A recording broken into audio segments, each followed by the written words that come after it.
Everybody, Washington. Before I start, I want to again introduce our guests from Guyana. And we want this afternoon session to be a rousing one. First, let me apologize to the folk watching that we started the session this morning and we suspended it for the delegation from Guyana to go to Capitol Hill. And so they're back, and we had a very delicious lunch. And so we're starting the afternoon session now. You haven't missed anything much.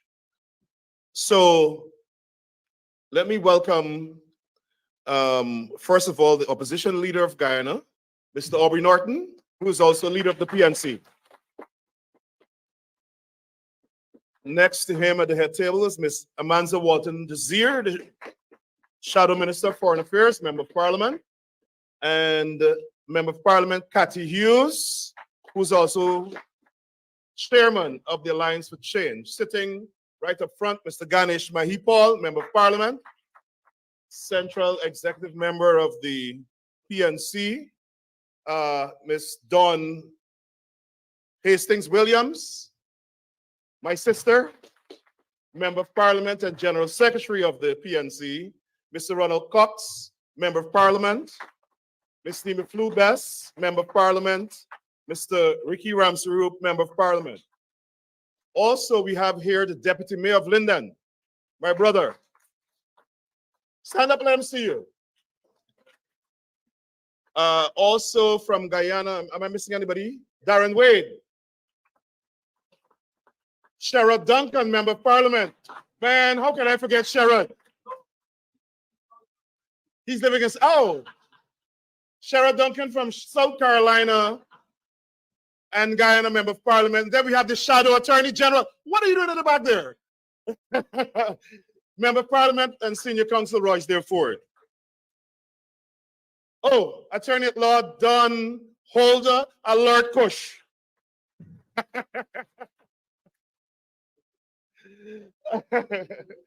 Darren Wade, Ms. Sampson, Olive Sampson from Ipadije, welcome. Anybody else from Guyana missing before I also want to introduce you to he's not from Guyana.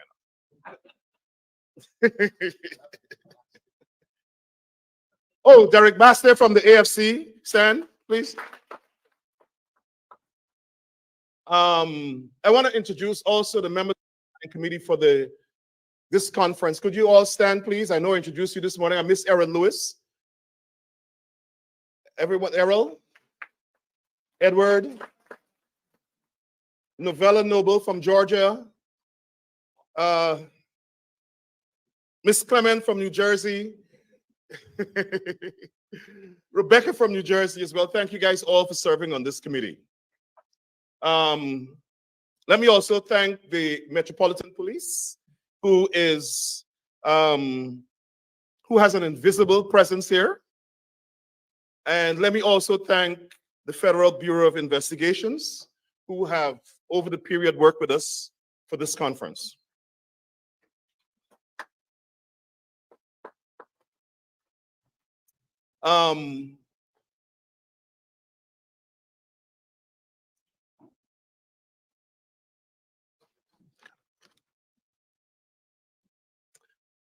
So before I get into the formal reports of the remarks I want to make, I want to apologize for the two members of Congress who should have been here.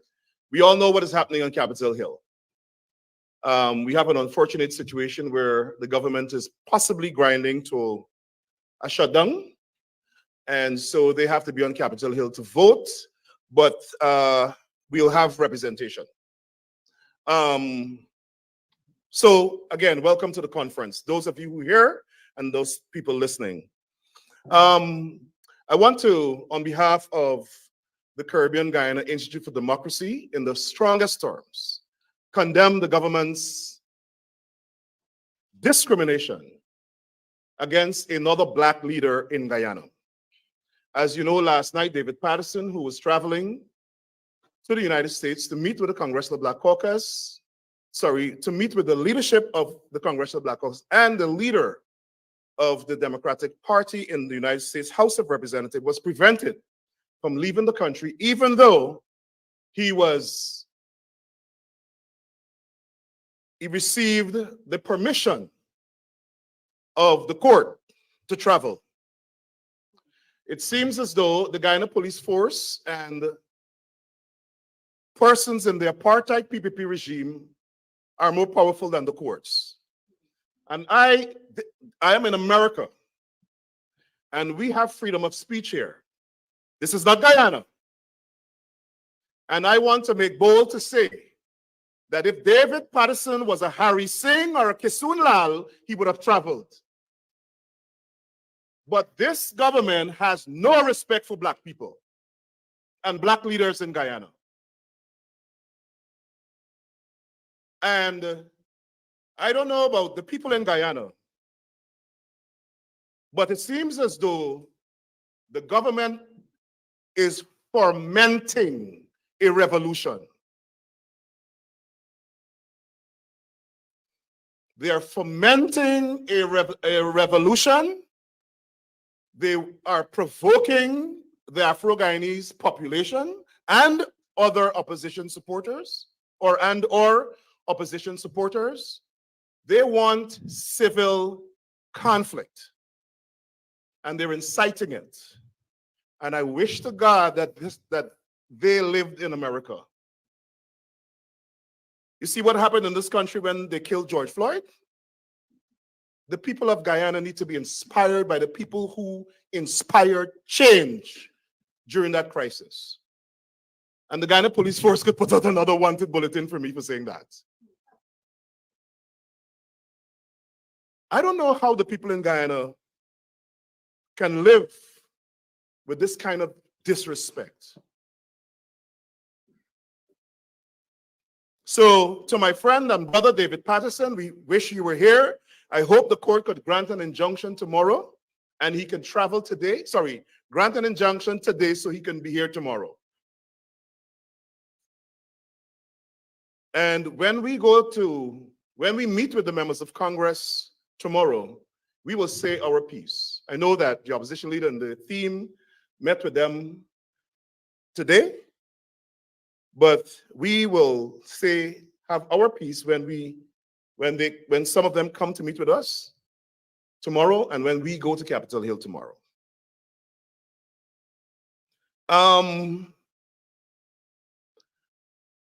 The government of Guyana, in response to our announcement of this Congress, hired a lobbying firm,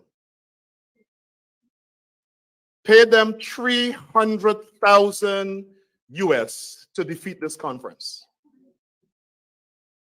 300,000. I have the contract, so they can't deny it. While little children in Guyana go hungry, this apartheid regime is spending 60 million Guyana dollars to come to America to try to defeat this conference. Try to defeat Americans planning in America.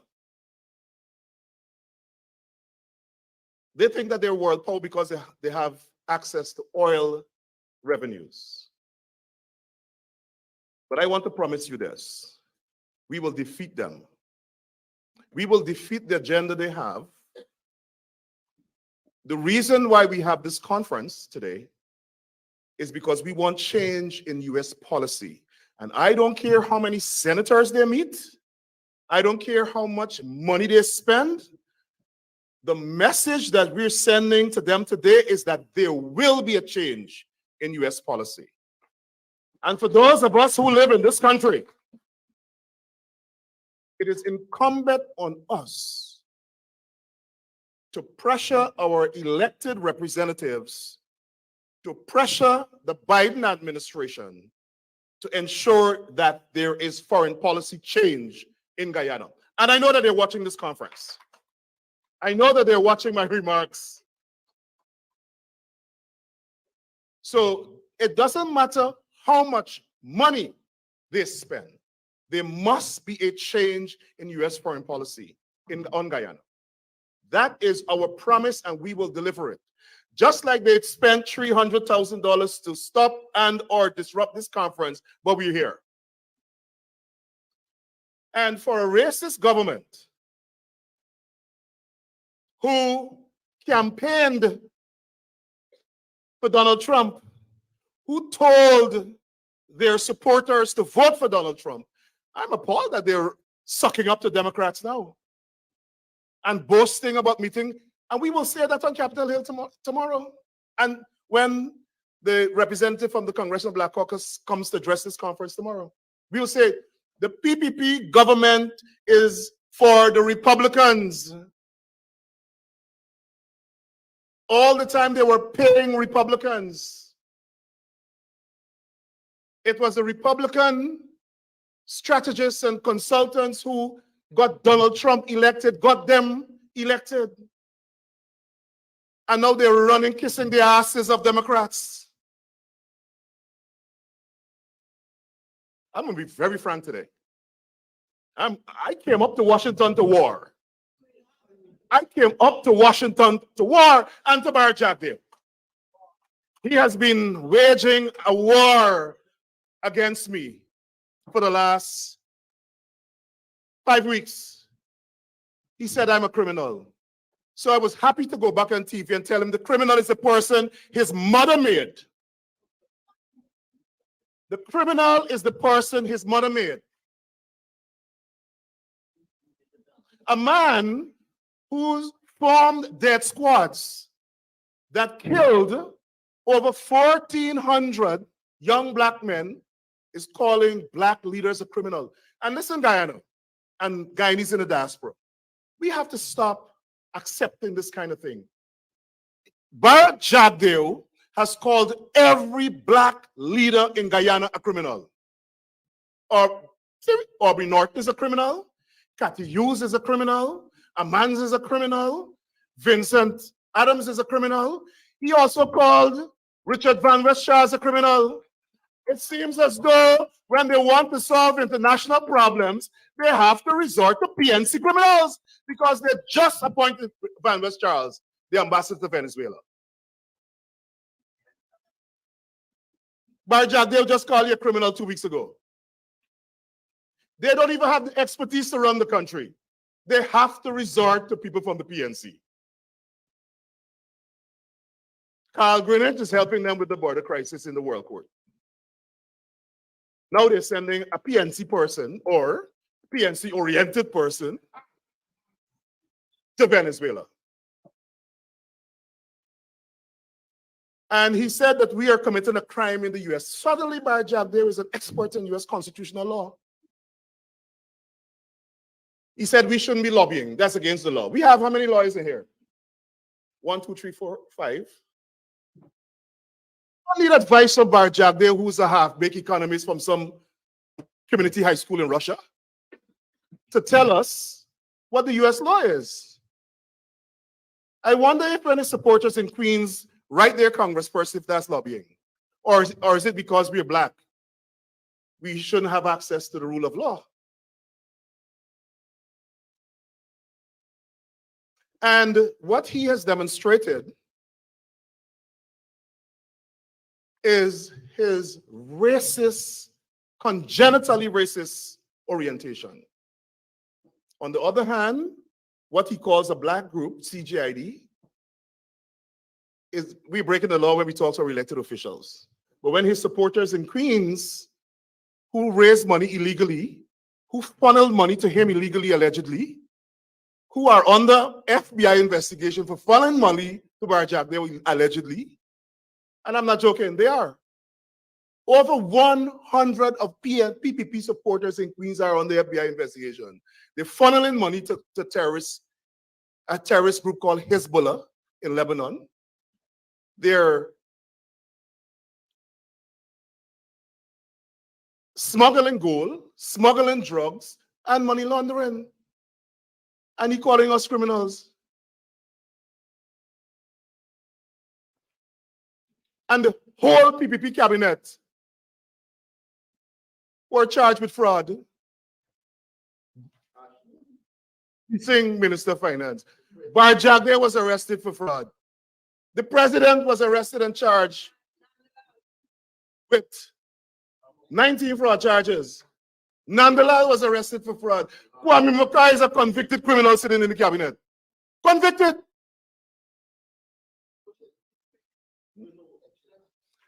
Somebody said another one whose name ends with Jill is also a convicted criminal.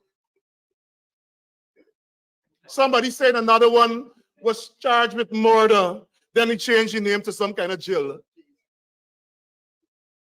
It is the disrespect for these people.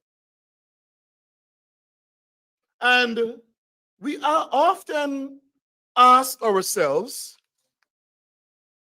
the Afro-Guyanese in the PPP, why they have to strip themselves of their identity to be in the PPP. You ever heard anyone in the PPP talk about injustice to black people? Todd, Edgel, Waldron, and I don't mean that Tucker is my cousin. But like she has also stripped her black identity. It's disgraceful that we have to come to Washington to petition our government for justice in Guyana. And a member of Congress told me last week, many of you saw that I was here all week last week for the Congress of Black Caucus, and she said to me one thing that struck her, and she kept asking herself, why is the government of Guyana coming to Washington to tell the Congressional Black Caucus about their so-called plan for inclusion in Guyana when they haven't even told the Guyanese in Guyana? So this is a total stranger to the political scene in Guyana, and she wants to know why they're coming to Washington to tell them that they're inclusive when they haven't even come to the population in the diaspora or said it to people in Guyana. They don't have any plan. That's why we're here. That's why we're here. And the fact that they think that they can stop us from meeting in our country shows that we're on the road to not only autocracy and dictatorship, but apartheid governance. And we have to stop it, even if it's through revolution, a political revolution. Black people in Guyana will not live under subjugation from the PPP. No. The last time I said something like that, the Guyana police force put out a wanted bulletin for me, as if that's going to stop me from talking. Just like they stopped David Patterson from leaving the country. The Guyana police force. The police officer told David Patterson a note was entered into the file saying he can't leave the country by a police officer when a judge said a magistrate said he could leave the country. In some countries, look what happened in Philadelphia last night. Look what, you know what happened in Philadelphia last night? A judge set a police officer to kill a black man, set him free, and they almost burned down the whole city last night. I'm not saying that's what you must do in Guyana. But people must stop being cowards and confront this government.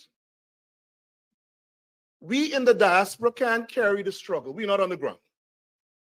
We want to see the young people get involved. We want to see everybody get involved. And that's why we have this conference. We want to talk to our legislators and our government officials about US policy. This is what this conference is about. The people in Guyana, this is what this conference is about. This is not necessarily about what's report on what's happening on the ground. No. This conference is about accessing, as per our constitutional rights, our elected officials. The Constitution says we have the right to petition our government. And we want the US government to change policy. And I noticed Assistant Secretary of State, Brian Nichols, lie to Enrico Wilford. Lie. He's part of the Biden administration that this government campaigned against. And he's lying for the PPP government. He told Enrico Wilford that he received no request for a meeting and was not aware that the opposition was in town. He wrote me, Brian Nichols wrote me, explaining to me that he and the Secretary of State are traveling this week. And they are. Yet he told Enrico Wilford he was not aware, and he did not increase the request. Something is rotten in the State Department. And the policy of the State Department of only meeting with government officials is wrong. And we will force them to change it. We will not stop, you know. This next forum is going to go straight to the White House. This next forum is going to go straight to the White House. And like I said before, this is America where we have freedom of speech. And we don't care who has what title behind them. The fact of the matter is that Joe Biden and Kamala Harris are the ones that have to face the voters, not Brian Nichols. And we have a serious situation where Guyanese all across America, over 800,000 people, are forming a hardened position of opposition to the Democratic Party because of the situation in Guyana. And it has to be addressed. It has to be addressed. We want Joe Biden and Kamala Harris to win. We want Joe Biden. We are political. We are political. We're not afraid to be political in this country. And so the people in Georgia and Arizona and Pennsylvania and Connecticut and New York, we have a right. We have a right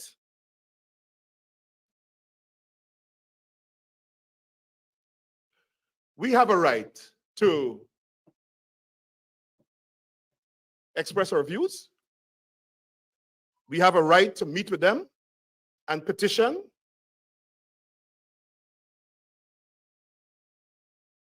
And we are not going to allow either the PPP or the people in the State Department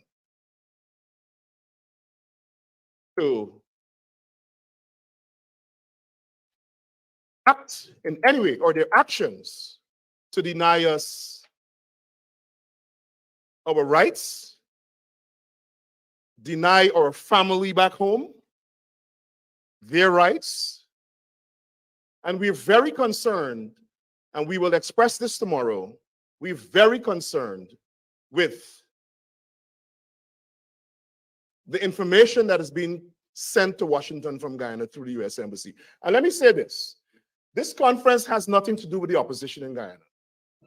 This is not an opposition conference. We've invited some of the opposition members here. This is CGID, the American organization. The organizations that are here are American organizations. So we don't want anybody to run away with the idea that this is an opposition conference and the opposition has come to Washington like Barry Jagdale has been saying. No. So we decided to convene this conference because, one, we want to highlight the injustices in Guyana. Two, we want to discuss the U.S. policy in Guyana. We want the U.S. government to acknowledge our concerns. And over the years, the State Department has not adequately addressed our concerns. Congressman Hakeem Jeffries called for the ambassador to resign, and the State Department didn't act. Unheard of.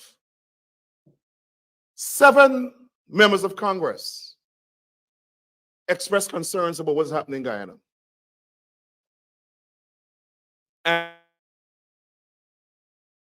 And the U.S. administration has not adequately addressed those concerns. In his letter to me, and I understand that he says he's going to meet with us at some point in time. Oh, I can't wait for that meeting. The Assistant Secretary of State says the U.S. government is working with stakeholders in Guyana to promote inclusive growth. Anyone of you know who the State Department is working with to promote inclusive growth in Guyana, other than going to Guyana and meet the government?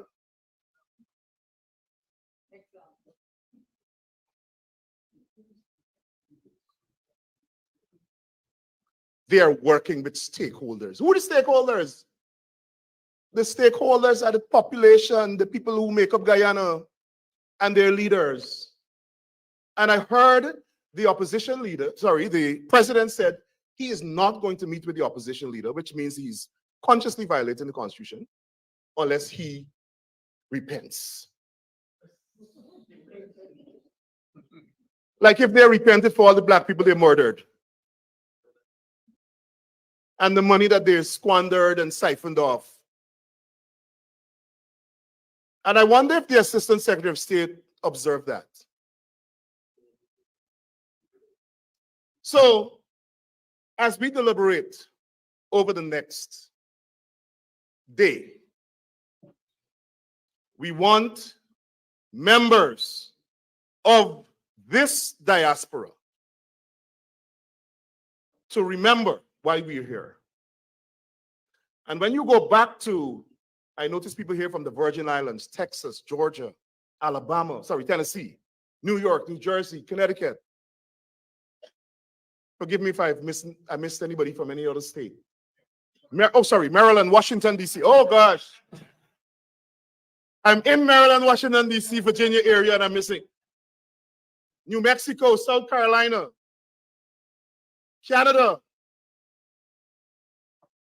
Go back home and petition your members of Congress. Jack Bell said that his supporters must write the members of Congress and complain for me.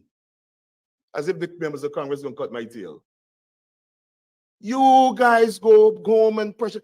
This is not to intervene in Guyana. We don't want intervention in Guyana. We want U.S. policy to promote right here, what we're saying here. Inclusive governance, inclusive economic growth, equal justice, social equity, and sustainable development for all Guyanese.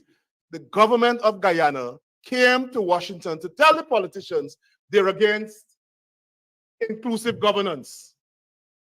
They came to Washington to tell the politicians they're against inclusive growth. The same inclusive growth that the Assistant Secretary of State said he's working to promote. The government came here to say, no, we're against that. They're against this conference. This is what this conference is about. They're against equal justice and equal rights. They're against social equity. They're against sustainable development for all Guyanese. And Bar Jagbe has the goal to every Thursday attack this conference because we want to promote equality, inclusive growth, inclusive governance. Do you understand that? The government is against what we're promoting here. So this conference, as I take my seat, is to petition, discuss, dialogue, urge our policymakers to ensure that U.S. policy promotes these things.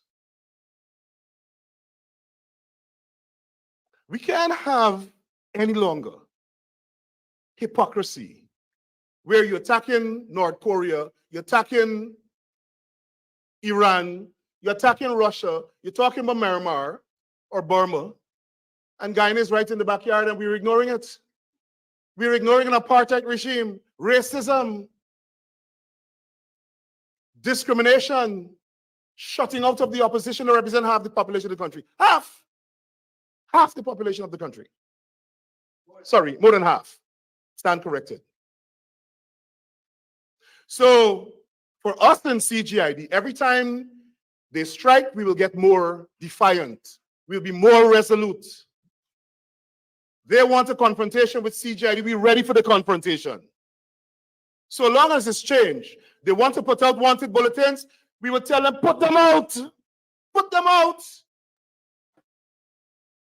You want to stop David Patterson? To me, they would have to stop the whole country. You want to stop David Patterson from coming to meet Congress? You have to stop the whole, I would have shut down the whole damn airport. Forgive me. I cannot stand the disrespect to our black leaders. And we in the diaspora will not put up with it. And they came to Washington. They're conducting a very nasty campaign. We're going to meet with the Justice Department to see how legal that campaign is, where they have their lobbyists writing every person that we're supposed to meet with propaganda. They attacked the Attorney General of New York And they think we forget. They attack Hakeem Jeffries, but they have to humble themselves like little puppy dogs and go to Capitol and meet with him because he's now the second most powerful African American in this country. And then they left the meeting and lied. So that's what we outlined, what I outlined just now is the reason we have this conference. We are not focused primarily on Guyana. We focus now on US policy. And tomorrow, because of what's happening in Congress, one member from the Congressional Black Caucus would represent everybody, and then we will go to Capitol Hill to meet with the rest. And I hope that when she comes tomorrow, we can really express ourselves about our feeling about what is going on in Guyana. Not the charade where the government came and said, oh, everything is hunky-dory. Come to Guyana and talk to the people they're partying. Let us tell Congresswoman Clark, the first vice chair of the Congressional Black Caucus, what we really think. The people here from Guyana, express yourself. Let the members of Congress know. Later on, we will meet with the National Security Advisor and his team. At another date, they can't meet now because of what is going on. We will go all the way to the White House. You hear me? Bar Jagdale, the regime in Guyana, we will go all the way to the White House to fight you. Your money is not going to deter us. We've come to Washington to send a message to the US Department, US State Department, to the embassy in Guyana, to our members of Congress. We will not sit idly by while racist, apartheid people in government try to re-enslave Black people and deny opposition supporters their right. So again, thanks for coming to this conference. Let us be resolute. We want your support, everybody. Let us unite this diaspora so that we can fight and bring about the change in Guyana that we need. Thank you.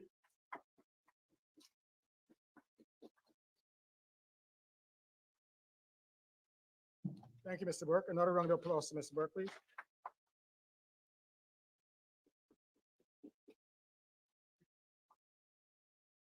Next on the program, we're going to have a State of the Union report from Comrade Norton, the opposition leader. It's going to be brief because I think given the time constraints, we're going to have about 4 minutes for each person. There's no union in the country. State of the country. All right, so you go first. Yeah. So would you welcome Mr. Norton to this podium, please?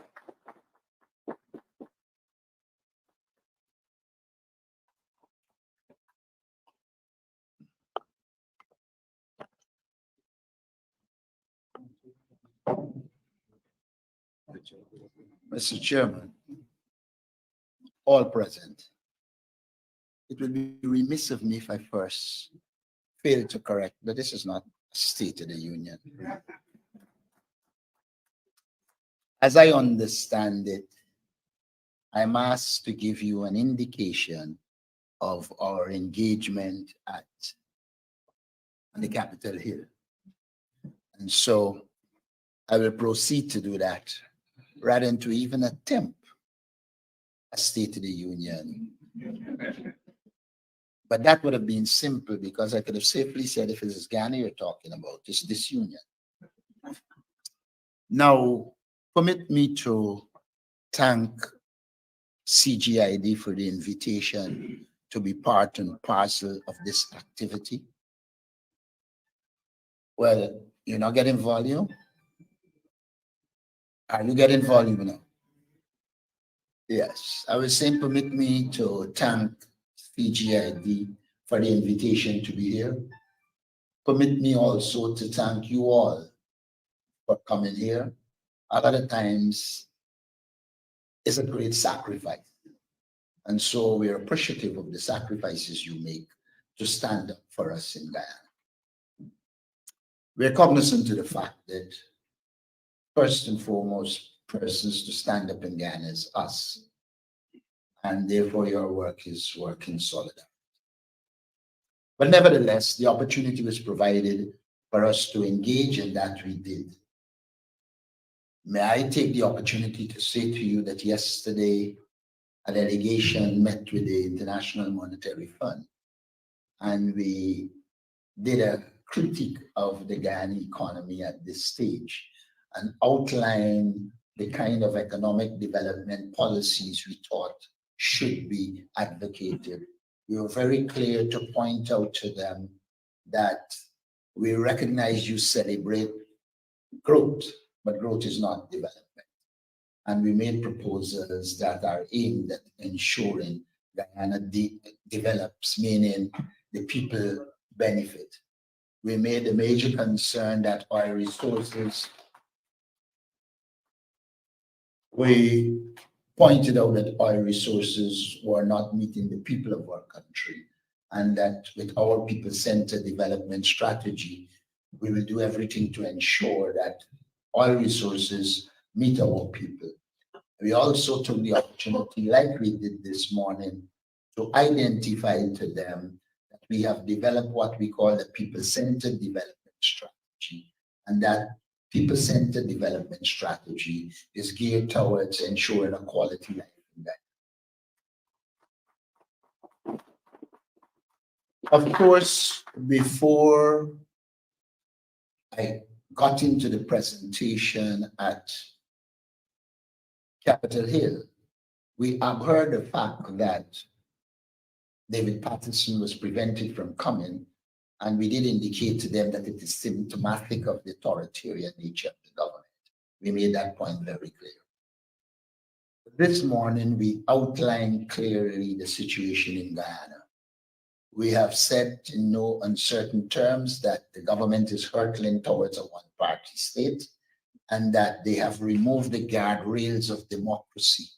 We pointed out that they have no interest in transparency and accountability, and was very careful to show them that one of the worst things the government did, change the quorum of the Public Accounts Committee from one in which 3 members constituted a quorum to one in which you had to have some from government and some from opposition. And having made that change, they refused to come.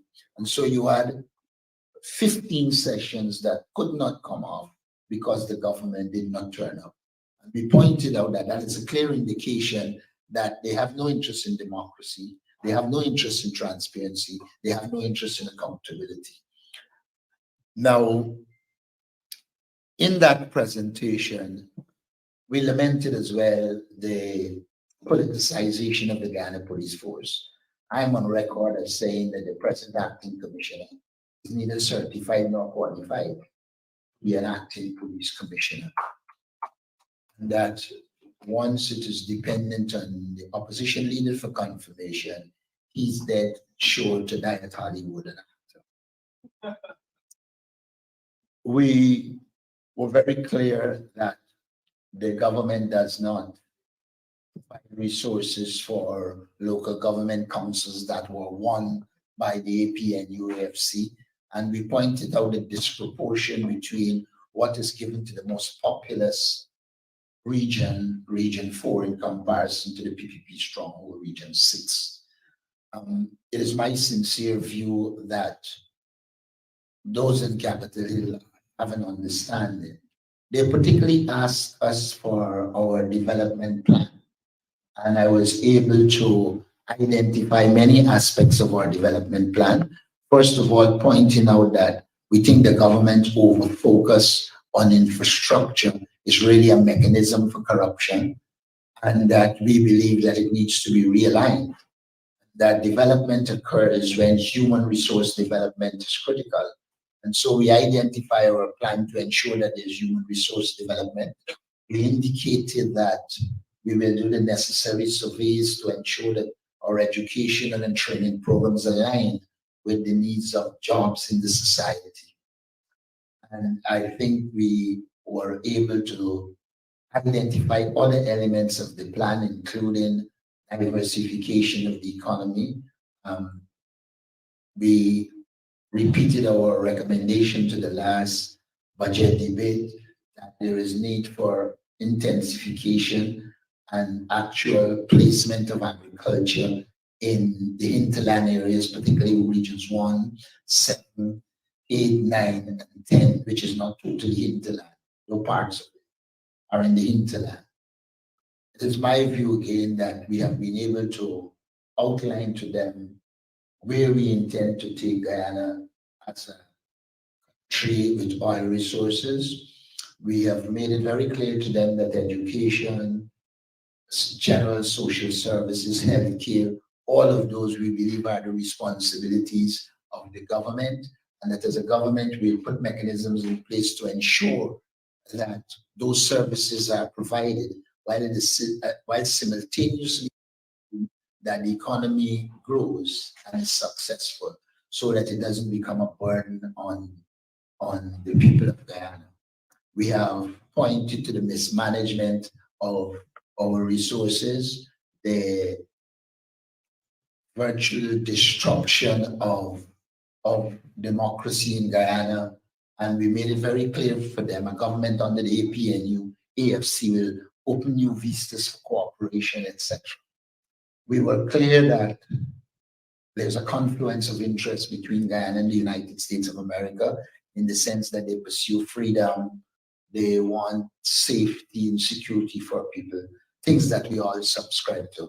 I think I've already exceeded my 4 minutes, but what I can say out of the meeting is that I think we have been able to give a true reflection of what Guyana is and to place yourself in a position where we are seen as the government in waiting and would generally take over the country in the quickest possible time constitutionally.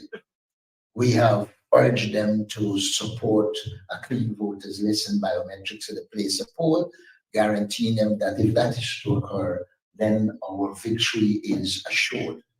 And so, in essence, we felt that they understand the plan we set ourselves, they understand the nature of the society, and we left feeling that they're disposed to working with us. I would think that is a synopsis, however extemporaneous for us. Thank you.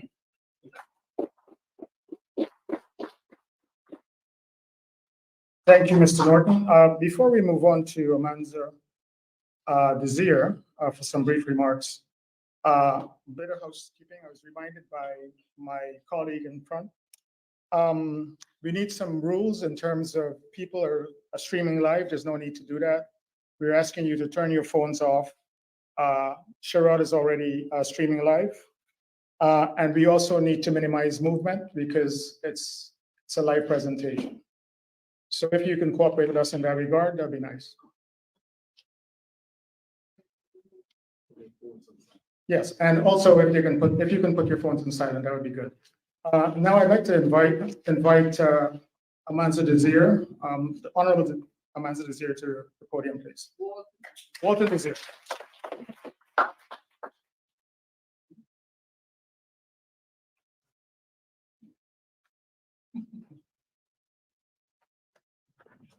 Good afternoon, everyone. It is certainly an honor and a privilege for me to be here today with my colleagues from Guyana to interact with you for the next 2 days.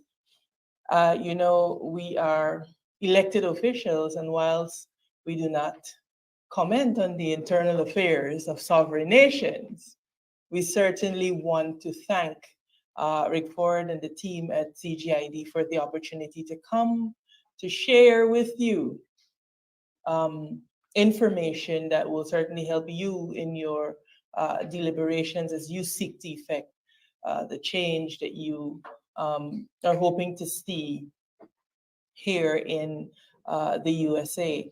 I want to say from the outset, to add to what the leader of the opposition would have said, we had the opportunity to make it very clear to the delegation on Capitol Hill that as it relates to our territorial controversy with Venezuela, that there really is no daylight between the government and the opposition on this issue.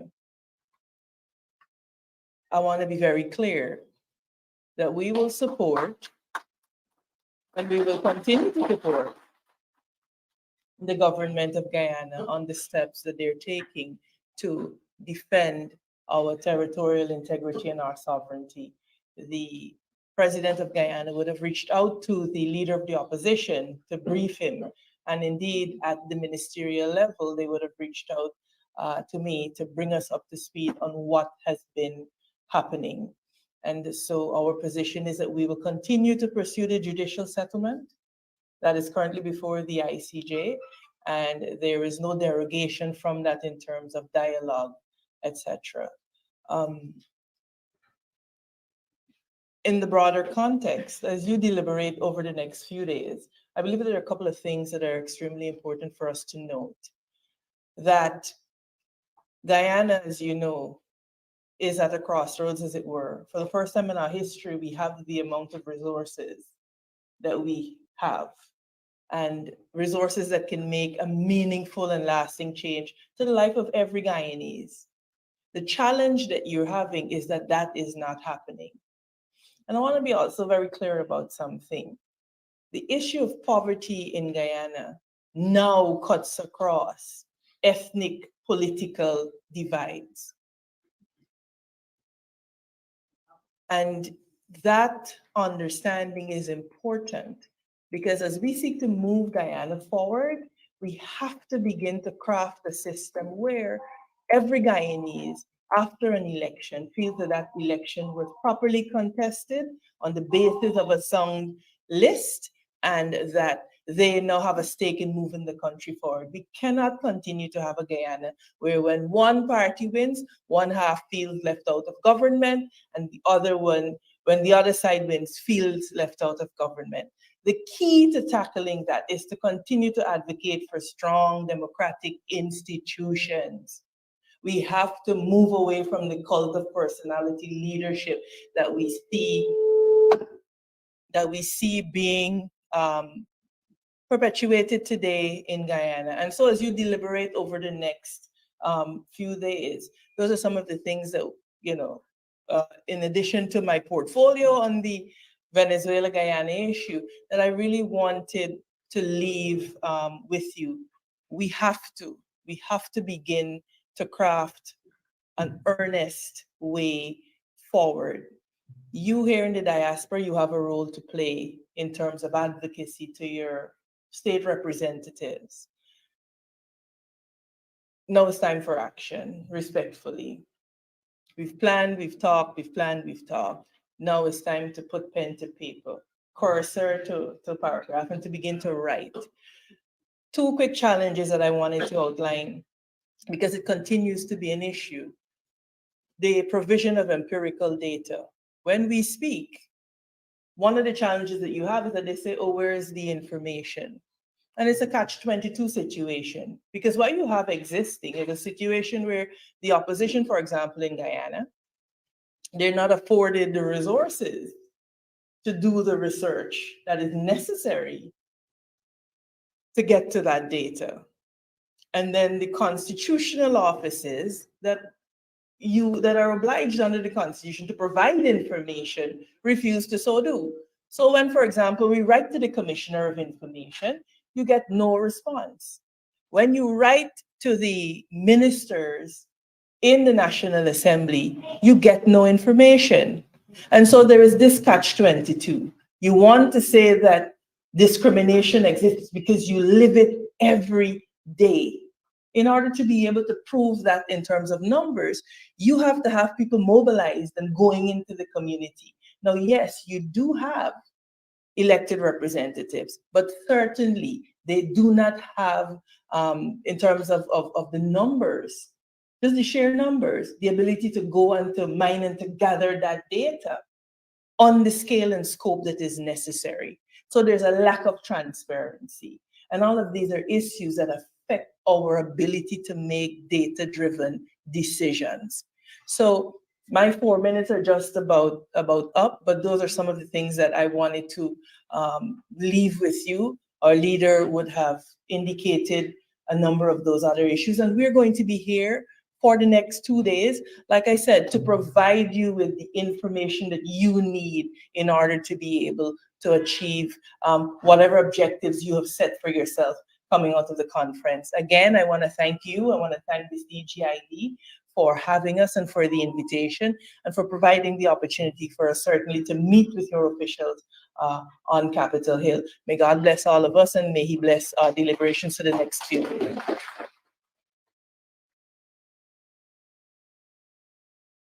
The Honorable Amanza Walton Desir. I think we might have a quick adjustment.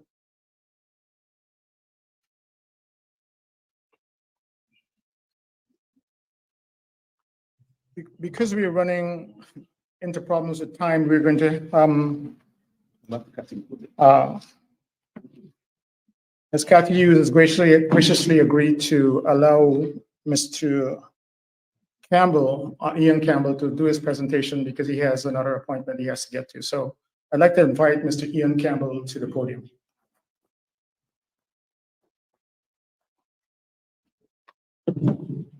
Thank you very much. I'd like to thank Rick Ripper for the invitation to be here with you today. And I appreciate the opportunity, respectfully, to all the elected officials and special guests. I want to briefly kind of highlight some of the things I want to talk about, but unfortunately, there's not enough time to really go into it because the seriousness of government relations, lobbying, advocacy, I don't want to do a disservice to, so I just want to touch on it.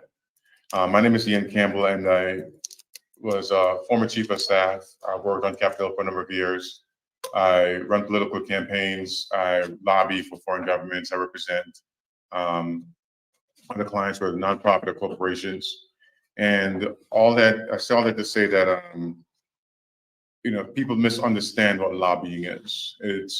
It's a common name that people throw around, but they really don't know what it is.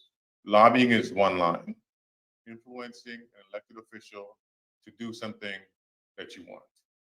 That's lobbying.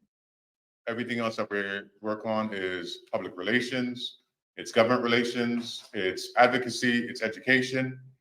And and I did send Rick for a handout that we're going to email to you guys later on. But there's certain steps you have to go into this process. Part of it is education. Most people in the United States don't understand what's going on in Guyana because they haven't been educated. So you develop an education campaign that you now have to let them know what's taking place in Guyana, what's going on the ground. Once you educate them, you advocate for your position, what's going on. Education, advocacy, then you run a public relations campaign to start talking about those things in a public sphere so that the public now understands what's going on. Congress is a reactionary body. It responds to public pressure. So in your constituencies, in your districts, your elected officials, your city council member has influence. So you talk to your city council member, put together your position, your city council member who have more access to you and you to them, then reach out to your elected representative in Congress to say, hey, my constituent has this issue. Can we look at it from a national perspective and how they're being dealt with on the international level? And ask certain questions. One of the major things we do in Congress, or did in Congress, I like to ask questions. If you ask a question, you wait for them to respond. One of the issues we're having in Guyana is people just not responding. But you have to let that become public. If they're not responding, they're not doing their jobs. If they're not doing their jobs, then people get kind of active about people not doing their jobs. There's a number of different stories we can go into, but real basically, the number one thing is influencing. How do you influence the people on the ground to make sure that they hear your opinion? You're here in the United States. You are not on the ground, not facing the day-to-day challenges that people on the ground are facing. So you have to coordinate with the organizations, with the individuals, with the churches, with the groups on the ground. Let them give you the information. You then take that information and give it back from you here, that way the people on the ground are safe and secure. So you accept, like Rickford is doing, he's taking all the shots. He's put himself out there, he's taking it, but he can't be the only one, because now it's like, put it on him, so he's just one loudmouth guy in the US, it doesn't really matter. So that's the challenge you have, is he can't be the only one. So you have to come at it from different angles, where constituency from Texas, constituency from Georgia, constituency from Canada, constituency. So now it becomes a whole issue from a larger perspective, from a whole united front. So it's not just what Rickford is saying. Rickford may say, but you also want to say the same thing. You say the same thing. It's until you say it, it hasn't been said. That's the word that folks go by in Congress. So in order to influence what's going on the ground in Guyana, you actually need to have a vested interest here through your elected representatives here to get them to act in a way that is responsive to you. Your elected officials see you as one vote, but we all know how important one vote is. Your one vote brings a constituency that they don't understand. They don't understand Guyana. They still think it's Ghana. They don't know where Guyana is located. So use that to your advantage. Use that to your advantage. You have oil or the minerals. Use all those things. It's strategically positioning yourself so that you're representing a much larger, broader, ideal constituency group and population. And there's more details we can go into that. But information, some of the information that you have to convey, the human rights violations, the disparity in economics, what's going on in reference to criminal activity, what side is being abused and not abused. That information needs to be brought up and taken down to the level of locally, but also in the media, the Human Rights Watch, public UN, and elsewhere. So different individuals in your organizations are responsible for different outreach to different entities. To the State Department. That's one person in particular is going to be liaising with State Department, so that the burden doesn't fall on one person. It's dispersed, it's spread out. Another person can deal with the human rights. Another person can deal with arrest and injustice. My number one thing is, what's the plan? So is it a 5-year plan? Is it a 5-day plan? What's the plan when you leave here? We have enough people in the room that we get everybody's name, email address, put together a group, and now we can start following up so that we can say, when do you have availability? What can you do? Where can you support us in this endeavor? Some people are great writers. Some people are good with graphics. Some people are good with spreadsheets. Use all your talents. Don't do anything that you don't know how to do. Do well what you know how to do, and bring that talent and skill to the initiative, to the forefront. And I want to be very brief and stay on track. I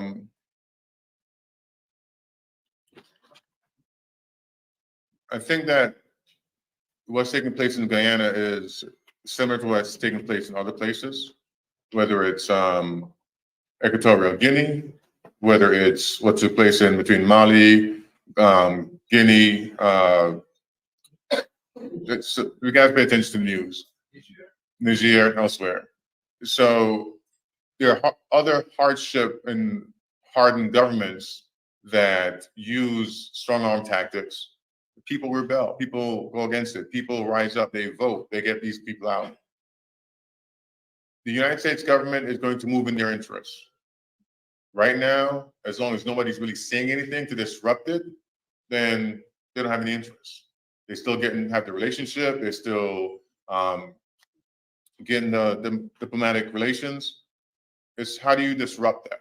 How do you shine the light on the US government saying you're dealing with a government that is in violation of human rights violation, that's abusing children, killing people, and they know this because they're on the ground. So it's not that they don't know. What you haven't done is force them to acknowledge that it's happening. So how do you go about doing that? Hold a flashlight to it, put it in their face, put it in the media, run press releases, have interviews, social media, send letters. You know, the more, if you had 75 letters going to the State Department right now saying this is an issue, this letter writing campaign, they will take notice. But we don't write enough. We don't call enough. We don't do enough. We don't see and understand that as an individual, your elected official works for you. You, the people, are the power. We think that, oh my God, they're elected. Wow, they're this important person. No, they're not. They're just a person with a job. You gave them a job. You're paying their salaries. So they work for you.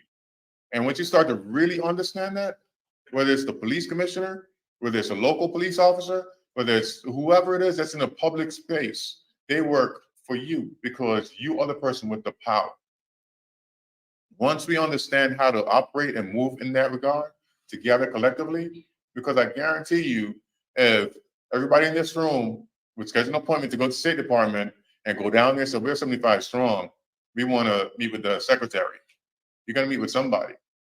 And you let them know that you have written in a month ago, you scheduled an appointment, no one responded, you're having issues with the deputy assistant secretary, and these things are happening, and you need it resolved. Next thing, you go to your member of Congress and say, I'm from this district, these are my colleagues, we're all here to meet with the congressperson, we're going to wait until they show up. You have to take it into your own hand. You have to understand the power that you hold. I can't say that part on camera. That's another. But you have to get in the room. So what do you do to get in the room to meet with them privately? You guys know how to do that. So get in the room, have these conversations. The smaller the room, the better it is. The more direct, the more amount of times you can get in front of that person more regularly, you can build that relationship. There's a lot more that can be said across all spectrums, and I have many different stories. Congressman Carolyn McCarthy was a regular individual. She had an incident happen in her life. She became an advocate. She became a lobbyist. She became a member of Congress. Barack Obama was a community organizer in Chicago. He was one of the best community organizers, the best job he ever had. He became a member of Congress. That's community organizing and lobbying. That's what it is, it's lobbying. He became a member of the Senate. He became president and said, lobbyists are terrible people. I no longer want them in my administration, except for the ones I give exceptions to. Little, controversy there. But he was a community organizer. Community organizing is lobbying. Community organizing is advocacy. Reaching out to, only difference is they say that when you're a lobbyist, you get paid. When you're a community organizer, you don't get paid, blah, blah, blah. Nonsense. Same thing. So don't take for granted what it is when you're reaching out to your elected official. Get your neighbors, get your friends, get your minister, get your school PTO group. Let them do work for you. If they don't work for you, get rid of them. With that being said, I'll do my best to be back tomorrow, but I do have another obligation I have to get to. It's been a pleasure taking part. And if you have questions, Rick would know how to reach me. Want to make sure you get the information that I have set up, send out to you, looking forward to the group. And then look forward to seeing you guys again very, very soon. Thank you so much. Thanks. Give him another round of applause. And Ian, we are so sorry that we didn't get to benefit more from your expertise. He has been here all morning. And we didn't want to do this presentation without the MPs. And so he has to go, but we'll continue to engage him. Ian, thanks a lot. Ian is a former chief of staff to many, many members of Congress. Chiefs of staff rotate all over the Hill, and then he works closely with Congressional Black Caucus. And so over the next coming months, we will work with not only Ian and his organization, Manchester Solutions. We would work with one of the biggest lobbying firms here in Washington, D.C., and we're going to respond to the PPP government with equal force and velocity in terms of their lobbying. We will respond. So thanks a lot, Ian, and we'll continue to work with you. Thank you. Thank you, Rickford. So we'll move back now to inviting the Honorable Cathy Hughes to the podium.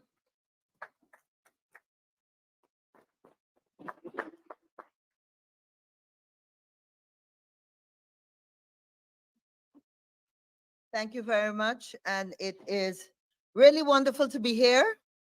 Up until the last minute, and we arrived yesterday afternoon, we were still hoping that we would cover all the grounds, make sure everybody had their visas and everything. And finally getting here, and at about 11 o'clock last night, having David Patterson say, Kathy, after everything, changing the tickets, everything, they're saying I cannot proceed. And of course, after that, it was a frantic attempt to get his attorney at law, who I happen to know a little bit. And, but I just want to, I'm starting with that, because that really is the essence of why we're here and what we're going to be talking about over the next 2 days. And that is inability for us as Guyanese politicians in Guyana that represent the people of Guyana to sit around a table as mature individuals and decide a program, a policy that can move all Guyanese forward, given the wealth that we have right now. We're blessed after going through a difficult time, economy based on commodity markets, whether it's bauxite, sugar, rice, whatever, that finally we get this gift from above. And what are we doing with it? We're systematically ensuring that all Guyanese cannot benefit equally. And that's why it is good to be here. It is good, first of all, to get and to always have the support of our members in the diaspora, because I know we complain about the victimization we feel every day in Guyana, but it's hard for you to, because you're giving your time, your energies and resources, although you physically are not in Guyana, and you continue to be strong citizens that want the best for Guyana. And for that, I want to say a very special thank you to you. I bring greetings on behalf of the Alliance for Change, which of course is the other hat I wear. And you would have heard that we have here Deonarayan Ramsarup, Ricky Ramsarup, as many know him, and most importantly, Vince Adams. And we are going to have an interesting discussion.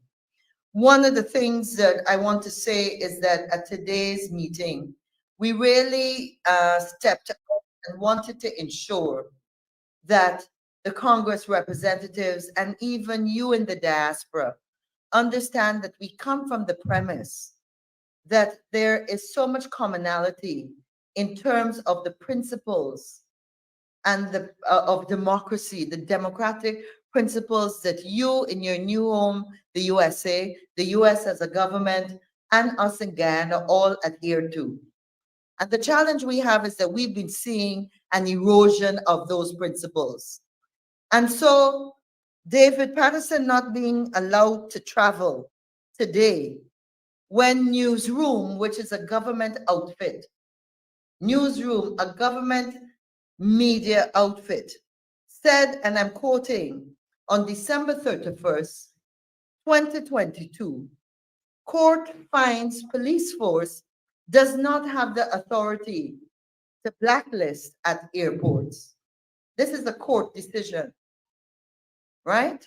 The first line goes on to say, the High Court has ruled that the Guyana Police Force does not have the authority to blacklist people in a bid to prevent them leaving the country. So I'm raising that because sometimes we know with the misinformation that's out there, we're going to get confused and say, well, maybe because he's on some charge for peeing in the background after we have a country that doesn't have enough public washroom facilities. But that's a whole other thing. Exactly. But anyway, I want you to be quite clear when this discussion takes place over the next couple of hours and the next few days, that the courts have said that this is an action that is not acceptable. We do not adhere to that. And nowhere in David's dealings with the court was he ever told that there's a restriction on your movement. Now, one of the things I know that he felt very strongly about, and we all do, which I want to mention today, and which was part of our discussion this afternoon, is that what we're doing today and what is taking place in Guyana, we cannot sit down and just allow to happen. We can no longer say, oh gosh, I live in Guyana, but I better walk in my corner because it ain't make sense. It has to make sense. And I want you to understand the magnitude of the oil revenues that we are making. So in 2022, we're talking about 1.4 billion, not million with an M, billion US dollars going into the National Resource Fund. And so far for this year, the reports show that by June of 2023, we have 1.7 billion in this fund. And yet, the monies are being spent, as you all know, if you have family and friends in Guyana, the money is being spent on huge contracts, multi-million and billion-dollar contracts that quite often don't have the requisite studies, financial analysis, and even a situation where people can sit down as citizens of Guyana and discuss that this is what we need at this stage. Do we need all of these contracts when children still go to school with not enough food in their stomach? When so many of them still don't know to read and write? So this is why this is so important. Because even at the parliamentary level, and you could blame Cathy Hughes, the parliament, as far as I'm concerned, does not work sufficiently today. Our questions are not answered in a timely manner. In fact, today I was hearing that in the Turks and Caicos Islands, they map out the meetings that the parliament will have for a period of a year long in advance. We sit down and wait and hope that there's going to be a session. And when we talk about the recent legislation on petroleum, where they changed the legislation that the combined APNU AFC members of parliament had passed during our time, which meant that 22 people had to be part of a committee to decide on how this money was going to be spent. The government a couple months ago changed it. So it's only 5 people. And most of them have connections to the government or were chosen by the government to decide how this money is going to be spent. So 22 people that represented media, NGO groups, the trade unions, all these range of agencies that have a right to decide what is going to be done with that $1.7 billion, they no longer have a role to play. And it's 5 people selected or associated with the government that's making the decision on our money, mine and yours and every Guyanese out there. And this situation is totally unacceptable. So I hope to see over the next 2 days a partnership. I want us to focus on what we are going to do. We know what the problem is. We live the problem. But let's come out with an agenda of what the plan is going to be and what we can do together so that we can start to make a meaningful change. And today's meeting with the Congress was really, with members of the Black Caucus, was really an opportunity for us to put our concerns forward. And I want to thank the organizers of this conference for providing us with that opportunity. And I look forward to being with you over the next 48 hours. Thank you very much and God bless. Thank you very much. The panel has graciously agreed to accept 3 questions before we change over into the follow-up program. So if there are any questions, could you make them brief? Yes. Is there a microphone? Thank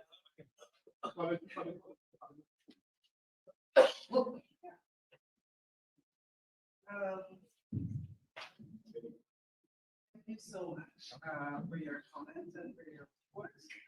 I believe this may be directed at Mr. Norton. Given, or maybe anyone can answer it, doesn't matter.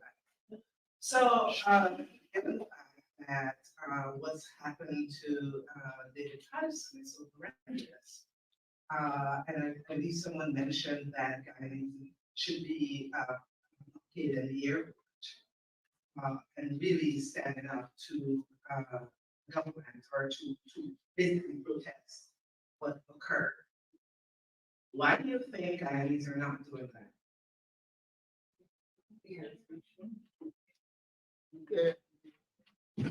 There are a number of reasons why Guyanese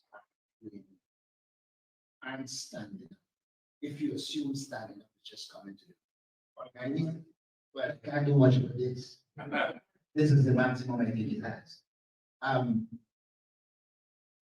One,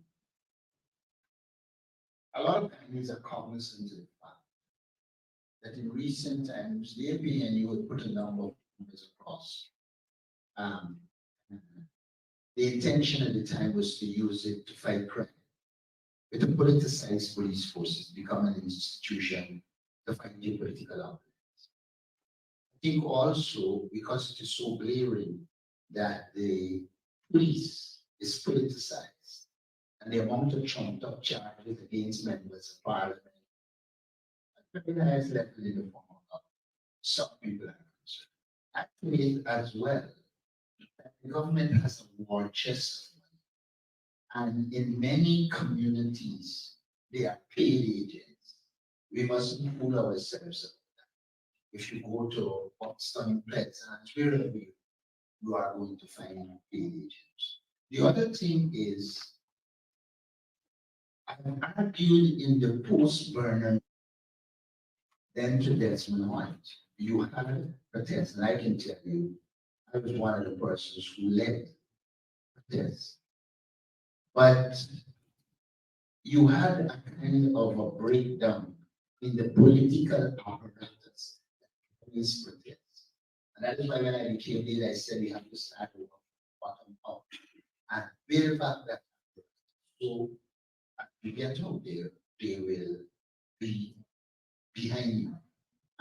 We have tested a number of times with rallies, etc., and you got some turn.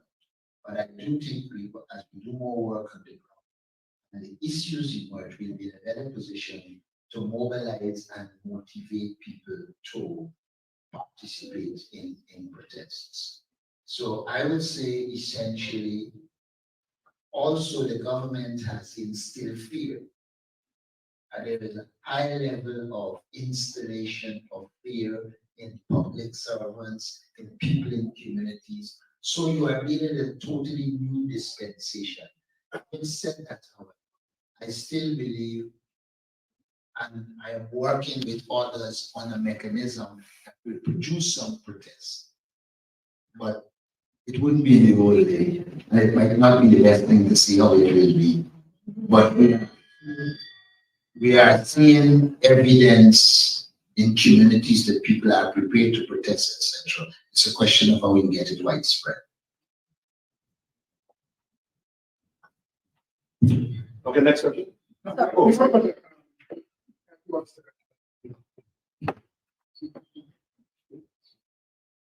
So I want to break it down to a very, very basic level. Towards the end of 2020, there was a very friendly large protest outside the Square of the Revolution where the teachers were protesting the fact that they'd not been given any increase in their basic salaries for a very long time. And I went down there, and when I saw the range of teachers there, I was really touched and quite excited. Teachers of every age, every color, every race, every time of year. Not just saying, you have forgotten us. When are we going to get something?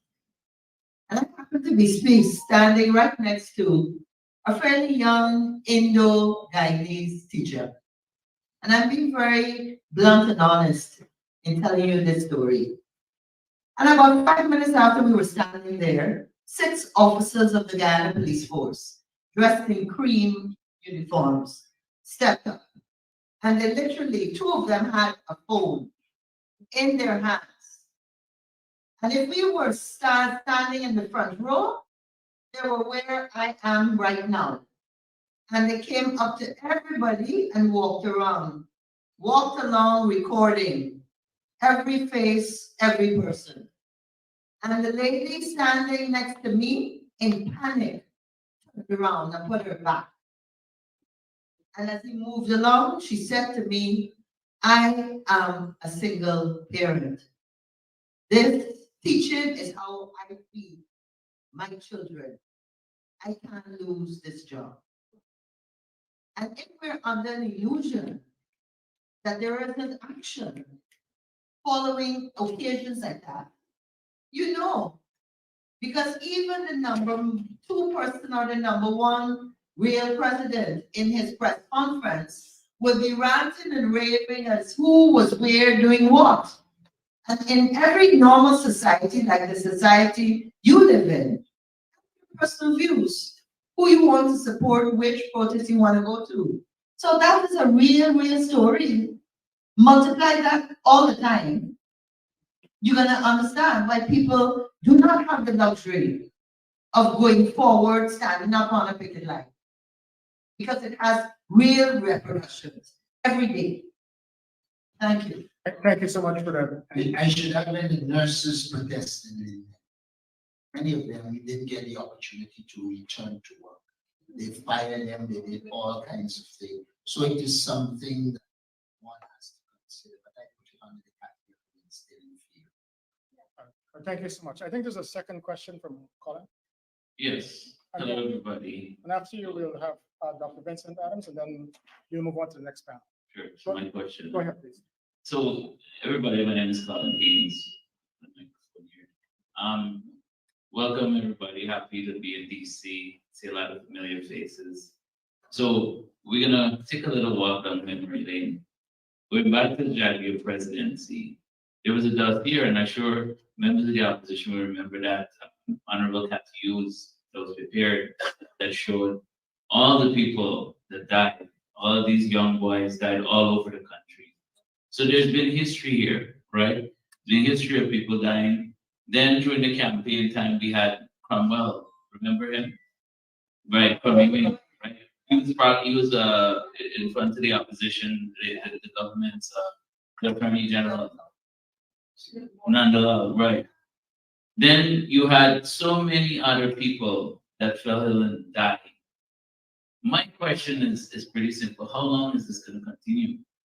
You know, I hear from time to time, I'm writing articles now, and I have friends and family who are telling me, you know, Colin, you got to be careful and so forth. But there is a price to pay for everything. I think this conference, we have to get to that point that there's a price to pay. And we have to stand up and make it count. Because I went to South Africa early this year. Nelson Mandela paid the ultimate price, 28 years in prison. He lied on the floor. There was no carpet. You know, sadly, MLK got a bullet in his head. You know, many other people. So how long is this going to continue? And I hope that from this conference, not only, guys, we're going to talk about the issues, but we have to form an action plan, right? Even within ourselves. I'm a Lindenor, I'm a revolutionary too, right? The deputy here, I see him, one of my friends I went to school with. So yeah, we have to get revolutionary, because sitting down is not gonna cut it. So let's get to work, guys. So Colin, that seemed more like a statement than a question, but No, I'm actually asking the question, how long and what do we have to do? What is the action plan? What do we have to do to now translate from talking to action? Okay. Because it matters. Let me see, who wants to take two? There are 2 elements at any time in a protest. And let me tell you, based on experience. First is consciousness. People have got to be conscious and understand that this is the only option. And I think we are still in the process of raising consciousness. The second condition that is critical is what they call the objective conditions. Things like poverty, the violence by the police, etc. I think a lot of the objective conditions exist. We have to do more work on consciousness, and we have to do more work on putting units in communities to help us to, when you're ready to make whatever wave you're going to make, you can make that wave. But I keep warning that you're living in a time, and sometimes it's difficult to trust anyone to even say, this is what we will do. A lot of people don't like it when I say it, but a lot of the successes I think we would achieve is when very few people do. Thank you. So let's move on to, Quickly, just, hold on. I just want to respond. Colin, I'm not going to use any diplomacy. One of the reasons why we have this conference is because CGID firmly believes that there must be justice for those people who were murdered by Bar Jagdew's regime. Must be justice. For the life of me, I cannot imagine over 1,400 Black people were murdered, a genocide, and the country moves on. And Bar Jagdew could boast at Roger Lunchan's funeral that is an achievement. That genocide is an achievement of Roger Lunchan. It's an achievement of Bar Jagdew. And he must pay for it. One of the things this conference will do is ask the Congress to sanction Bar Jagdew. And as I take my seat, I went to give a talk at a church, and a young woman whose brother was murdered by the death squad was in the audience. And you know, she asked me, there's been no justice for her brother and the 1,400 others who were murdered. Would it be justice if they campaign now, wage a campaign of vengeance against Bar Jagdew and his people? I leave Guyana to ponder that. Right? Would it be justice if there's an uprising and people target Bar Jagdew's people just like that? Let the country ponder on that. We must have justice for those Black people that were murdered. I refuse to accept that these people can kill Black people and get away with it.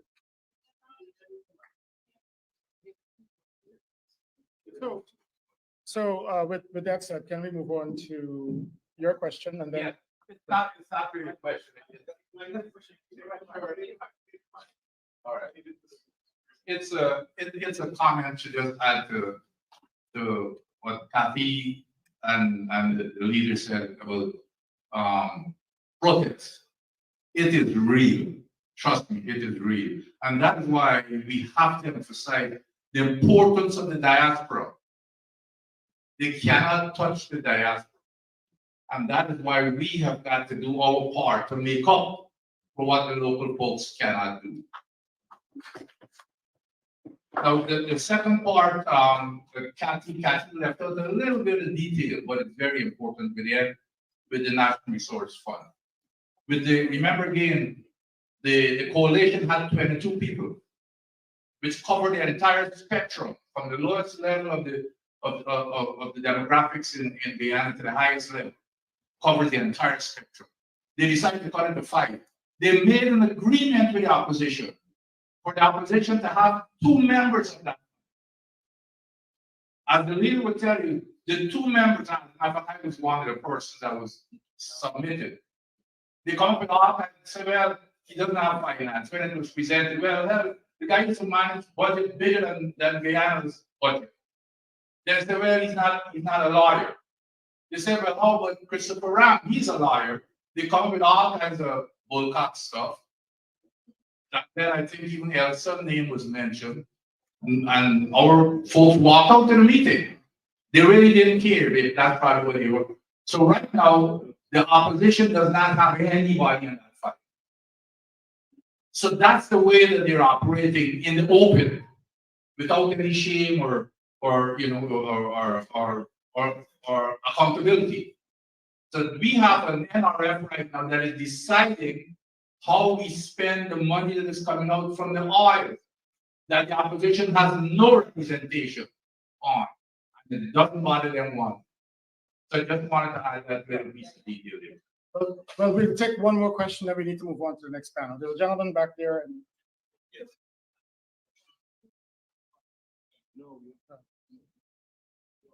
I have a question for Rick Ford. While I quite agree that there ought to be justice, I'm wondering if sanctioning Jack Deere would be adequate justice. Now, if you're talking about conducting an investigation on the 1,400 that were killed, how do you propose to proceed in that investigation when all the records would have been smeared, don't exist anymore? How do you plan to get to justice?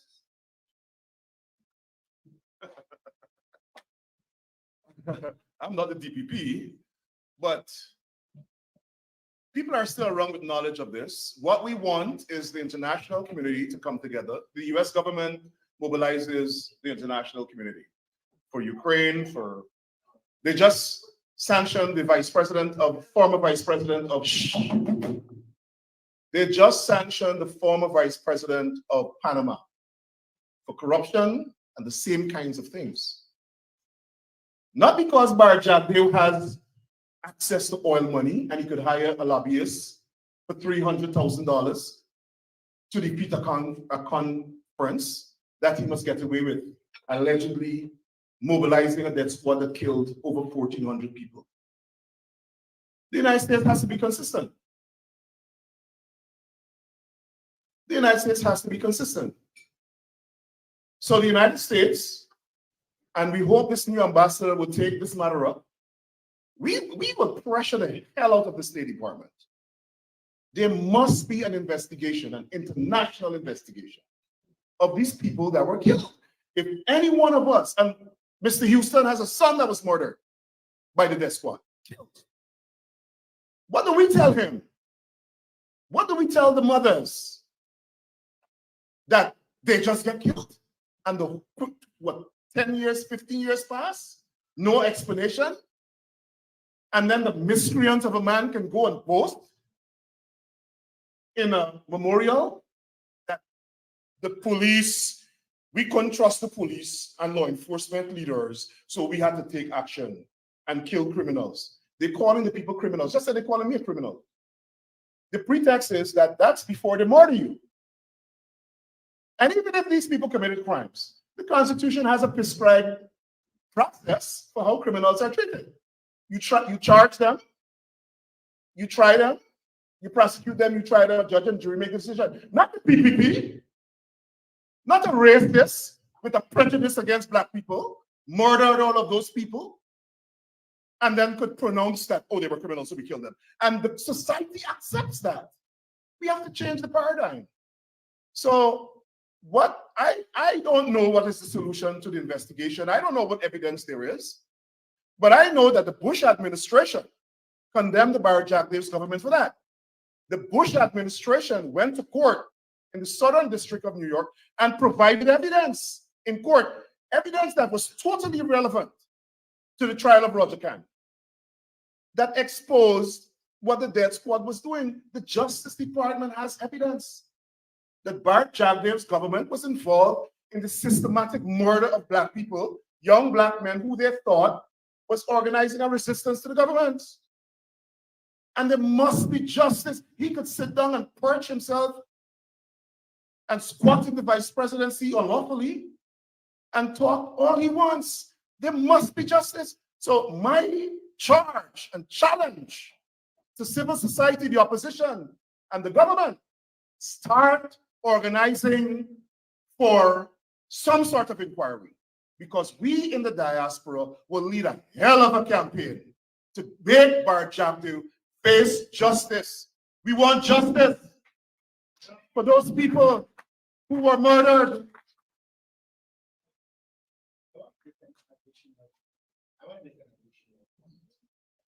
While I agree that there is need for the justice we're talking about, in a recent press conference, I did talk about restitutive justice.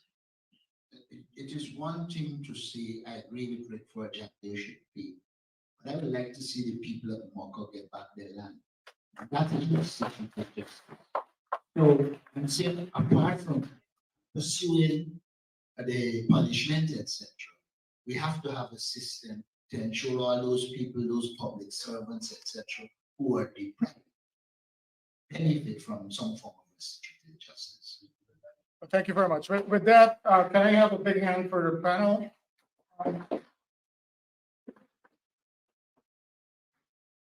I'd like to welcome the Honorable Roysdale Ford, Senior Counsel, Honorable Ganesh Maipal, Ms. Olive Cannons Sampson,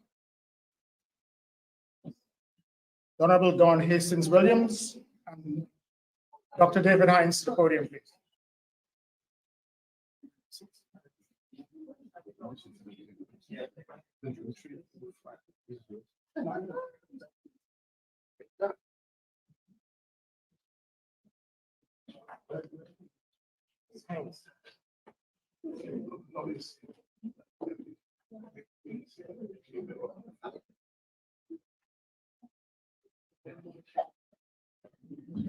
Before we start the presentation, the short video is going to be played.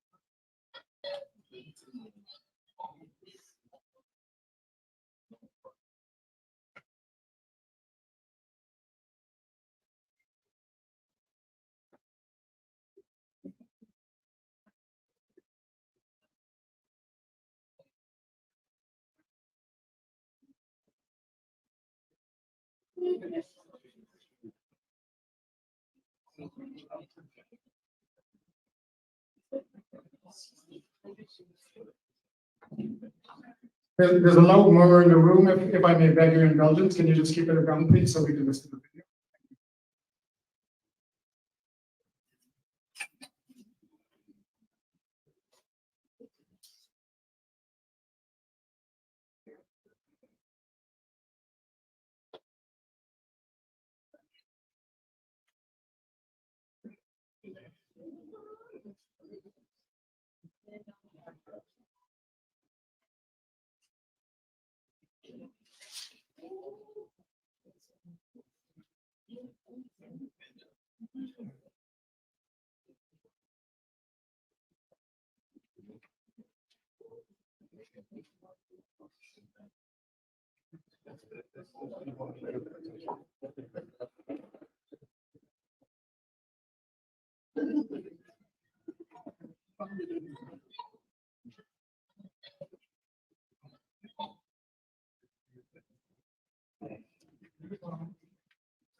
Sa commando mismo, nag-interesting.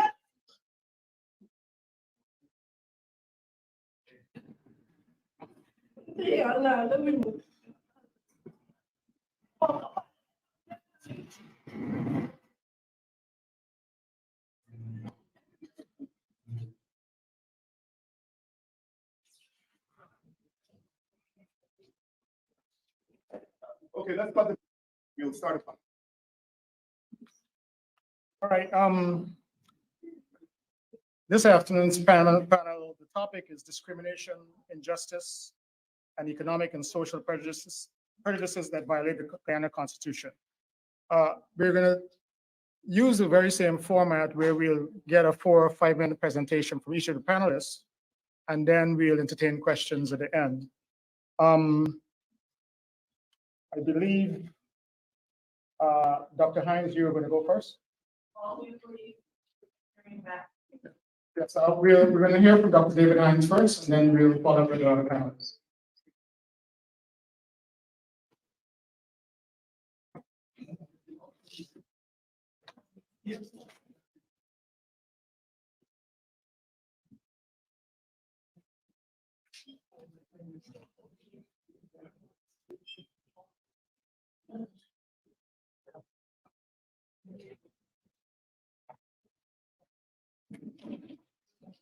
Good afternoon, members of Parliament and organizers of the conference, and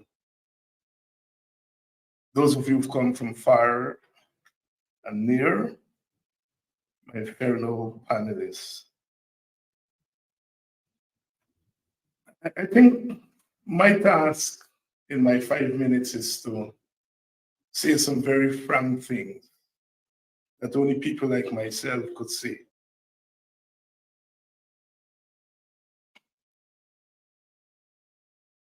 I want to begin by saying that Guyana is a changed place. Let's stop denying Guyana is not the Guyana we left 20 years ago, 15 years ago, or even 10 years ago. When it was announced that we found oil, that's it. That's it. Everything is before that and after that. And whatever we think about, whether we think about protest, whether we think about revolution, whether we think about change, whether we think about organizing, they have to be done against the backdrop of that fact. And no country has moved from a poor country, the second poorest country in the hemisphere, the fastest growing economy in the world. Things remain the same. So that's, I think we have to begin there. The second thing, and this is something that flowed from that first fact, is that exercise that we had in 2020, in March 2020, was more than an election. It was the reordering of by powerful global forces in conjunction with national actors. Guyana is sitting next to Venezuela, which has the largest oil reserves in the world. I said it on my program the other day. Guyana has got one of the largest finds in recent times. Oil determines what happens in the world. We are living in the most important neighborhood in the world. The largest oil reserve and the largest oil find in recent times. Just orient our minds to that. What it means, therefore, who governs in Guyana is not determined only by Guyanese. Guyanese are perhaps the conduit to determining who governs. And in 2020, a convergence of forces hastily put together determined who governs. Don't quote me, quote the United States Department that said the 2020 elections were disputed and the government was installed. People say it as if the PNC came up with those terms, or the APN. You know, it was the US State Department, 1 year after the government was installed, that said it was a disputed election and the government was installed, not elected. The Americans said that. It was one of the few elections at any time in modern history where a powerful global force sanctioned one of the actors before the results were announced. You all bear that in mind. You don't happen, you sanction people after the election finish, you say, well, you rigged, I'm going to sanction you. Here is at the top level, the third in command in the most powerful country in the world, the third in command, sanctioning in the name of the most powerful country in the world, one actor in a contest of two actors. It means, therefore, that the outcome of the election was determined by powerful forces. When you bear that in mind, all the talk that we are talking here ought to change. Ought to change. I have studied countries where regime change happened. And what happens after that is the government that comes into power is given a blank check. A blank check. Everything else closes down. A blank check.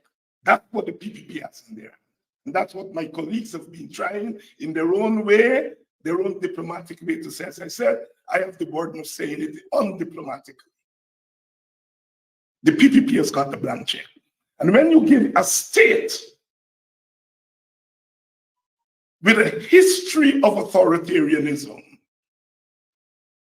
and with that amount of resources that can be used, mentioned, when you give that state a blank check, you are playing with murder. And that's what's happening in Guyana today. I say that to say that at my age, I can call myself a recovering revolutionary. So I know something about making revolution. You're not making no revolution there. Or you're not making it the old way. You have to make revolution the new way. And I can tell you as someone who wakes up every day. My first job, not my second job. My second job pays me and feeds me and houses me. But my first job is to work for that revolution in a new way. Sisters and brothers, we've been doing that. These comrades can tell you, as you walk around Guyana today, it's not the same place it was 3 years ago. People have a level of consciousness. Because what you see, the level of authoritarianism in itself breeds consciousness. And it throws up new ways of protesting. All y'all here, everybody tell me, Dr. I don't miss one of your show. And the reason you're doing that is that we have reoriented our way of fighting. And we have first, I think it's Aubrey said it, no, consciousness. No revolution happens if you don't fight for the minds of the people. And we have to begin that all over again 3 years ago. So you all cool it a little bit on the Guyanese people. They're dealing with circumstances which we have to begin to orient ourselves to understanding.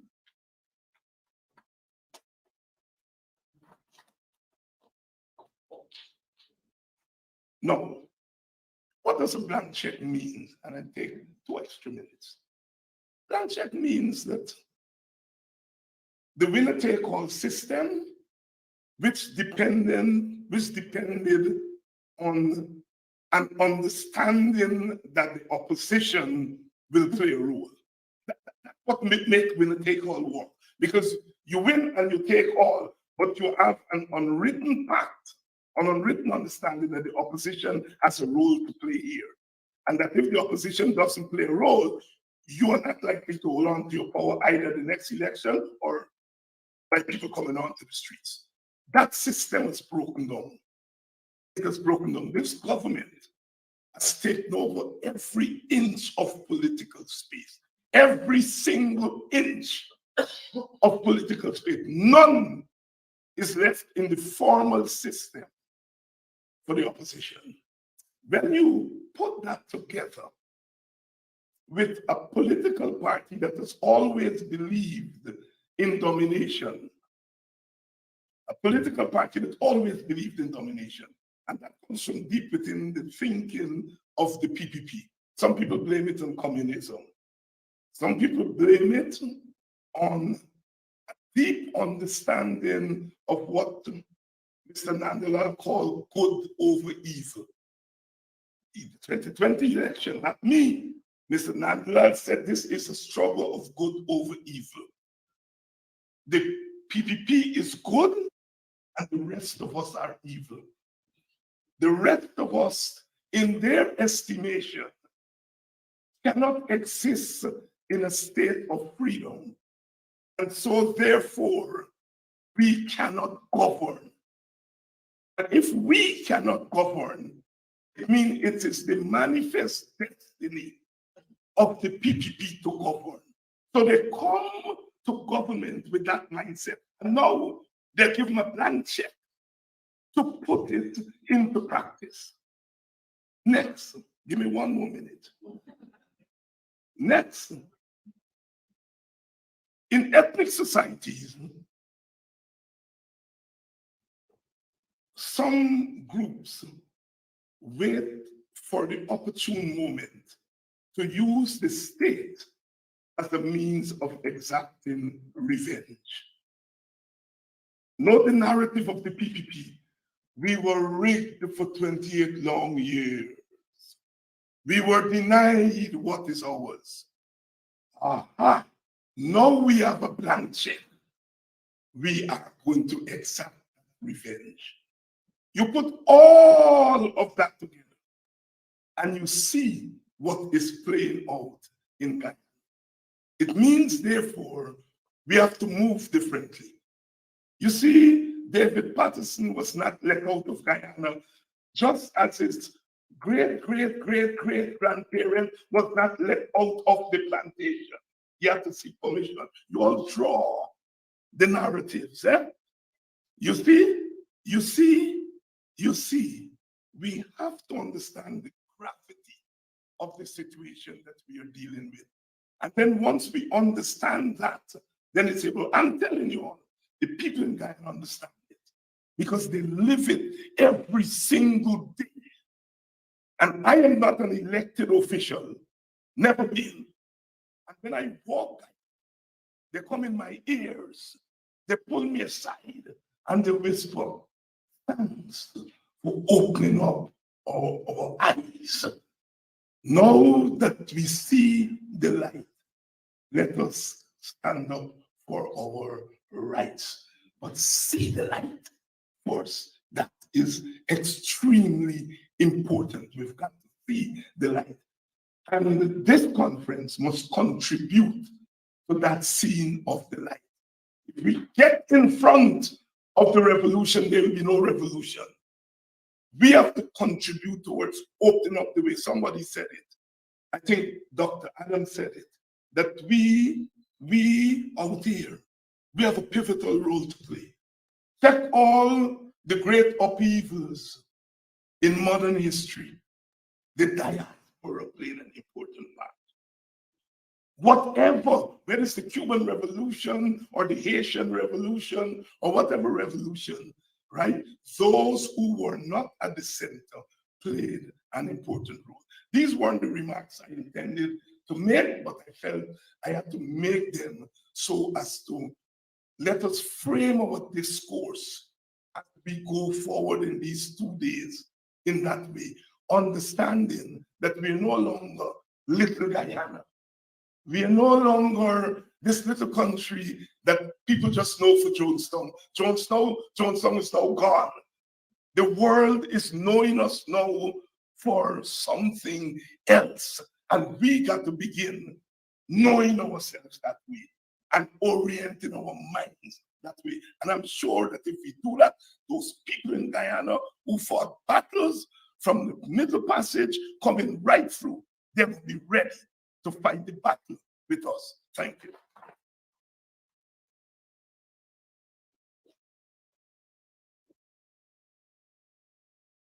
Thank you, Dr. Hines. It's always important to have the appropriate framing when you deal with such complex issues. On a point of attribution, I think it was Leader Norton, Aubrey Norton, who mentioned the importance of consciousness before you come to. So I want to make sure we attribute that to him. Now, next on the panel, we'll have Olive Sampson. She will speak, and then we'll move on to the next person after that. Oh, I was just informed that the Guyana Police Force has issued an apology to the Honorable David Patterson.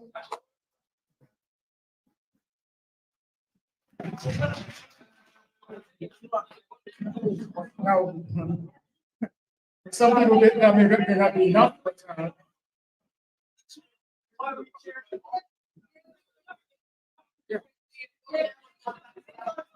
All right, order, please. Just 1 point from Aubrey Norton, and then we'll move on to Olive Sampson. I think we need to be very, very careful. When we clap, we think we would have achieved, but they have achieved their objective. They stopped him from coming. They use Hicken, then send the apology. We shouldn't be clapping. We should be condemning them and telling, confirming that Hickey is a puppet to the people. Well, thank you for that. I can't speak for his itinerary, but I'm inviting all the citizens to the podium.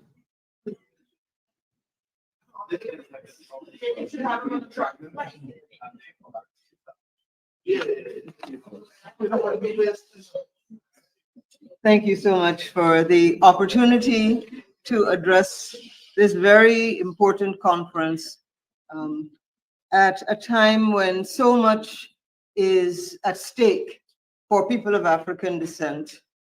I am Olive Sampson. I am the Chief Executive Officer of the International Decade for People of African Descent Assembly Guyana, an organization of 67 African Guyanese community organizations in regions 2, 3, 4, 5, 6, and 10 across Guyana.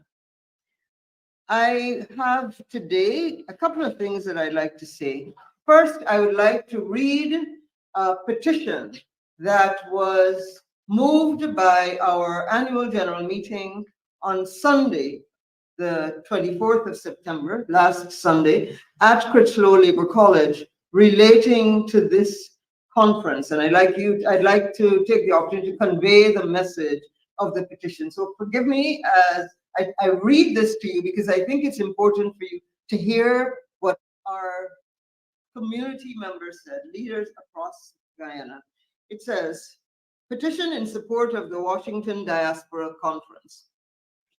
Whereas the government of Guyana is in denial with regard to the state of African Guyanese, as exemplified by its actions towards Guyanese of African descent, and its written submission to the United Nations High Commissioner for Human Rights in response to reports submitted by the People of African Descent organization in Guyana.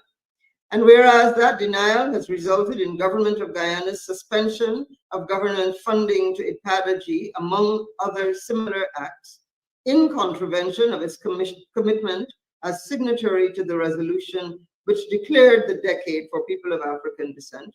And whereas any attempt by African Guyanese to assert the state of African Guyanese is greeted with hostility and repression by the current government, witness the withdrawal of permission for African Guyanese to assemble at a state-owned facility, the Guyana Industrial Training Center, in February of 2023 to discuss land rights issues affecting people of African descent.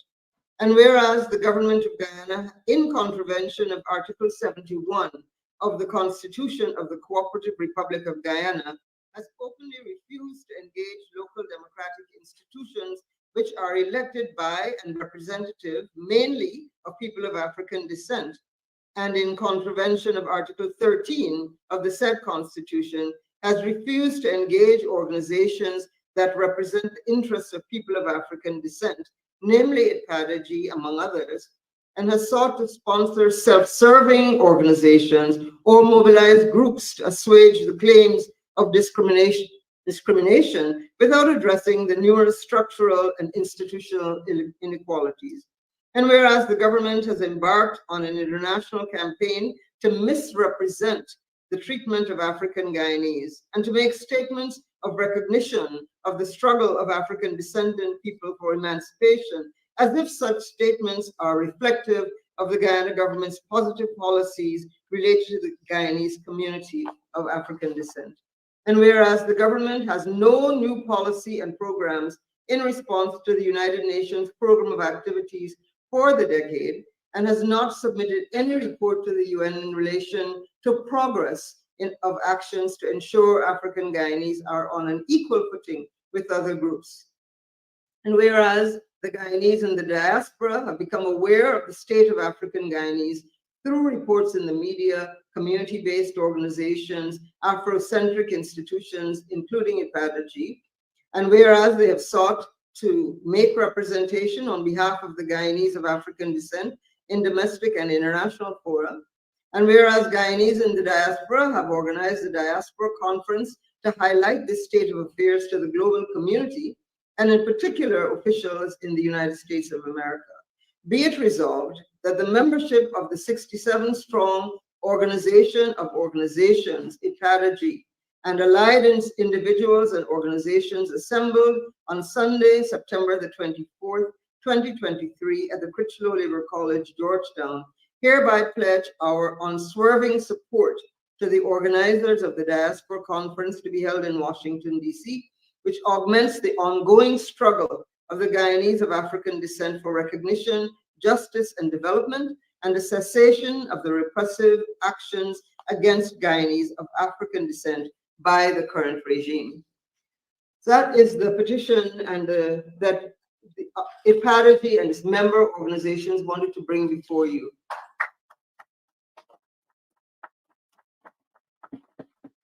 I would like to follow up on that petition and on some of the remarks that have been made here today to speak to the topic of this specific panel, which is discrimination, injustice, and economic and social prejudices that violate the Guyana Constitution.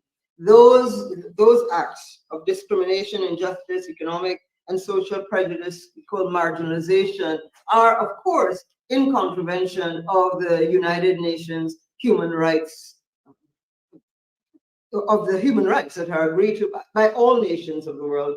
The IPADG comes under the United Nations. We came out of the mandate to create the Decade for People of African Descent. And so we, in our work, look at what are the goals of the UN Decade: recognition, justice, and development. We focus on all that was decided by governments at the Durban Declaration, which focused on eliminating racial discrimination, xenophobia, etc. around the world. And because of our mandate, because of the nature of our work, we have been reporting to the United Nations very, very stridently on what is happening to the African Guyanese community. Our last report that went to the United Nations working group of experts on people of African descent occasioned a request for a meeting by that group. We met with the chair of the working group of experts and submitted a special communication on what is happening to African Guyanese. We spoke about economic marginalization, and we were able to present Nigel Hughes' very, very potent report on what is happening with contracting. We had Paul Slow address that group and spoke to what is happening with the police. GHK Lal, as a commentator, also made representation to that group. So did Trevor Ben on questions of land. So we have been very active in making sure that the discrimination that is affecting our people is reported at the levels that we can. We have also made similar representations on Capitol Hill and to the Department of State, which now has a special representative for racial justice and equality. I say all of that to say that there's a lot of work to be done, and that we must keep raising our voices in response to our very, very clear-cut factual report to the United Nations. The government of Guyana has responded with a 101-page report that never really addresses the specifics of our report. The specific examples that we have given of land being taken away from our people, of people like Orrin Boston being shot in his bed, the treatment of Shauna Ballers, the police officer who was spat upon. Those things they never responded to, but instead went off and focused on issues that are quite irrelevant to these issues. So I think that they are fully aware that they have no leg to stand on, that their discrimination is transparent. I think that we need to keep working in conferences like this, but taking the message constantly forward and to larger and larger groups of people. I want to say before I go that our culture as Guyanese has been shaped by the contributions of all of the races that came to Guyana. But one of the things that we are observing is the erasure of the history of people of African descent. That erasure is critical. We have got to stop it, because to the degree that our young people are unaware, for example, that we arrived in Guyana somewhere between 1621 and 1627. When a young person can say to me that we were only in Guyana about 50 years before indentured laborers came, or 2 weeks in another instance, then where is our claim?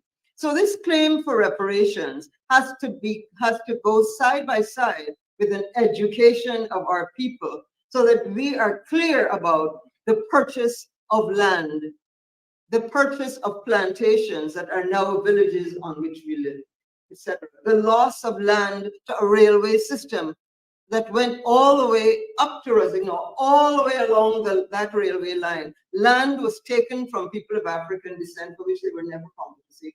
Those are the stories. There are so many. There's so much of our history that is being lost. And I encourage you to create fora where people who know our history can be there to share it here in the diaspora and encourage that similarly in the affinity villages, because each of us came from some village. Somewhere along the line, we came from a village, right? We came from a plantation that became a village. Let's be fair.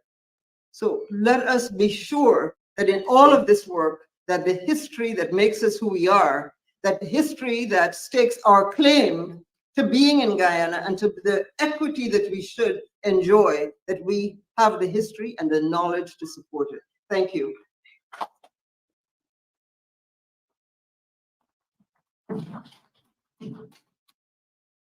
Canon Samson, ID Protege representative. Next on our list would be Ms. Dawn Hastings Williams, MP.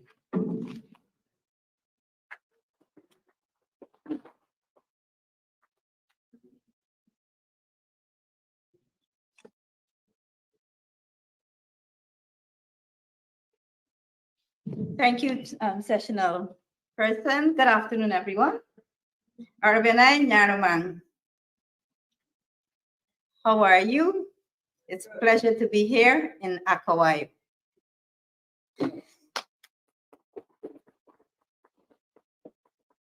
Guyana becomes more interesting when one becomes more interested in it. It is a wonderful place with amazing people and a stunning diversity of life. And when one thinks about it, how could one not become motivated, interested, and enthusiastic to stand up against discrimination, injustice, economic and social prejudices that violate the Guyana Constitution?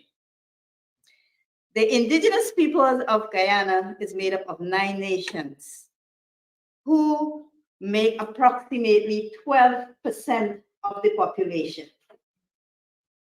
I belong to the nation of Akawayo, proudly indigenous woman, a proud indigenous leader, fighting for the indigenous rights in Guyana, indigenous people's rights in Guyana.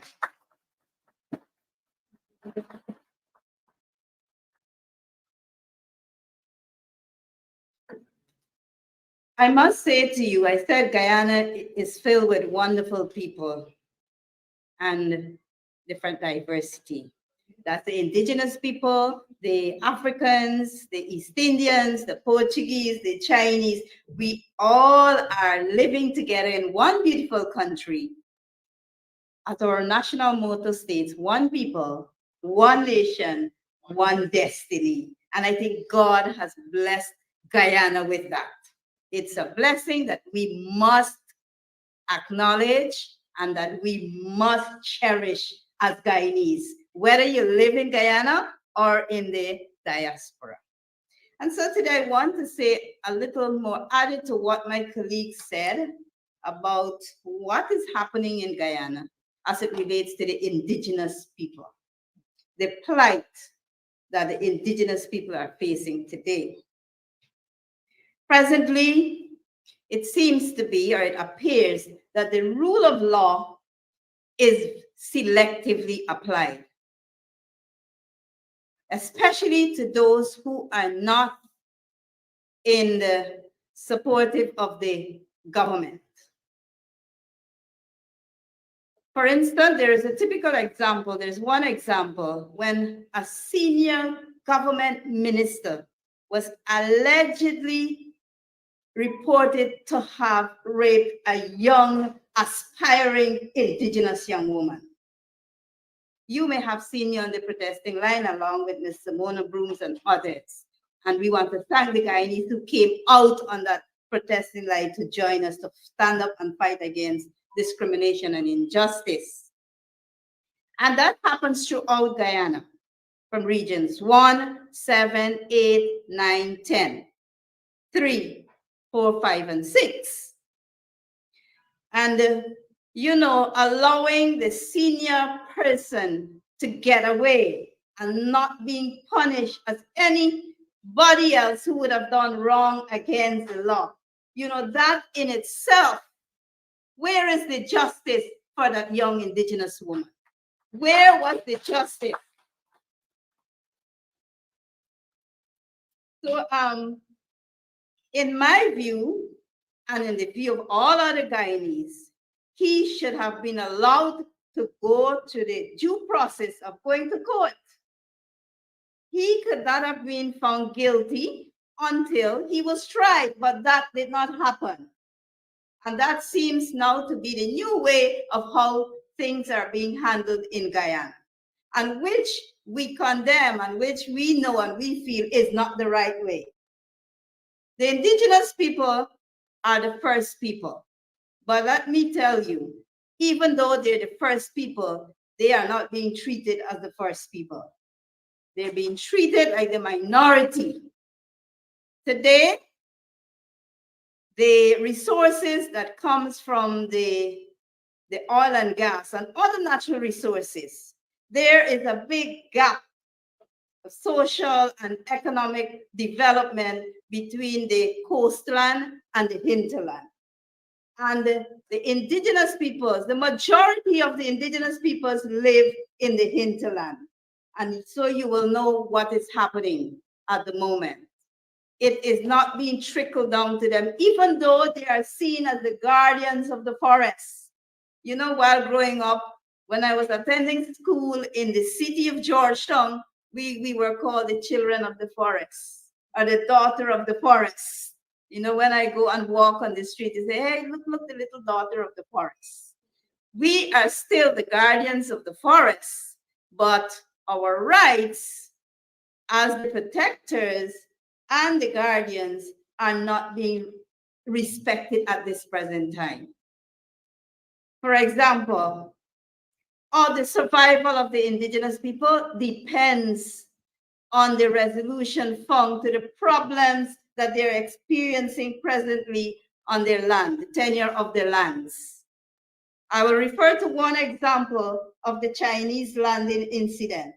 There is an indigenous village called the Chinese landing, who at this time have been driven from their ancestral lands. They see that as their ancestral lands. But because the government granted the license for a company to mine in this community, they're being harassed.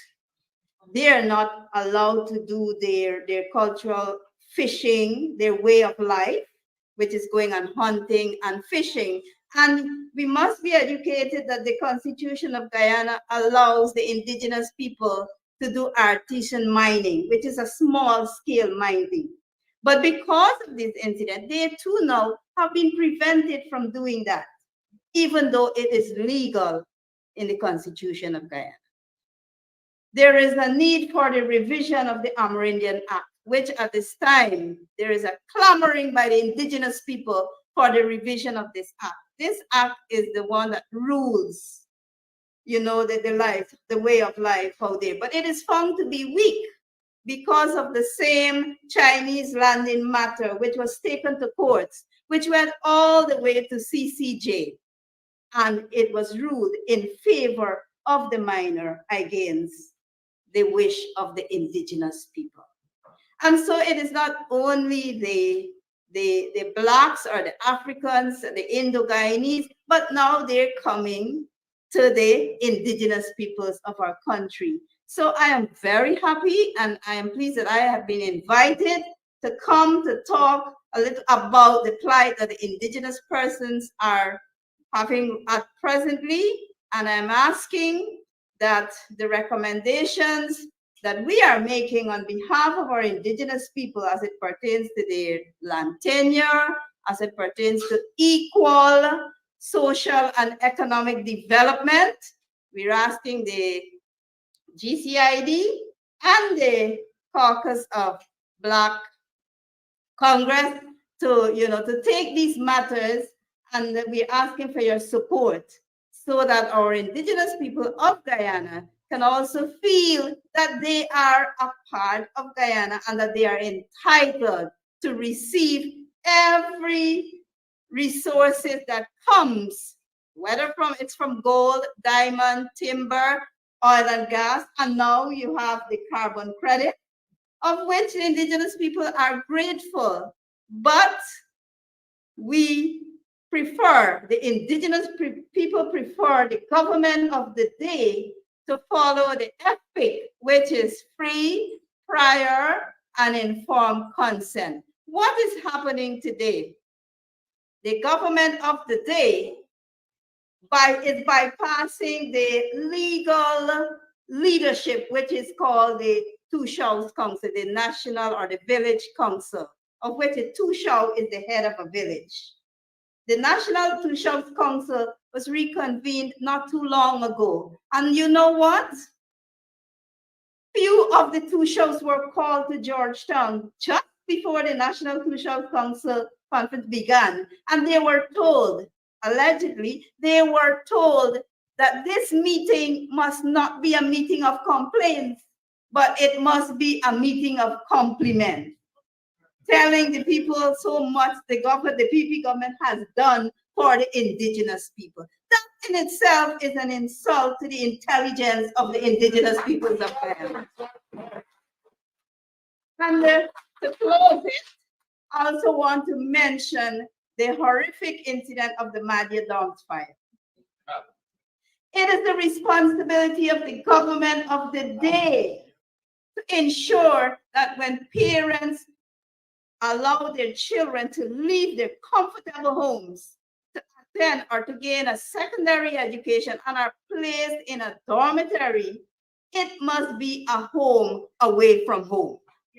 There must be adequate dormitory parents to ensure, just like how there is a teacher to pupil ratio, there should be a dorm parent to children ratio. That is not happening in Guyana at this present time. So I want to ask of you for your support in the diaspora to ensure that wherever our indigenous children are placed, whether it's in a dormitory, it must be a safe place. And again, I said, it is the duty and mandate of the government of the day to ensure that these children are educated in a place that is safe away from home. I thank you.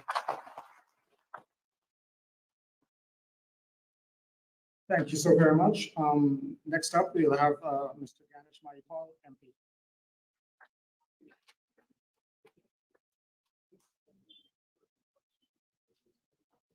Thank you very much, Mr. Sessional Chair.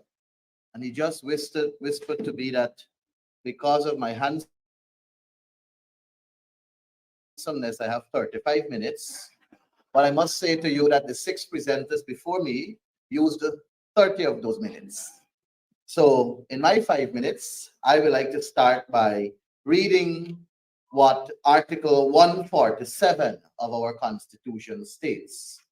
And I quote, "Except with his or her own consent, no person shall be hindered in the enjoyment of his freedom of assembly and association.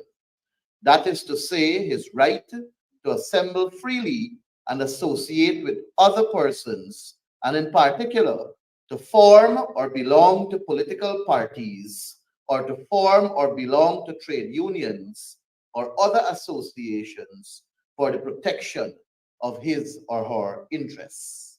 And as an Indo-Guyanese, proud Hindu, I have associated myself with the People's National Congress Reform.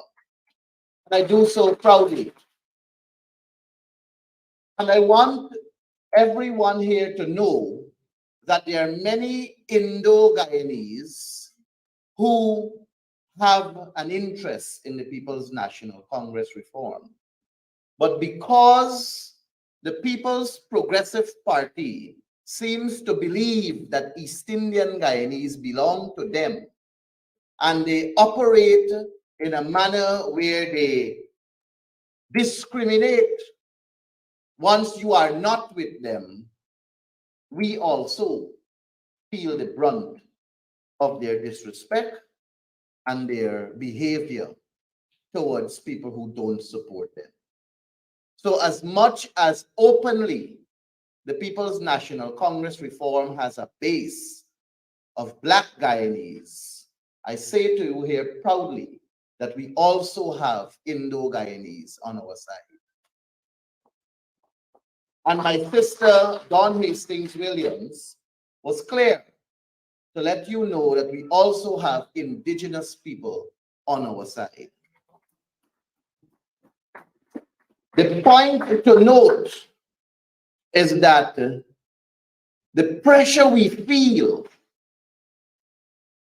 is not easy. Sometimes we even lose family members and friends.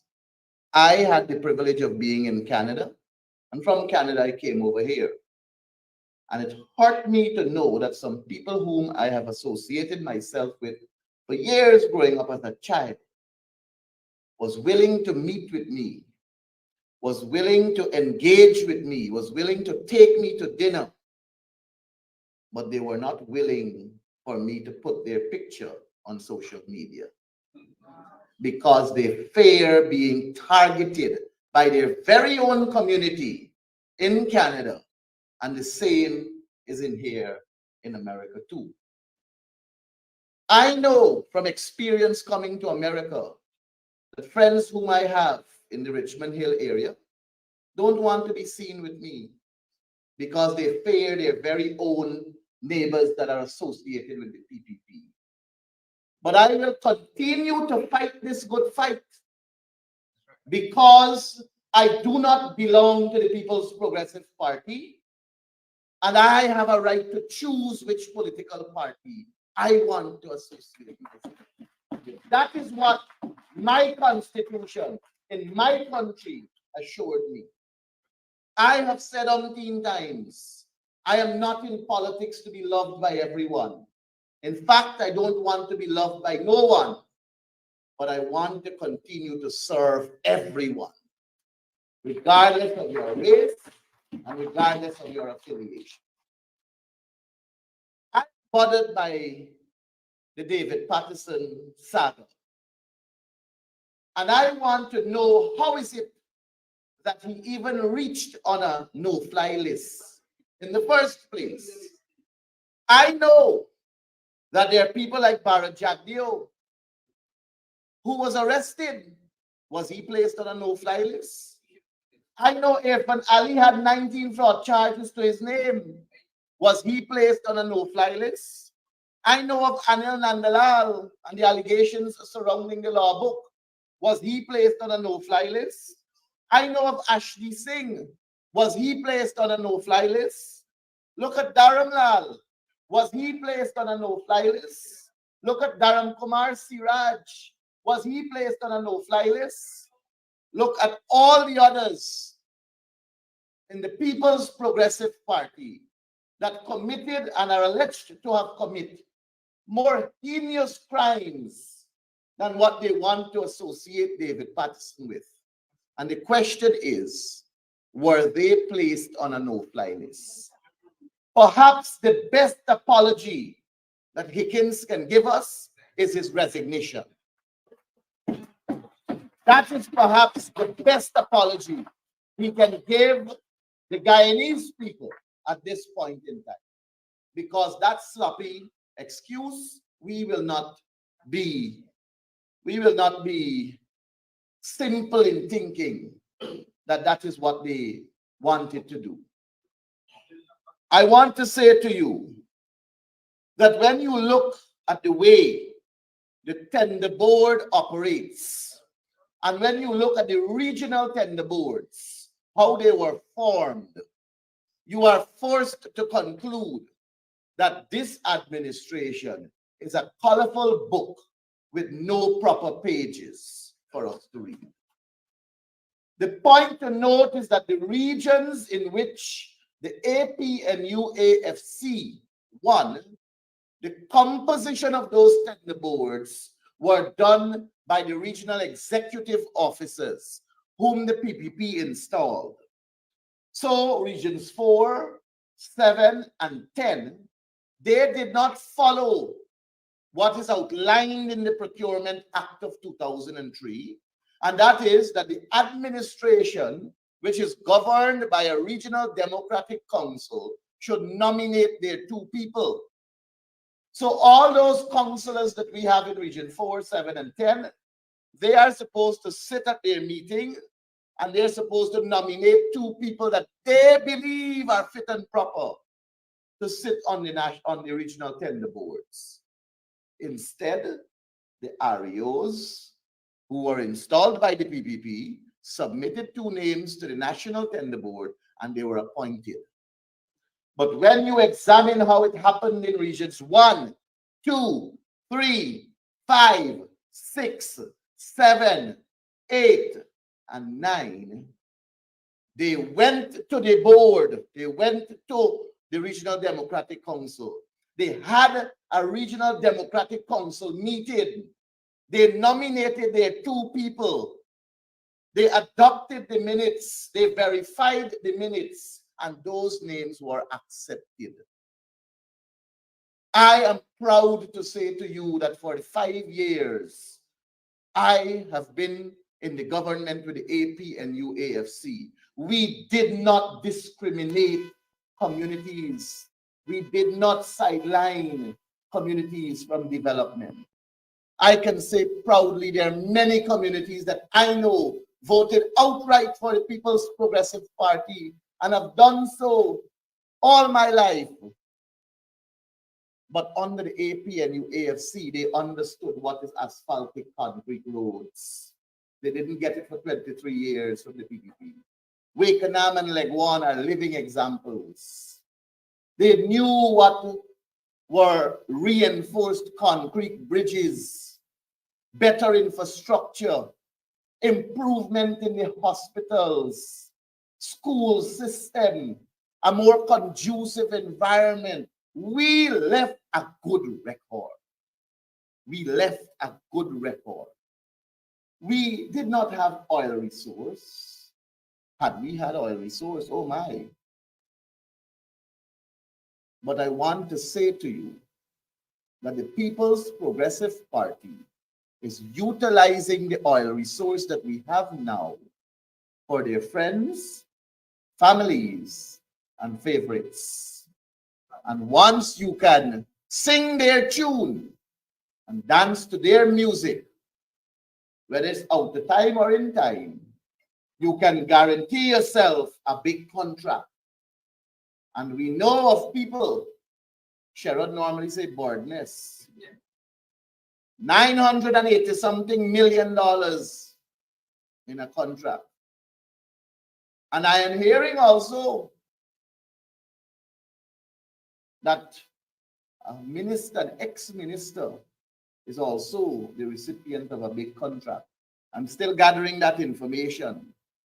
But comrades, as you deliberate here, and as you move forward in your deliberation, bear in mind that there are several Indo-Guyanese, Amerindian Guyanese, and a huge number of Afro-Guyanese that are suffering at the hands of the People's Progressive Party. I thank you.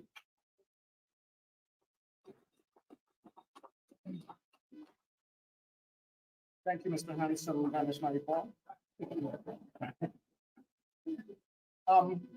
We're going to wrap up this afternoon's session with a final presentation from the Honorable Royce Ford, the Shadow Attorney General.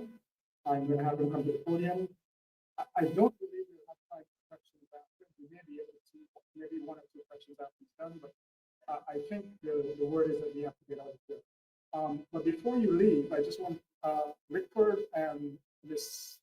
Tappan will give you instructions as to how tomorrow will proceed, because I think we're moving to another location. So, yeah. All right, so Senior Counsel Ford. Good afternoon, Sessional Chair. Good afternoon, all. Good afternoon, fellow members of Parliament. I believe that we are gathered here for a very significant and important purpose, which is to assess the state of our country. But I believe that the presentations made by the fellow panelists so far would have positioned much of what I wanted to say and actually limited what I wanted to say, but yet still provide a pathway forward, which I believe, I hope I could offer to all of us here this afternoon. I believe Professor David Hines' positioning of the context of where we are today requires us to establish a new way and a new way of framing the challenges that we face in Guyana and even you in the diaspora. I believe for too long we have allowed ourselves to be positioned by the People's Progressive Party as the party that is only representative of African Guyanese interests. I believe for too long we have allowed them to allow ourselves to be put in that category. Today, when we attended the meetings of the Congressional Black Caucus and the congressional leadership, it was very clear that they saw us as national leaders and as leaders of representing all the people of Guyana, and that we had a responsibility to represent all the people of Guyana. There's no doubt that the track record of the PPP over the years, and especially since March 20, when 2020, when there's the elections and the assumption of office in August of that year, that we can say without any fear of contradiction that the People's Progressive Party is vulgar, is racist, is oppressive and authoritarian. And we have said over the years that the PPP engages in a policy of marginalization. But I believe since the coming to power, we all would have seen an accelerated behavior of the PPP, an acceleration in terms of their breaches of the Constitution, an acceleration in the acts of oppression in the country, the depravity of the acts, the bulldozing of homes. And I believe it points more towards a new word that we should attribute to them, and that is the concept of displacement. I believe that the PPP is on a new pathway to displace much of the Guyanese citizens out of the economic opportunities that the progress lies before us. Reason why it is displacement, because the government has pointed out that they intend to introduce thousands of foreign workers into Guyana. Thousands of foreign workers into Guyana. And we must understand that we are at a different economic stage, and we are also consequently at a different social stage in our development. We're no longer fighting over 5 coins. We're now a country that possesses millions and billions of dollars. And the PPP understands this. And they understand that we are entitled to an equal share. But they understand at the same time, acting in accordance with the Constitution, acting in accordance with the principles of fairness, and equity, and equality, will see the rise and empowerment of a number of people that they don't want to be empowered. This is the fundamental issue that we are gathered here today, to discuss inclusivity with a government that rejects inclusivity. They're not going to come to give it to us, but at the same time, they're prepared, my brothers and sisters this afternoon, they're prepared to bring persons into the country, to occupy jobs, to occupy lands, to occupy opportunities. And this concept of displacement is the reason why the People's Progressive Party under Barajagli was so alarmed about the organizing of this conference. That is why he was so concerned and sought to insult and denigrate every person who showed an interest in attending and participating in this conference. At the same time, my brothers and sisters, I want us to appreciate that the wily nature of the PPP is of such that they could put Irfan Ali out in public to travel the world and to speak on a very sensitive issue of reparation, a very sensitive and significant issue, a very emotional issue of reparation. We would have seen his statement to the BBC, I believe it was, and many persons said, look how he did well. Unfortunately, my brothers and sisters, I'm not one who could say that he would have done well. Mr. Irfan Ali is the head of a racist, vulgar, oppressive, authoritarian regime who wishes to mask it now with platitudes in relation to African Guyana. This is part of the new plan to displace, to misrepresent, and to mischaracterize what is happening in Guyana. Mr. Irfan Ali calls on the international community. He calls on them to engage in reparations, acts of reparation. But at home, in Guyana, he mistreats African Guyanese. In Guyana, he disregards African Guyanese people of their entitlements, of their historical entitlements. In Guyana, he disregards the indigenous people and their entitlements. And most importantly, for the context of the Guyana and the population that we live in, he even disregards his own supporters. All on the way to establish an oligarchy where the few are wealthy and the multitude are poor. If the PPP was committed, seriously committed to the questions of reparations, they would have recognized that the first authority under the Constitution, the first authority under the Constitution, who's responsible for reparations is the state of Guyana. It is the state of Guyana that the Constitution obliges by Article 149 2D to take all steps, legislative and other measures to ensure that there is a situation of equality and equity in Guyana.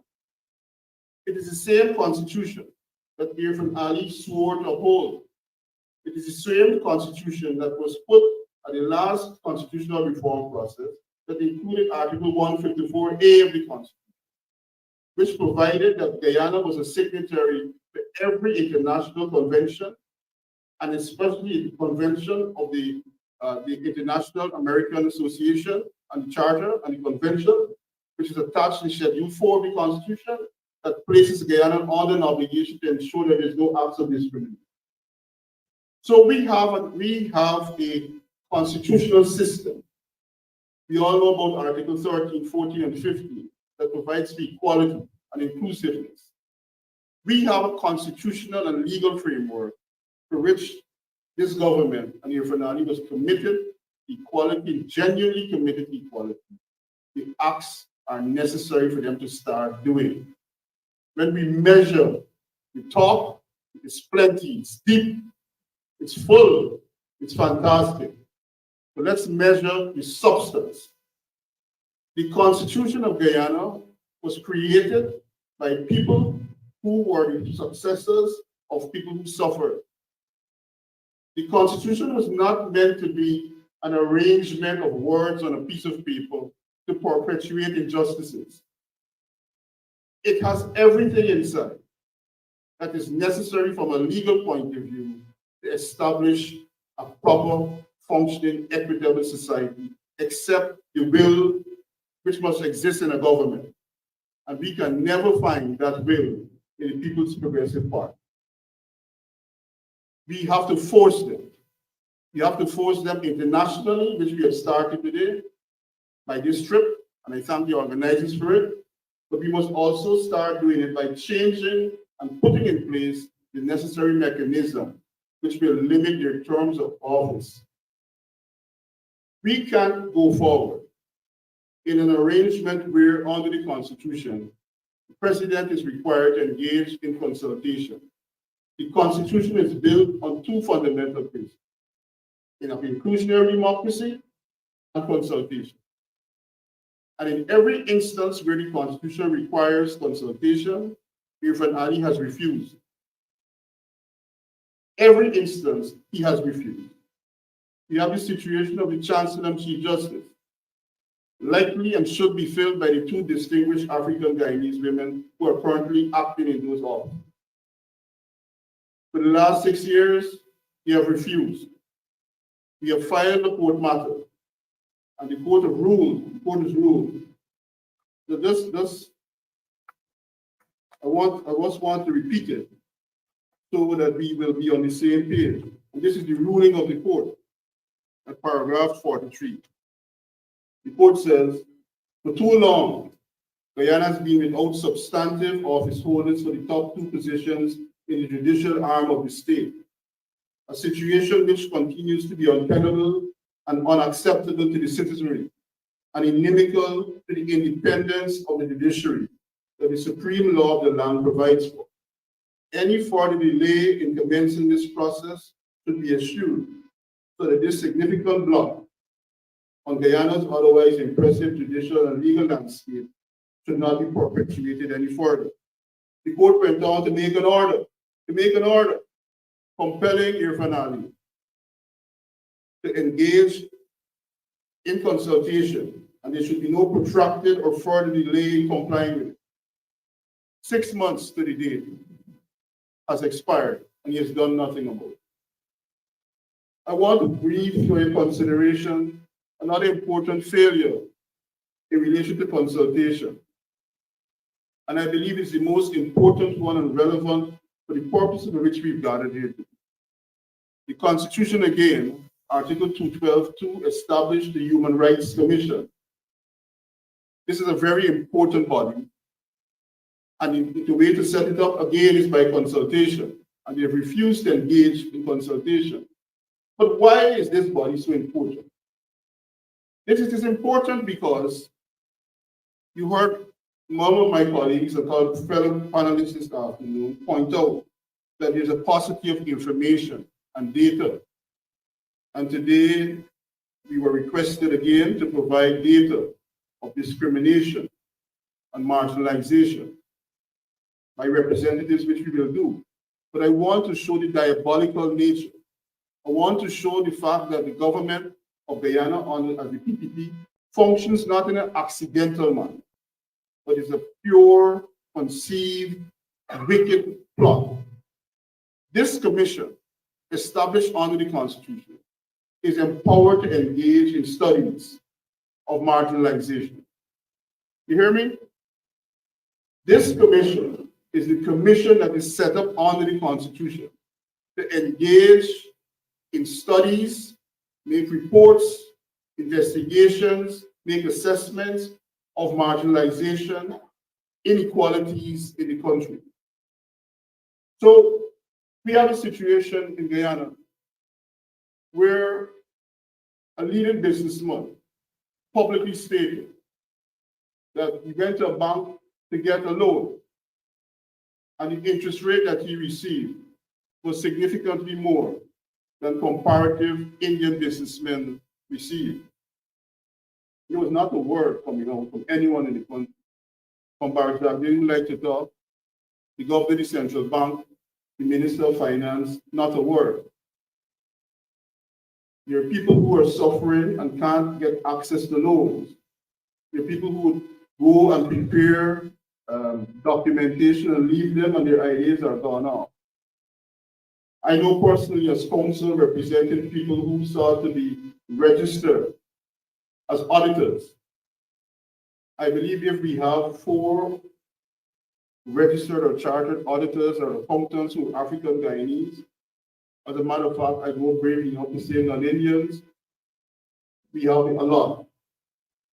These are important professions and offices that show the nature of the structural discrimination and marginalization and ultimate displacement that is taking place in it. So they refuse to establish a human rights commission because it will expose them. But as members of the diaspora, we have to fight together to ensure that these institutions are brought into being. We have to ensure that at the local level in the country, that we stand together to take Guyana forward. There is no room, there's no reason for us to speculate. There's no reason for us to worry whether we are going to be standing on the right side of history. We have seen sufficient over the past years to show that our cause is just. We must remain committed to the people of this country and committed to the people of Guyana. And I thank you very much for gathering this up.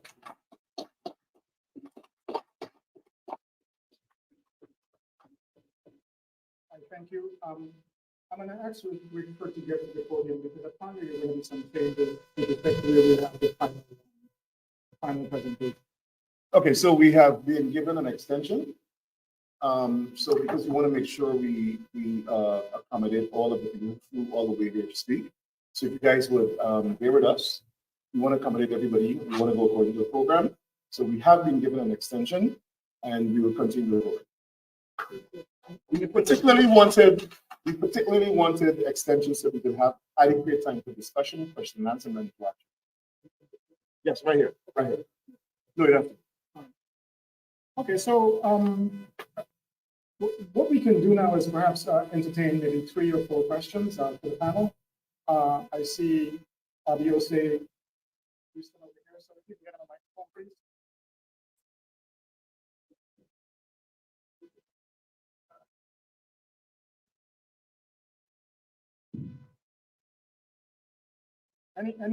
Before we go, any additional questions? Okay, so as we stand, we're only one. Okay, go ahead.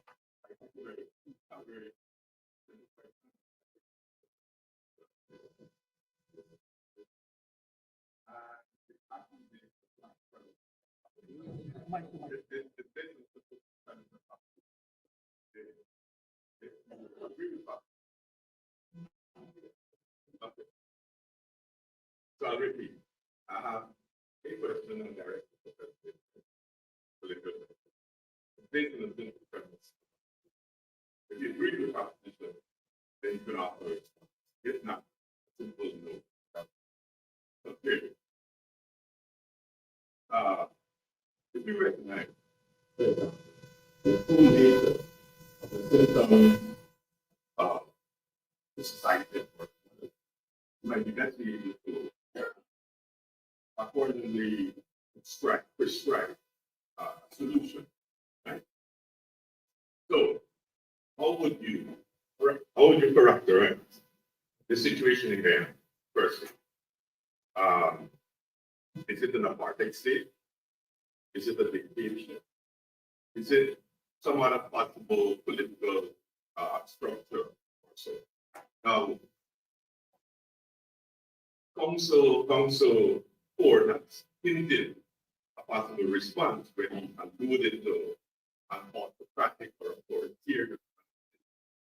Because I think if we're able to recognize the symptoms of particular illness, if I afford you an opportunity to accurately determine and provide a solution and offer prognosis, I find this is out of the question that if we don't appreciate what is Guyana, our solution would not deal with the underlying problem. So to make it simple, it's Guyana dictatorship, it's Guyana an authoritarian state, it's Guyana apartheid state, it's Guyana a democratic state. Any answer to those questions would determine how we move forward. I offer you the opportunity. That's my key. Thank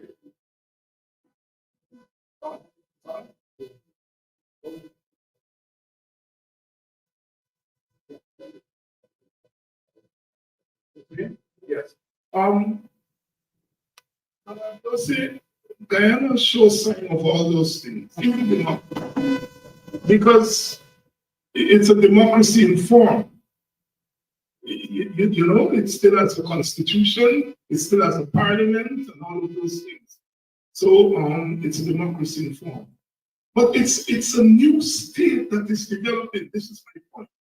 That has a little bit of authoritarianism, a little bit of what we call autocracy, a lot of ethnocracy. And it is, I'm glad for that because we are a country in motion and we are a state in motion. And so there is a part, there is authoritarianism, there's old style autocracy. All of this is done with the mass of democracy. And as a political scientist, I can't put a label to it now. Maybe, you know, as it plays itself out, we are going to be able to come up with the point here is that we have a state formation that is utilizing all the forms of dictatorial rulership that we have seen in the past. Now, for me, what is important is what is your response to that? And I think there's some serious questions that I hope this Congress will grapple with. Now, are we going to burn kids? Are we going to, burn the oil fields as the PNC burned the PPP, burn the cane fields? Now we talk about revolution and protest. What that protest will look like? Are we going to burn those oil fields as they burn the cane fields in the past? We're going to grapple with that. Are we going to gamble every 5 years with billions of dollars? And when we lose, we cede all the power to those who, quote unquote, are installed. Are we prepared to play that gamble with this amount of money? I hope we grapple with that. I think those are the central questions that any gathering of Guyanians must grapple with, right? Are we going to knock the table down, destroy the table, and leave us with no table at all? Or are we going to knock the feet of those who are trying to hold on to the table and will knock their feet out and leave the table? And if we're going to do that, how is it going to be done? My plea here to this conference is that we are in a new regime. We have had in the past change of government. Even when we became independent, we did not have a change of government. We basically exchanged the colonial order for the post-colonial order. And we have gone along with the same regime. That regime has been changed in 2020. No, we didn't spend 5 months because somebody was rigging in 5 months. You don't rig no election. We spent 5 months determining what would happen because there were so many forces at play and they were colliding with each other. And no collision of that nature ends in 2 or 3 months or 2 or 3 weeks.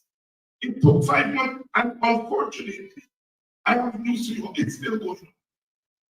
It is still going on. So there's some fundamental questions, Brother Dios, that we have to grapple with. You asked what we have. When we said last year in Coffee 250 that we have an emerging apartheid state, what was the response of the government? The Constitution does not say that we have apartheid. Well, that lawyer knows very well. He knows very well but that in political systems, they are what we call de jure by law. In practice, guys always aspects and of apartheid, which is what apartheid is about. We live in our own community. We live apart from each other. All right? We play around with it, but it's there. When we say that it's an apartheid state, what we are saying is that you now have a state, a government that is willing to put into practice what was de facto. It is willing now to make it by law.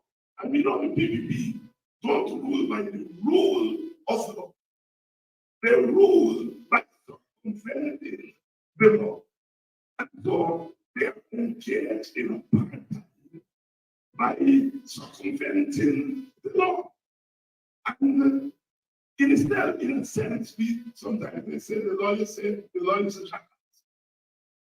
But the PPP is making the law a trap in front of our very faces. And so this new dispensation means that we have to start thinking in new ways. If this all champion up, then get rid of it and see if it's going to stop. What we call systemic discrimination, institutional discrimination, it has been kind of subdued in our first decades of independence. It's now in full bloom. It's now in full bloom. Systemic racism against African Guyanese. It is more pronounced there, or perhaps more graphic because African Guyanese have a lower voice. But I'm telling you what the sister talked about in the Amerindian communities. That fire would not happen in Brandonville. It wouldn't. There is something about the system of thought and the system of practice and the system of the law that says that Amerindian people are treated in a certain way. If that child that accused that man of violating law, if that child was East Indian or African, he might have gotten off, but he would not have gotten off the same way. He got off that way because she was Amerindian. And all the prejudices against Amerindians were played out. It was no accident. And in fact, that it was Africans who took to the streets in defense of that Amerindian girl. Not East Indians, not because the East Indians felt it was wrong, but because East Indians, as all of us do in our ethnic self, we privilege the party more than the human being. And so part of what we ought to be talking about in this conference is what is to be human in Ghana. What it is to be human. Because it is cheap. It is so cheap in Ghana. I'm urging this conference to be as serious as we want the people in Ghana to be serious and take to the road. Then we take it to the road when the so-called talented 10 figure ourselves up and figure what the priorities are. All right? And this conference must give leadership in terms of mapping that new way. Do we want the oil in the ground or we want the oil up? Do we want to eradicate poverty or not? If we want to eradicate poverty, are we leaving that to the state? Or are we allowing the people to play a part in getting rid of their own poverty? Those are the fundamental issues I think that are important. My brother, he will say, I'm glad for that question, because what that question raises is the fundamental question. Are we conscious of what we're representing? And if we're conscious of what we're representing, so we have raised Brigade. We have raised Brigade. I'm telling you, I am not prepared after 2025 to give 5 years more to the PNC with the PDP with the target, sitting on billions and billions of my forebearers' money. Because A lot of that money are money that were not paid to my foreparents, whose bones are wrapped up in that oil coming out of that ocean. So nobody tell me I'm losing. Because I lose an election at 40 votes or 4,000 votes, you got the right to spend my taxpayer, my foreparents without that. The law and the politics not correct that. And I think we have to face that fact here at this conference. Thank you. And thank you for taking more time.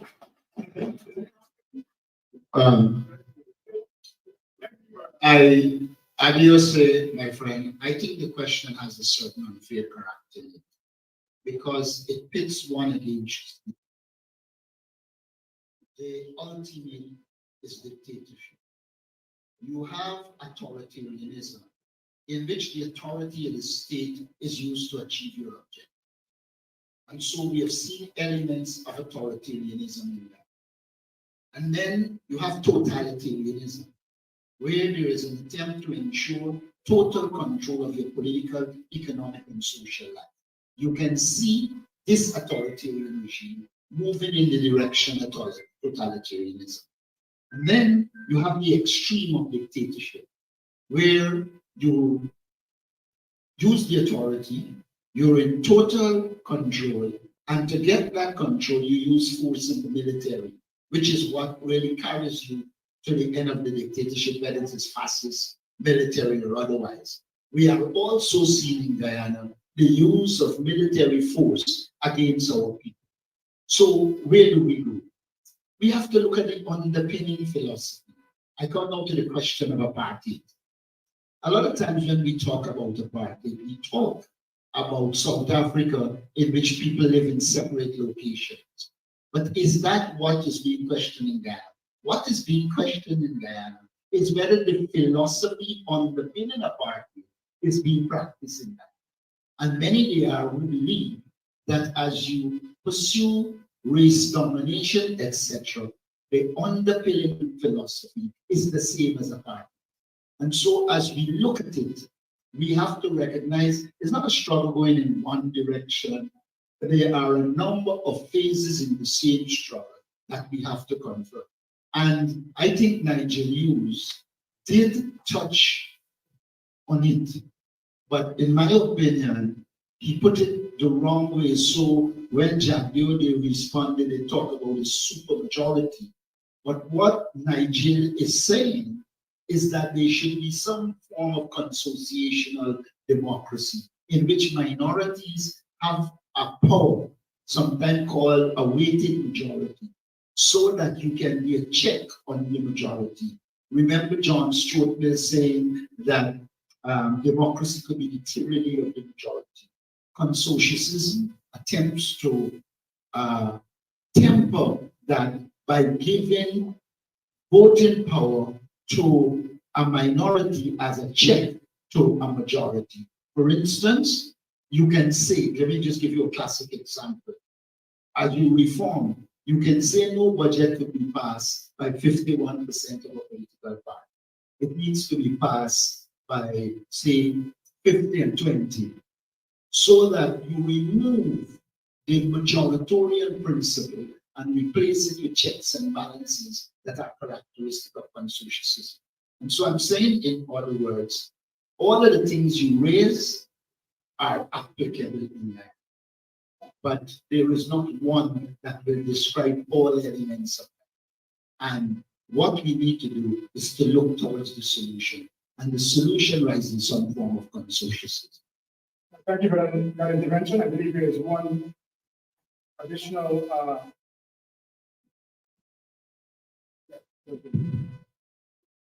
Good evening again, folks. I remember the PPP having, I think, 23 years of government prior to us coming into power. So we know what they were about and we know what they did. My question is, why hasn't either the opposition, the politicians, or some human rights group capitalized these discriminatory events or murders and took it to the right authority. And the reason I'm raising that question is because the friends in the room, he may be able to tell me the exact time. We had a big protest in New York. We had Congresswoman Edith Clark, and she addressed us. And one of the things she said, you guys talk, and no one's ever filed anything official in my office. She went further to say there have been people from the Ukraine and other countries that have filed these things. So my question is, we've got them back in power, and we still haven't filed anything. And I would like somebody to explain that, because it's troublesome. I know for a fact also that the Canadian part of the PNCR had requested, but that was in that Zoom call, information for their political leaders. To this day, nothing has been filed. Thank you. Anybody curious to respond?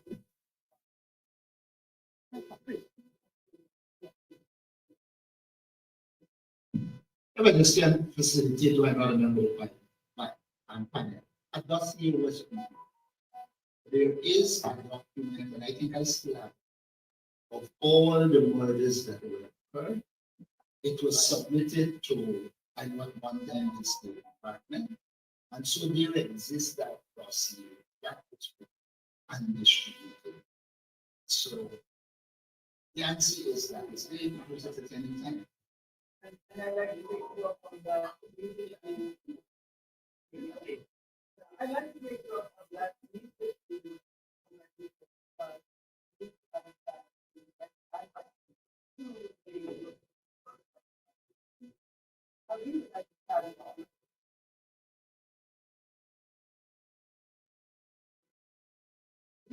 Strategy could utilize that information as part of what we have been filing to the United Nations. So in response to Mr. Odell, I would like to say that IPADG stands ready and has been doing that work. We are an organization, as many of you already know, that was funded, and I think that because of the effectiveness of our work, we've lost our subvention. One of the things that IPADG did in 2021, when we received complaints from African Guyanese all across the country that they were not receiving any of the flood relief, we conducted a survey of over 4,000 people across several regions and were able to document name, address, the amount of the loss, etc. And we presented that to the Minister of Agriculture to say that in this village, these people got, those people who were right next door to them, for whatever reason, did not.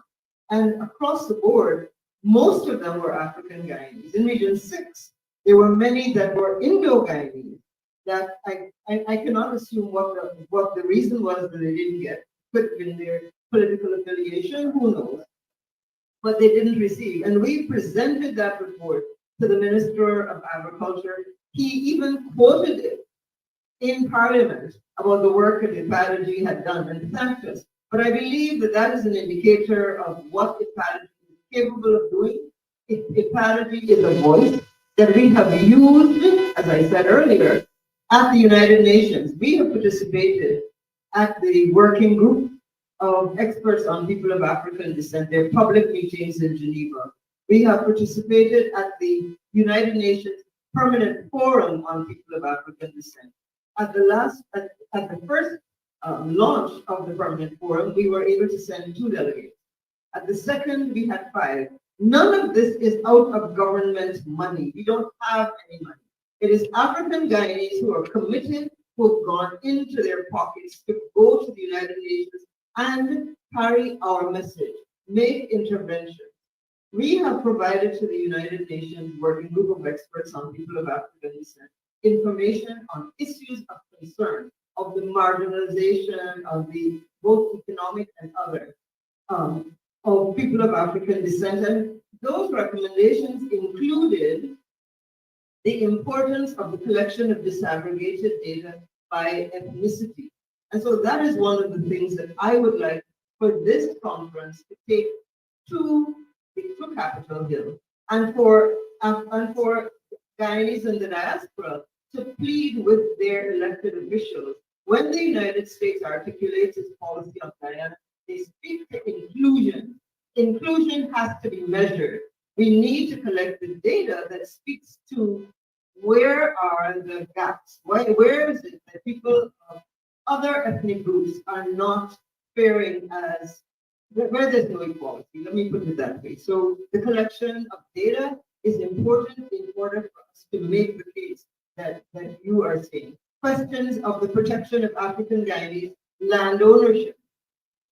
We are about to launch a project. We're putting in a proposal to do some more research on questions of land ownership and the various kinds of losses that we've experienced. But we need to make the case to the Congress, because that's what we're here today as people in the diaspora, to say to Congress, we want to speak about inclusion. We want to demand that the government of Guyana collect data that is disaggregated by ethnic group so that we can make the case. I should say to you that the government's response to this question of disaggregated data, as articulated by Minister Teixeira, is that this is against the Constitution. That is clearly incorrect. There is absolutely no government that purports to serve its people that does not measure exactly where the gaps are and where the needs are. So that that is not a case that can be made. And so, and thirdly, we have gone to the United Nations on questions of human rights. And again, it requires the collection of data. But we must not leave it to the government to collect that data for us. Again, I make the plea for support to institutions like Ecology that has the capacity to collect the information necessary to make our case. And we have to make it cogently and powerfully supported by anecdotal and empirical data. Thank you. Thank you. Before we, I just want to make two quick announcements. These persons whose names I'll call, and I hope everybody is in the room, these delegates whose names I'll call, please don't leave. We have to have a meeting after the session.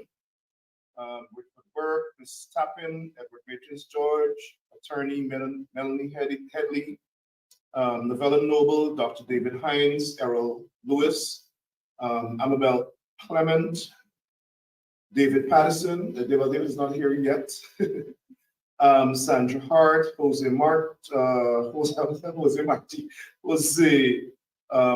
Don Simmons, Dr. Vincent Adams, Ms. Hyacinth Skeet, Brian Collison, Karen Wharton, Ms. Olive Sampson. Please make sure you stay back. We have to have a meeting.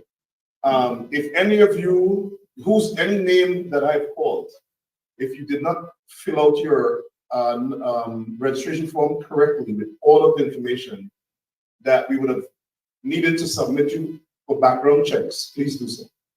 But we'll talk about that later. You have to undergo your background check. Also, tomorrow, everybody here will be going to the Capitol. We're not finished. No, there's another discussion after this. I'm just making these announcements because I'm around the people are leaving and then I'm, tomorrow, everybody for a period, this conference is going to go to the Capitol. You must have your ID badge. You must, the security here will not allow you to go on the transportation to the Capitol without this. Once you have this, it means you would have completed your registration form correctly and undergone your background check. Again, we're not sure about how things will be at the Capitol. All the leaders are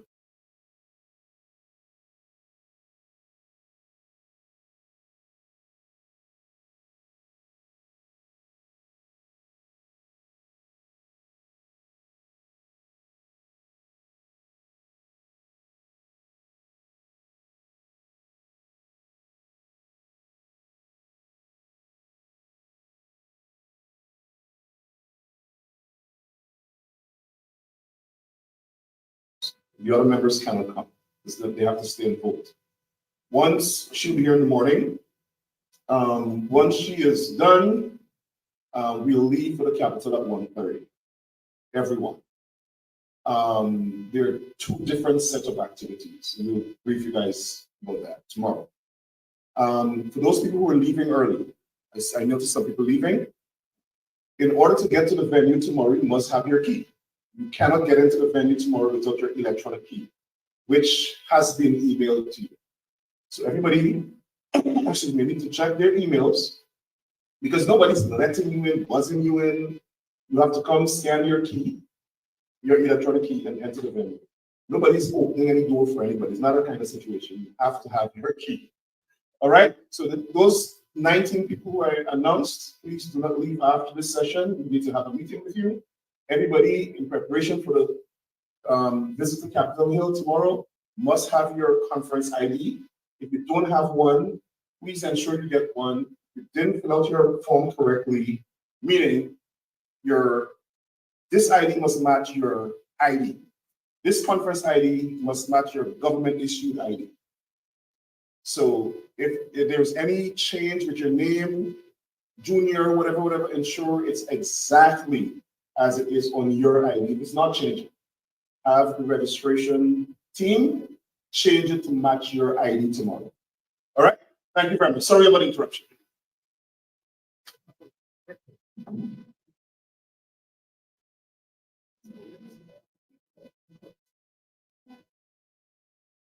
Okay, to wrap up this session, I think Senior Counsel Ford wants to make one last intervention, and then we'll move on to the last panel for the day. Yes. I'm just responding to a question. I can't respond to that question in responding. Mr. Hamilton, Mr. Lawrence asked about. Sorry, Mr. Lawrence asked about. Sorry about that, sir. Counsel. Yeah. I omitted. Tomorrow we would not meet here. Tomorrow we're meeting at the National Press Club. You guys all have that information. So please don't come here tomorrow, then call me and say, hey, nobody is here, y'all late, but we're not meeting here tomorrow. We only shift.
One thing that will remain for sure, at least in the foreseeable future, would be the holding of election at least every 5 years.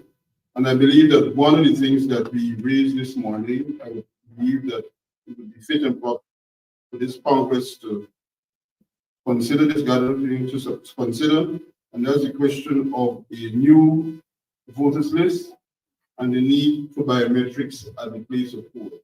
I believe that is something that we should seriously consider. I believe that we should also consider lobbying and asking the United States government to tie aid and loans to the respect for constitutional rights, the establishment of the Human Rights Commission, and the ability of Guyanese to engage in collective bargaining with trade unions. I believe that those would be, of course, the appointment of the Chancellor and Chief Justice. I believe those should form part of any recommendations going forward. Okay, I've just been informed that school is back in session. Dr. Hines will speak for just one more minute, and then we move on to the next panel.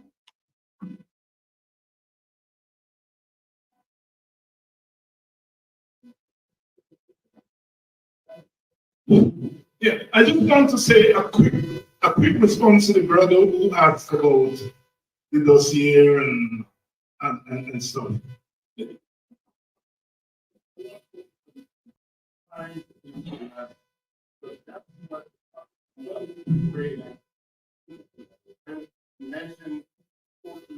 Oh, okay. Look, I know people on outside are doing a lot of work, preparing a lot of reports. Nigel Hughes, who unfortunately is not here, is leading in that kind of work. Here is the problem. We are not going to execute effectively as we want to. This struggle against that dictatorship in Guyana if we do not control a mass media. Unfortunately, we don't. We do the social media thing where we're beating them there, but we don't have a television station that we have to enforce our access to. We don't have a radio station we have to enforce access to. So we do things, and our supporters don't know that we do things. And the newspaper, we don't have that. So we are doing tremendous work. But it's not getting done to you because we do not control the mass media. And I think that's something that the conference has to pay attention to.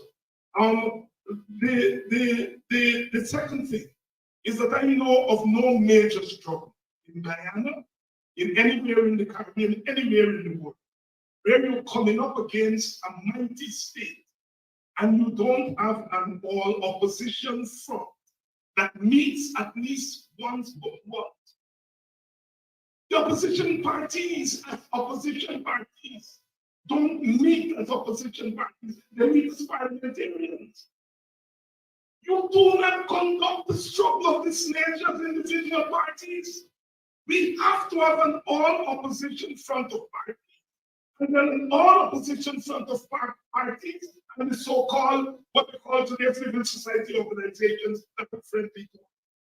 We cannot execute this level of struggle without a mass media that we have access to 24/7, and without all the opposition groups meeting as an all-opposition front and coordinating and letting tales out of school in saying that while the masses of people are catching up with where we are, at an organizational level, we in the leadership of the opposition, we are behind in terms of strategizing.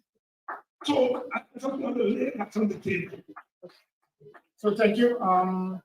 There's one more question from the floor. Okay. We depended on their needs now. And they say no more. You know, we are in basket in Africa. Thank you, Dr. Hines. Hakeem, can you? Good evening, everyone. Just building a bit on what Dr. Hines said. Actually, I wanted to make the same comments. I just have 3 points. The first being, we need to achieve the cohesion before we can have the necessary capacity, one for opposition and the next for government. As the Guyanese, we see that lacking from the outside, that there isn't that necessary cohesion factor in the opposition parties to properly counteract the initiatives of the government. And Dr. Hines as well shared about the capacity and the vision, the visionary ability of the leaders in the opposing parties. But one thing I wanted to focus on, it is my opinion that we cannot outfight the ruling party, we must obtain them. And one of the things that I have not heard being mentioned, I know we spoke about protests, but I do believe that the revolution must be systematic. And the engine of the PPP is the economics. why haven't we had discussions about boycotting certain PPP businesses and bringing them to bear? Once we hit the legs of the government, they will come to the table. We don't have to hit the table. So instead of talking about protesting and going on the street, let us look at the system, the engine that drives the PPPC, and let us target that. I think that is where our strategy needs to be, and that's one thing I'm looking for from this conference. That when we leave here, there is a machinery in place. We know the actors of that machinery to take this thing to the next level. And in 2025, they will no longer be government. Thank you. Thank you. All right, so a big hand for panel. We're going to move on to the next panel.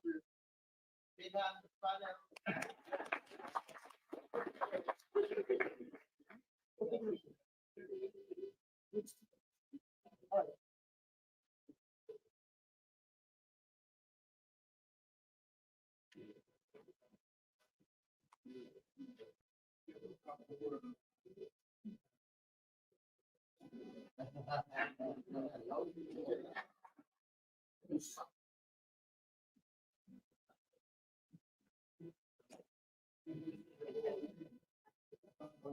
While we switch over to the new panel, last panel, we'll show a video.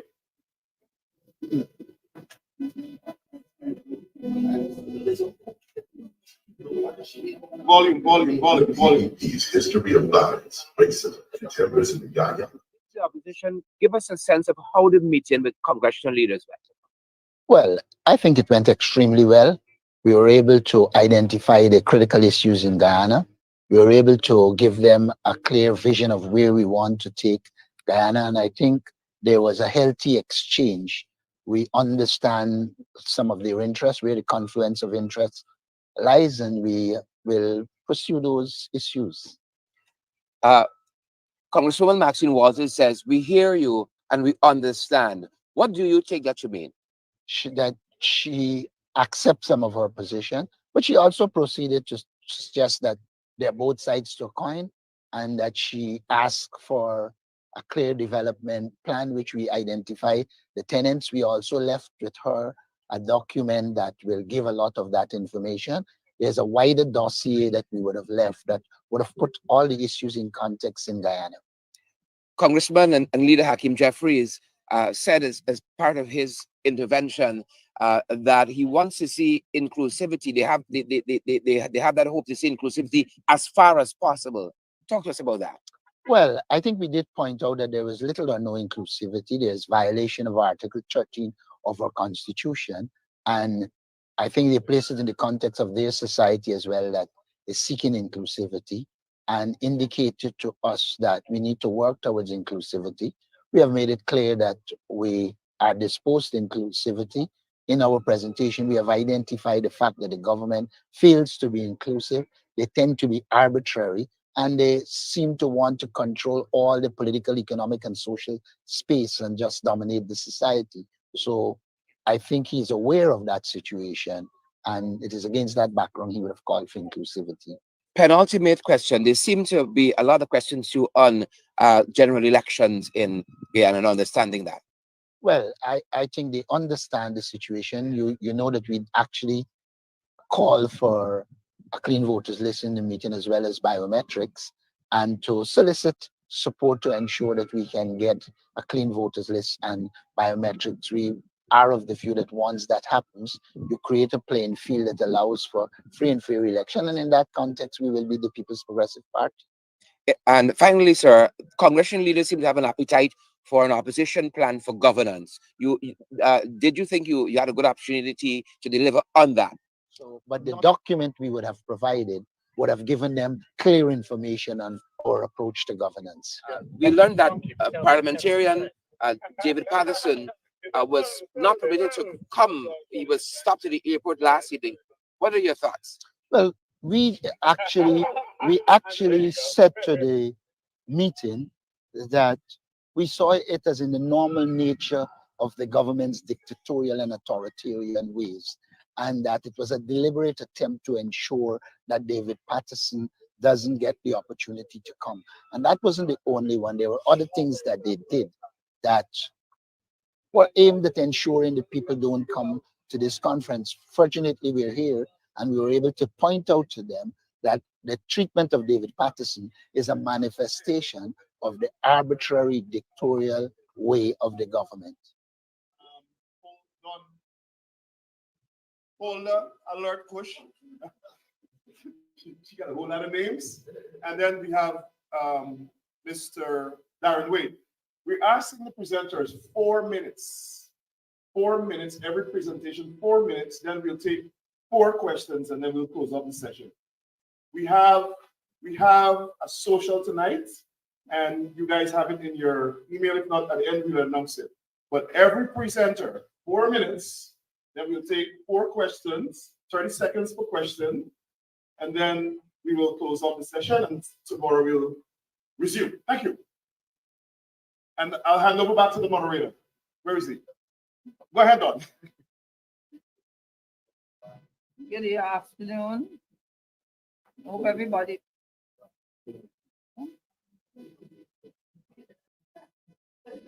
Good afternoon, everybody. The topic is threats to judicial independence and abuse of the Guyana police force to persecute African Guyanese and opposition supporters. Last evening, this topic became more relevant when, with the denial of Mr. David Patterson, opposition MP, ability to leave Guyana to attend this conference. This was an unlawful act by the Guyana Police Force, which today the commissioner acting, first time ever, we've had a commissioner acting. All the other commissioners who gone beyond the age of 55 were confirmed commissioners. This commissioner is an acting commissioner, and he's past his 55th birthday. Today, he issued an apology to MP Patterson. If you go on Facebook, you'll see the response to that apology. The top 2 judicial officers in Guyana, Her Ladyship Madam Justice Yonette Cummins and Her Ladyship Madam Justice Roxanne George, have acted as Chancellor and Chief Justice respectively for 6 years. The Leader of the Opposition, Aubrey Norton, has supported the confirmation of these outstanding jurists. But Madam Gail Teixeira indicated that that was not his place to do so, that he should wait until the president decides who he's appointing, and then the opposition leader could then give his opinion. Adam Harris, in last week's Village Voice, had an article which said the president is unlikely to confirm the chancellor and the chief justice. I don't know who could doubt that. These 2 ladies are now members of the Judicial Service Commission, and they will now appoint magistrates and judges who will be confirmed while they remain active. Since 2020, we've had former Minister of Finance Winston Jordan, former Minister of Public Infrastructure David Patterson, former Chairman of the Police Service Commission Paul Slow, and other senior police officers who were on the Police Service Commission, former Minister of Health Paul Lawrence, former PNC MP James Bond, GCOM officials Keith Lowenfield, Roxanne Myers, and Mr. Mingo have all been charged and placed before the courts. 1 trial was completed, and that was the trial of Mr. Winston Jordan before Magistrate Leron Day. He was represented by myself and Senior Counsel Roxanne Ford. Mr. Anil Nandalal, the Attorney General, went on a tirade in the media about the magistrate's conduct, and that she did not apply the rules of the order of precedent in coming to her decision. He'd never seen the file, he never knew what was in there. He would have been shocked if he saw all what was lacking. The judiciary is constantly criticized by the government. They've criticized Justice Gina Prasad, Justice Sandil Kissoon, and I can't remember who else. Now we have the Judicial Service Commission, which took quite a while in being appointed. It's comprised of the acting chancellor, the acting chief justice, retired chancellor acting Carlson, retired justice of appeal B.S. Rowe, and Morris Gajda, chairman of the Public Service Commission. These people are the ones who will now take applications from people applying for the positions of magistrates, and for the first time in the history of Guyana, there are now applications, there are now those vacancy notices for judges. I received a call some time ago from the leader of the opposition about some persons who wanted bulletins for history for them, and they wanted to turn themselves in. I advised the leader of the opposition that he should take photographs of them. No, we have to have photographs of the table. This was done. And Attorney-in-law Dexter took them into the police station. They were held for 72 hours, which is the norm of the day in Ghana, except if you're Niger down. Sorry. The person standing at the back, if you guys take a seat and at least listen to the young lady. Listen up. Come on, please cooperate. Look at the person next to you and say, please sit down.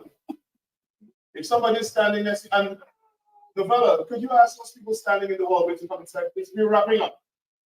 We'll have all the time to socialize. We have a social event tonight. Please do the panel the honors of paying some respect. Thank you. Could you ask the people standing in the hallway to come in, please? I know y'all listened to each other for a long time and y'all want network, but we got a lot of time for that. We have space. The people standing in the hallway, can you come in, please, for this final panel? Thank you. Dominique, go ahead.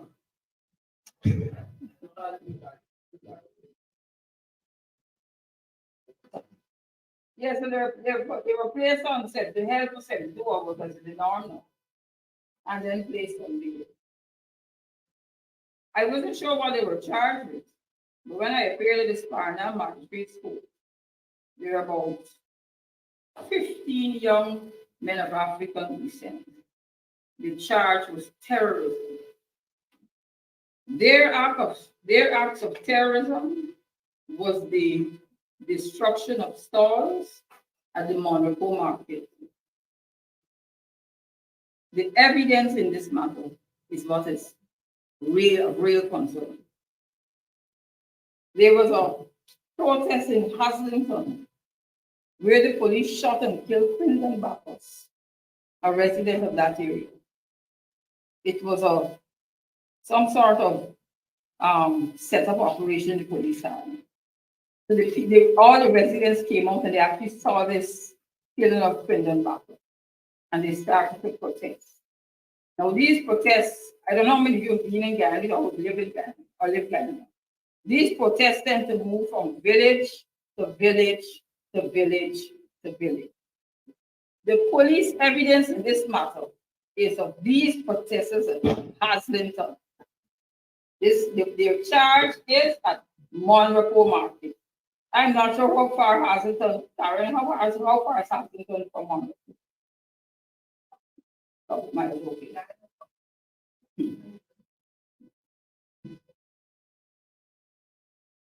The destruction of the stores. One vendor claimed losses of $3 million from selling puri, eggball, kalori, and chana. The government of Ghana, led by the president, went up there the next day and paid compensation sums. $3 million to one vendor, $2 million, and $1.5 million. Now I want you to compare that with what was paid to the families of those persons, those children who died in the massacre. There was one little boy who was 5 years old, and the others were young, they were around 15, 16. They were paid a sum of $5 million each. No lawyer was present to advise them. My colleague Don Hastings will back me up on that. No, what? Like, no lawyer was present. So they could take no advice from anybody, and they were told they have to sign it or they wouldn't get it. So they signed for the $5 million. And people who lose, they saw, I'm not saying the South was worth anything. A life has to be worth more than that. Right? They got thing, and then Minister Vindia Pasal went to pay the next thing. And she gave each vendor 70 pounds of Banga Mary. Now, some of these vendors didn't selling Banga Mary, but they were given 70 pounds of Banga Mary. Yeah.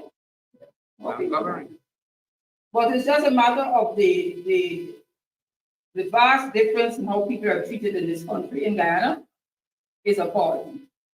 And it doesn't matter if you're of the upper class or the lower class.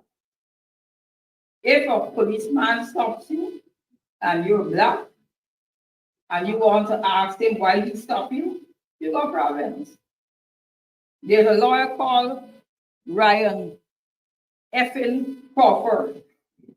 Right? I think most of you would have heard about Ryan Effin Crawford. He became famous because he decided to ask the policeman why he stopped him. Since then, police commissioners have come out and said the police can't stop you unless they have reasonable suspicion. So I asked a policeman recently what he felt was reasonable suspicion. He said, if your face look a little funny, if you got things in the car and can't really see you driving, if you're driving and if you're drunk, if you beat a red light, and all these things. But then I realized recently now they have all these fancy cameras. If it comes to Ghana, please be careful. But it's how people are treated differently. An Indian driving an SUV, if the police stop him, they're not stopping him to charge him. They're stopping him to see what they can get from him. Right? And that's a fact. A black young man is driving, he going to get spend a night in the lockup, then he has to go. Inevitably, they don't have the elements of the offense, and the people usually walk. Mr. Burke said I only had 2 minutes. I don't want to get myself into any trouble in DC. I'm not in Guyana. My lawyer, Roger Ford, is not called to the bar here. So at this stage, I will say thank you. Thank you. You can raise some other matters during the discussion because we're going to have a healthy discussion. Darren, you got 4 minutes. The opposition leader said you want to hear noise, check that. But listen, I want to say this. I am proud of the work Darren is doing. And everybody else, but particularly Darren, because he's young and he's brave. And the government of Guyana, and we will make this point very clear tomorrow. The government of Guyana, the PPP and the government kill people who are outspoken. They kill you. I want the people watching, I want Washington to know, I want the United States to know that the government of Guyana, where you see the president and them two little house slaves that come up in here last week, I was kidding that he's talking about inclusion, they kill people. Right? And Darren is a brave young man. And we want to thank him for coming. And I now ask him to present to you. 4 minutes. Good afternoon, all. Thank you, Rick, for those encouraging words. My task this afternoon is to address the topic of, one second.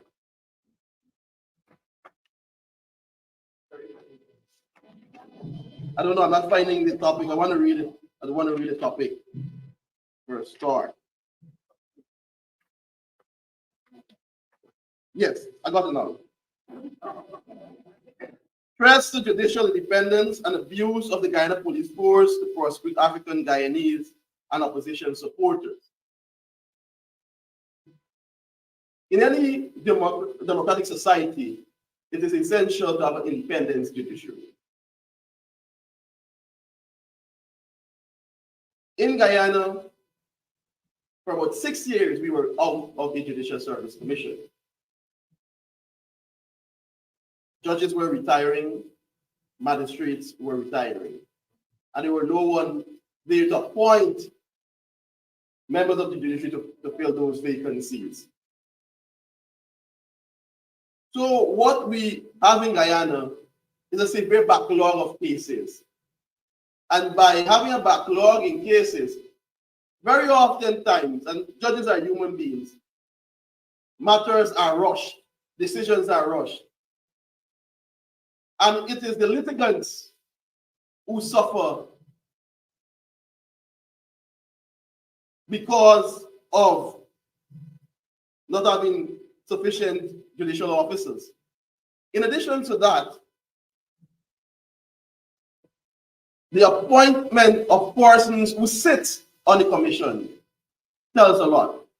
Because while the commission should be independent, if the persons who are sitting there or of a certain political view, as everything else in Guyana, as the other presenters with the various topics would have mentioned, they would appoint persons who has a PPP view. And that tells a lot for independence. In the highest decision-making body in Guyana,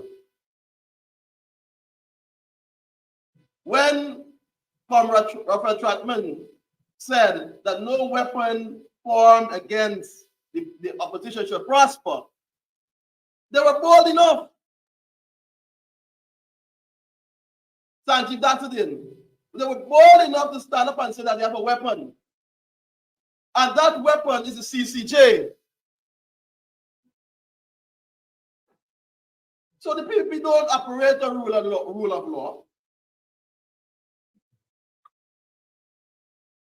And comrades, brothers and sisters, after that we even saw the concern to us, not saying the CCJ president is biased, but of course, you must be, as an attorney, you must be very cautious. One of the arguments for the CCJ against the Privy Council is that the judges in the Privy Council, they're far apart. They don't understand ethos. They don't understand the culture of the Caribbean people.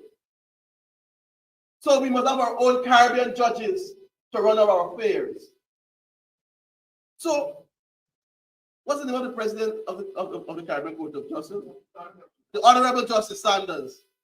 He should be able, according to that theory or that argument, and it was the Honorable Justice Duke Pollard who did a wonderful book, The Caribbean Court of Justice, Closing the Circle of Independence,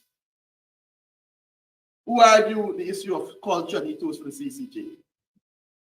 So the Honorable Sanders coming to Guyana should understand and appreciate the culture of Guyana, our historic issues, and so forth. So sitting there facing Marajak Dio, Irfan Ali, and all of them on a quote-unquote courtesy call in the Guyanese context is unacceptable because he's a man of the Caribbean and he should understand our issues and what that means for us. Because half of the population, or less than half, sees that and celebrates. Yes, Sanders today. And the other part, he feels discriminated against or be treated unfairly.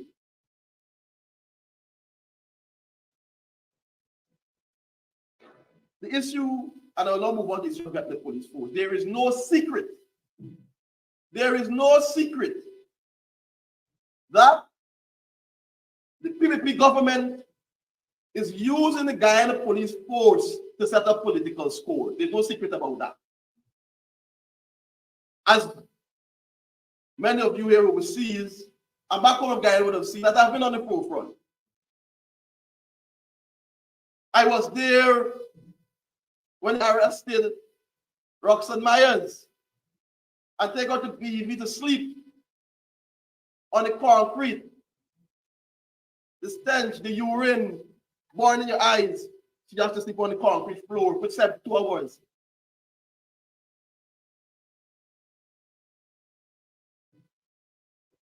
And I was there when they arrested me. There were several other persons. Even I was the leader of the opposition. I was the leader of the opposition lawyer when he was charged. And freed. Winston Jordan, when Winston, I'm one of Winston Jordan's lawyers also. When they arrested, I'm getting to check when they arrested Winston 2 years ago, and you see the video, when the nurses were called come on the ambulance to Winston, the police said they want to take him to Sophie with a vehicle. And that's when I throw myself in front of the car, the police vehicle. Christopher Jones issue. The first time in Guyana, a court was held on someone bridge. We got an order from the court, from Justice Reynolds, preventing the police from going into his home on his bridge.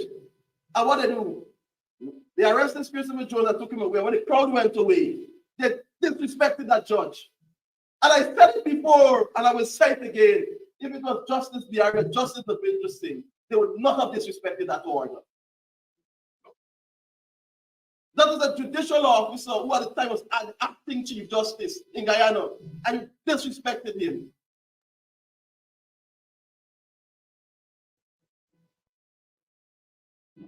And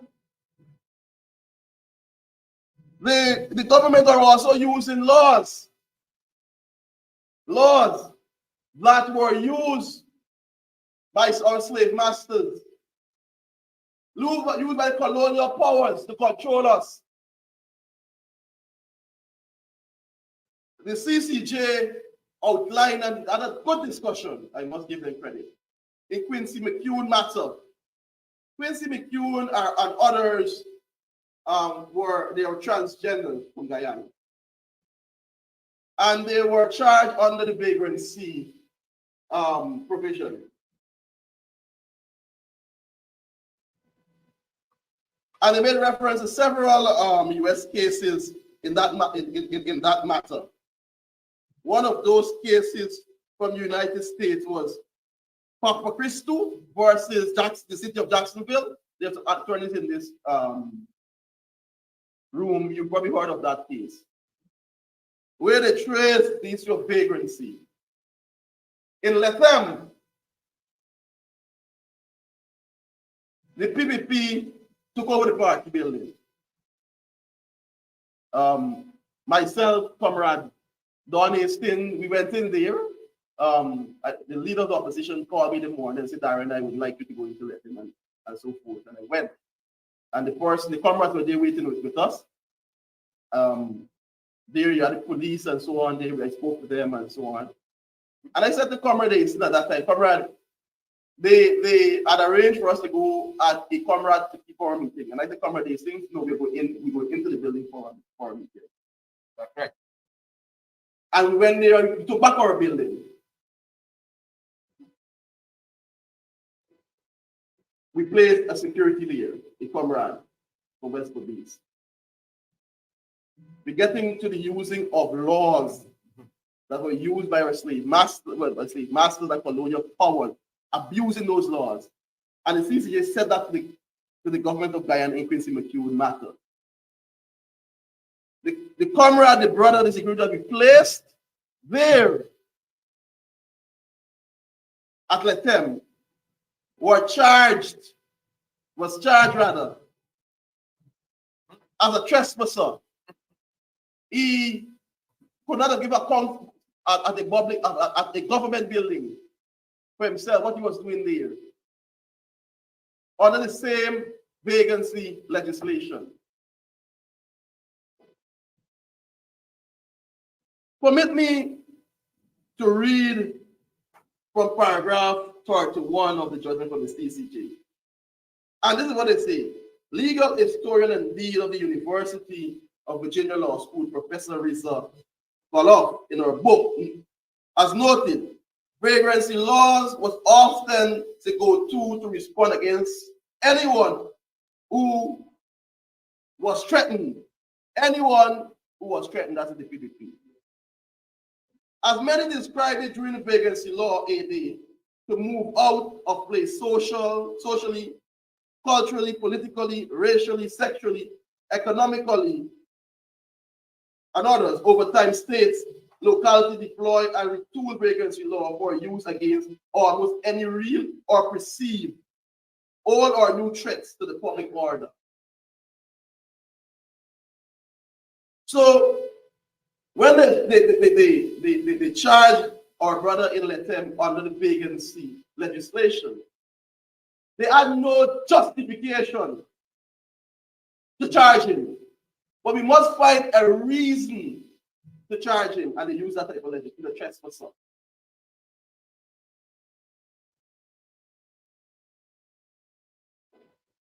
PNC building, where occupation and possession of it. How can you charge someone for trespassing there? We are not the complainant.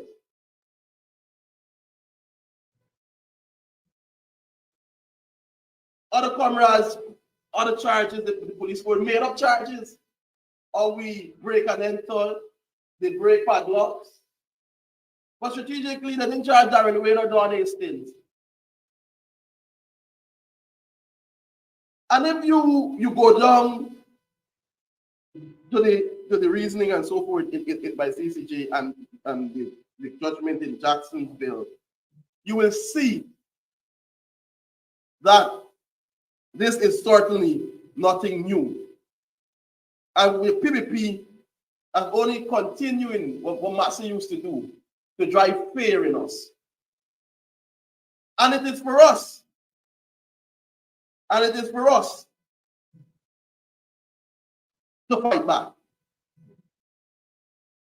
I cannot do it alone. Report cannot do it alone. And I thank you very much.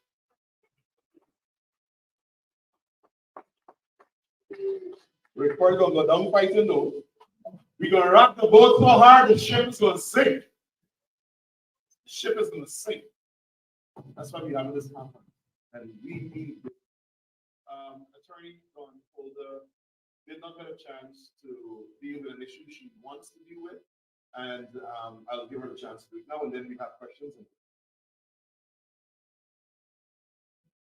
I'm speaking about my client's permission to do so. I have a client, a Guyanese migrant, a man. Somehow the PPP found out that he was a financial contributor to the PNC. He had made a report, he had a student a businessman, and he made a report to the police. The work I've made a new story of this, and it was on our website. My client was charged along with two others. As a matter of fact, the latest thing is this wanted bulletin. They called him on the phone, they asked him to come, he didn't come. He called his lawyer, not made it time. The lawyer had been going on Monday. It was Saturday.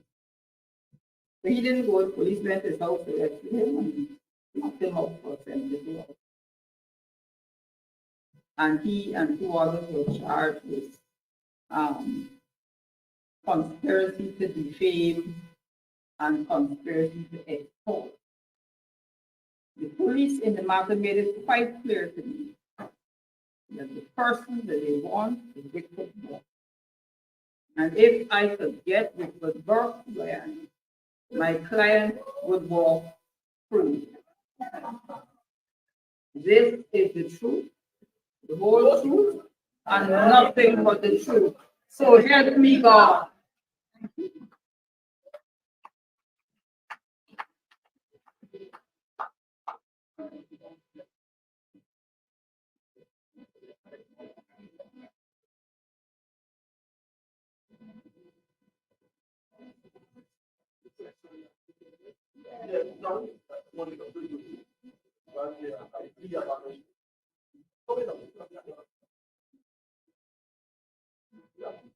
So we're gonna have the question and answer segment.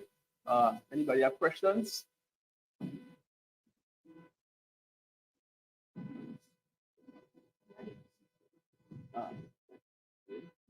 Thank you very much, Darren, and thank you, Don, for the presentation. This is the sore topic today, and Darren, I noticed that we spoken a lot on the CCJ, but one of the things that I observed is that the CCJ is contributing to the problem again. The first thing concerning the 2020 elections, because they ratified and 45 fraudulent votes, they basically disenfranchised more than half the country. The PDP should not have been in office if fraudulent votes were going out. So that's the first thing. So I have an issue with the CCJ.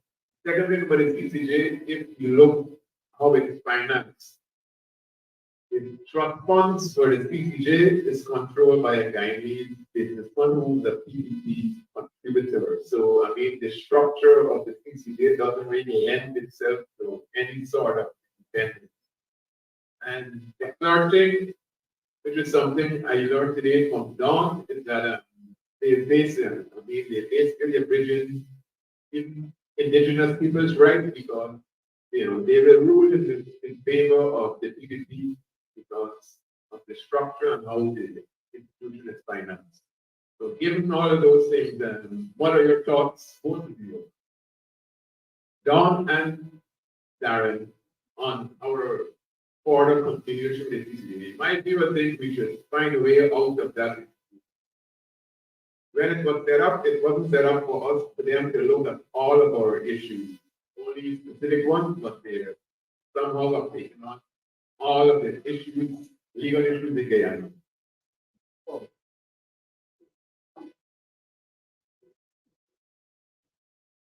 Somebody else, sorry, I'm sorry.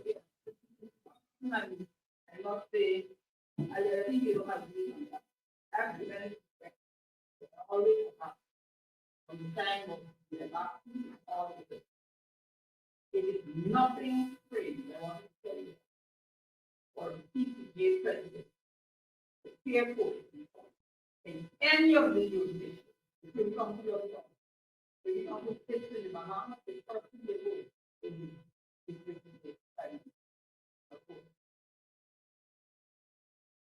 nobody has mentioned the two PCJ presidents made it quite clear that the non-appointment of the chancellor and justice was a pain on the family. I think the president wants to go to the judicial landscape. First was then Byron, the second was Dr. Brown. Made it quite clear. It was unacceptable after the situation was down for 6 years. To say you don't want to go to the CCJ, it means you will return to the Guyana. We can't go to the CCJ from here in the it means we stop at the court of appeal. And if you want to go to stop at the court of appeal, you know we have no if the remains in power, they will ensure they have judges there who will do what they want to do. Right? So if I do, I go to you. And what the Senate is good. The animal is protected and it's original music. Right? So any market we have to do. All right. Thank you. I just wanted to add two things.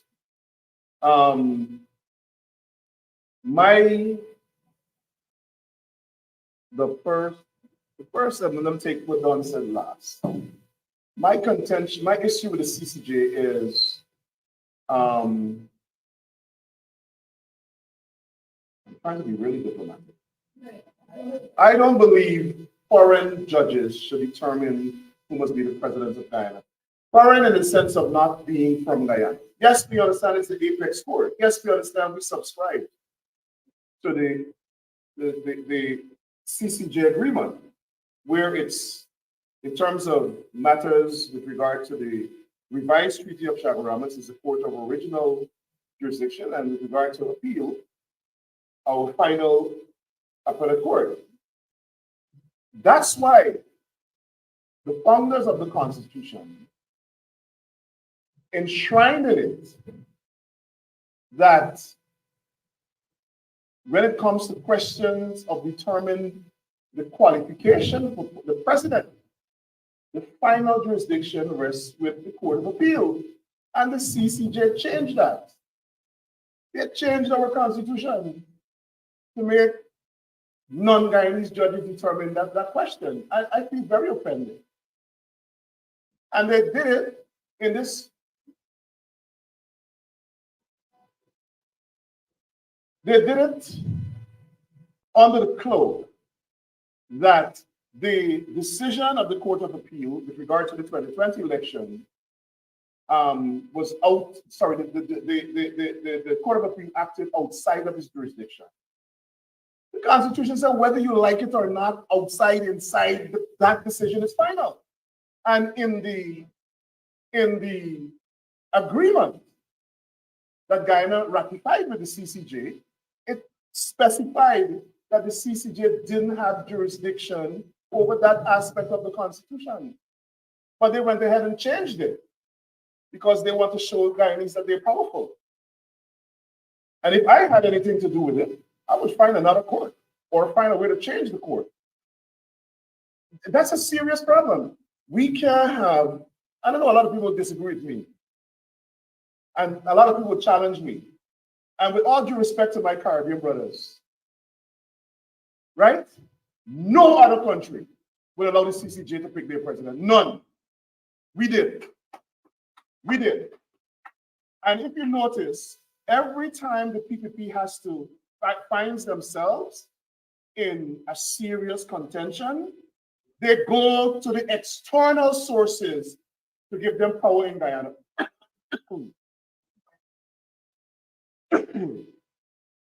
They have no sense of patriotism. They ain't no patriotism. When they were out of power, they considered to be patriotic is to be PNC. I'm serious. When I was growing up, they weren't patriotic. So I could go on and on about that. But I want to say this with regard to the case, because somehow my name got mixed up in it, with Darwin Best. Some people called me and said there was this dealership, BM sold, that were scamming them, right? And I spoke about it on my Facebook page. And then I got a message that these types of predatory, as we say in this country, predatory practices was perpetrated on Darwin Best. And after I spoke out about those predatory practices, criminal practices, the owner of BM Sold, well, one of them, the car business, reached out to me and said he wants to solve the matter. He think he was setting me up. He was regarding me and I was regarding him. Huh? I regard out of them. Yeah, it doesn't matter. I'm saying. So he asked me, oh, could you represent all these people in the consultant? I'm like, no. I represent nobody. Then people call me. So I changed the post and said, let the people, y'all who got this problem, BM so want to solve it, y'all call them. And then he said, the issue with Darwin is my brother. Can he call you to help me solve it? I'm not really a mediator, but to the extent that I can help solve these issues, he can call me. When he called me, I regarded too. Right?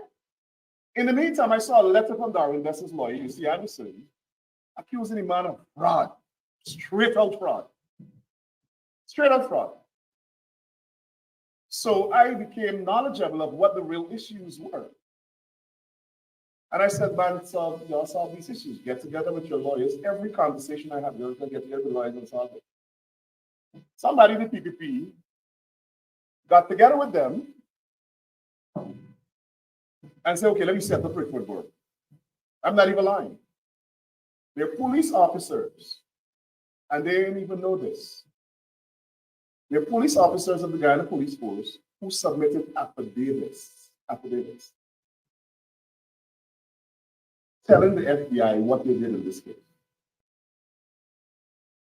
One of these police officers even said in a meeting, and I heard it other places, that they only charge Darwin Best to get to report work. They think that they can sit down in Guyana and charge me in America for a crime.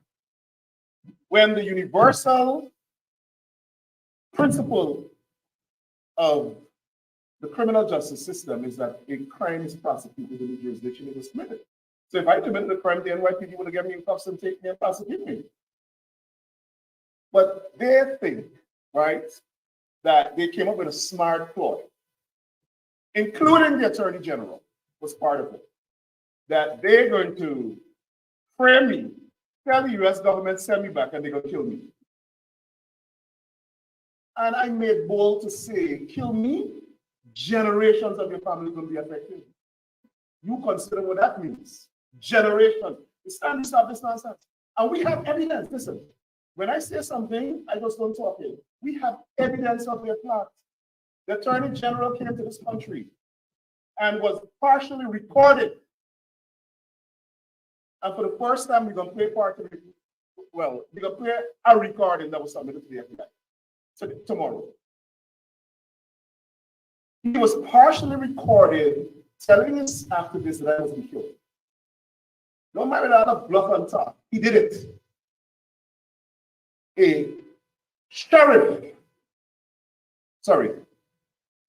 law enforcement officer heard him. And true to his oath, left that place where he heard it and called the police. And then he and the police called me. And then he, the police, and I called the FBI. So I see Barry Jack, they'll jump up and say, oh, Burke make up something because he wants attention. He thinks everybody is him.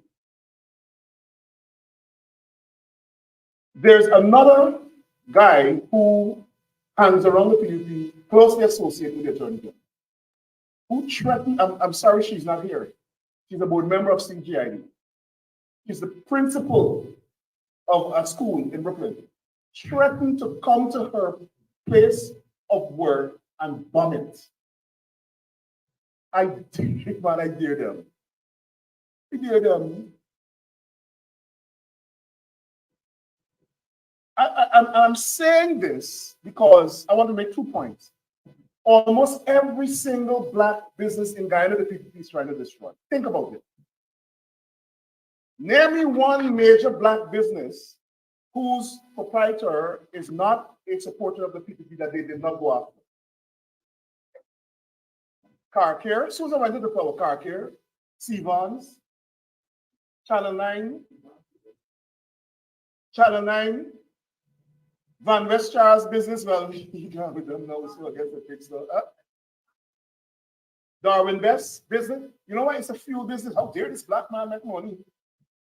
Charge him, send GRA after him. Not one Black business they are allowing to survive. They want to determine who must get rich, like how they decide who must get an oil block. Pick some women and say, y'all get an oil block. And I support the women. I support them. I'm just saying that the PPP must not determine which Black person gets rich. Let us do it by our capability and ability to conduct a successful business.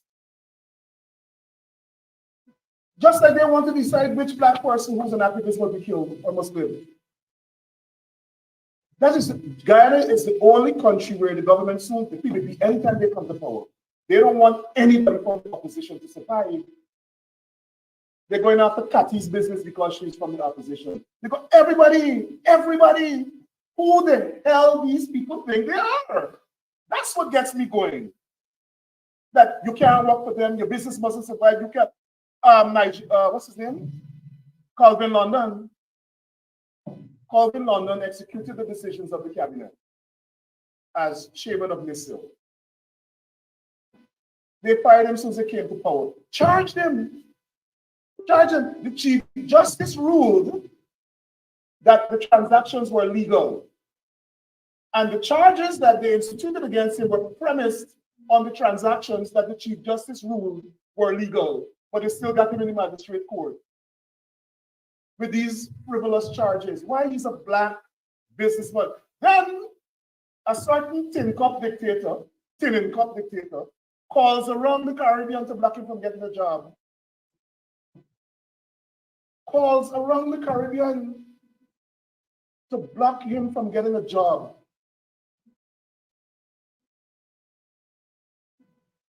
And then they're upset because we're talking about that we want to have a conference. They got the audacity to hire black people. Every time they want to do the mischief, they throw money and get black people to do it for them. To come to this country to lie to politicians and to smear us. I want to show them that they can smear more than the diaspora. So we're going to hire back another firm to smear them back. But in that, we will tell the truth because they killed people. They murdered people. They committed genocide. Bart Jagdeh was an international criminal. He was caught by Vice News, sitting in his basement, negotiating an alleged $500,000 bribe. Who from the coalition ever did that? And he calling people criminals. No, I'm serious. So I wanted to raise those issues about them trying to kill black business. Nigel did some research. Elton Lowe, where is he? And a team did a research for CGID with data from the tender board website that shows 80% of the contract goes to East Indians. 10% goes to persons from abroad, 2% to black people, and the majority of the 10% from abroad are East Indians from Trinidad. Are you telling me that there is no racism? You're targeting Darwin Best business, that's not racism. You're targeting all the black people who are speaking up from the diaspora, that's not racism. Think about it. Every black talk show host in Guyana has been arrested, even the member of parliament. Every black talk show host in Guyana has been arrested. They're using the cybercrime legislation to stop this. How is that not racism? Why must we talk about this? I know I'm talking too much, but that's why we have this conference. And we in the diaspora, we live in a free country. And I feel offended when, according to Sharon, the jagabats from the PPP think that they must tell we in the diaspora what we must do and how we must say it. We reject that. We reject that. Those are fighting words, and we're going to fight them. They came all the way to Washington to fight us, to tell us we mustn't have this conference. Just like they told Copy 250 movement, for you to have a conference on the emerging apartheid state, that is unconstitutional. How dare you black people get together to talk about us, the new plantocracy? They're the new white people who enslave black people. That's how they're operating. Without apology, they are the new enslavers. That's how they see themselves. They're the new plantocracy. They're the new white slave owners. Iparege goes to the UN, gives a presentation to take away all the money. By Jagdeh, they misappropriated funds. Every time you want to take down a black organization, black person, they call them a thief. That came out of the Jim Crow era, and it's the Jim Crow consultants advising them in Guyana. So we wanted to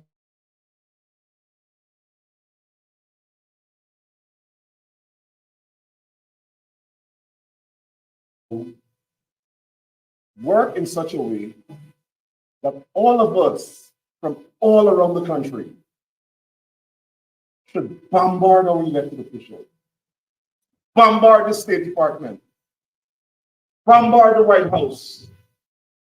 Let them know what is happening. That we have to change the policy. We have to change the policy.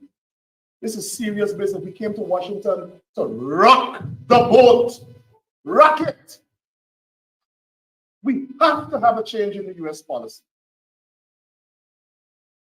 And the Congress has equal a role in determining US foreign policy as the executive.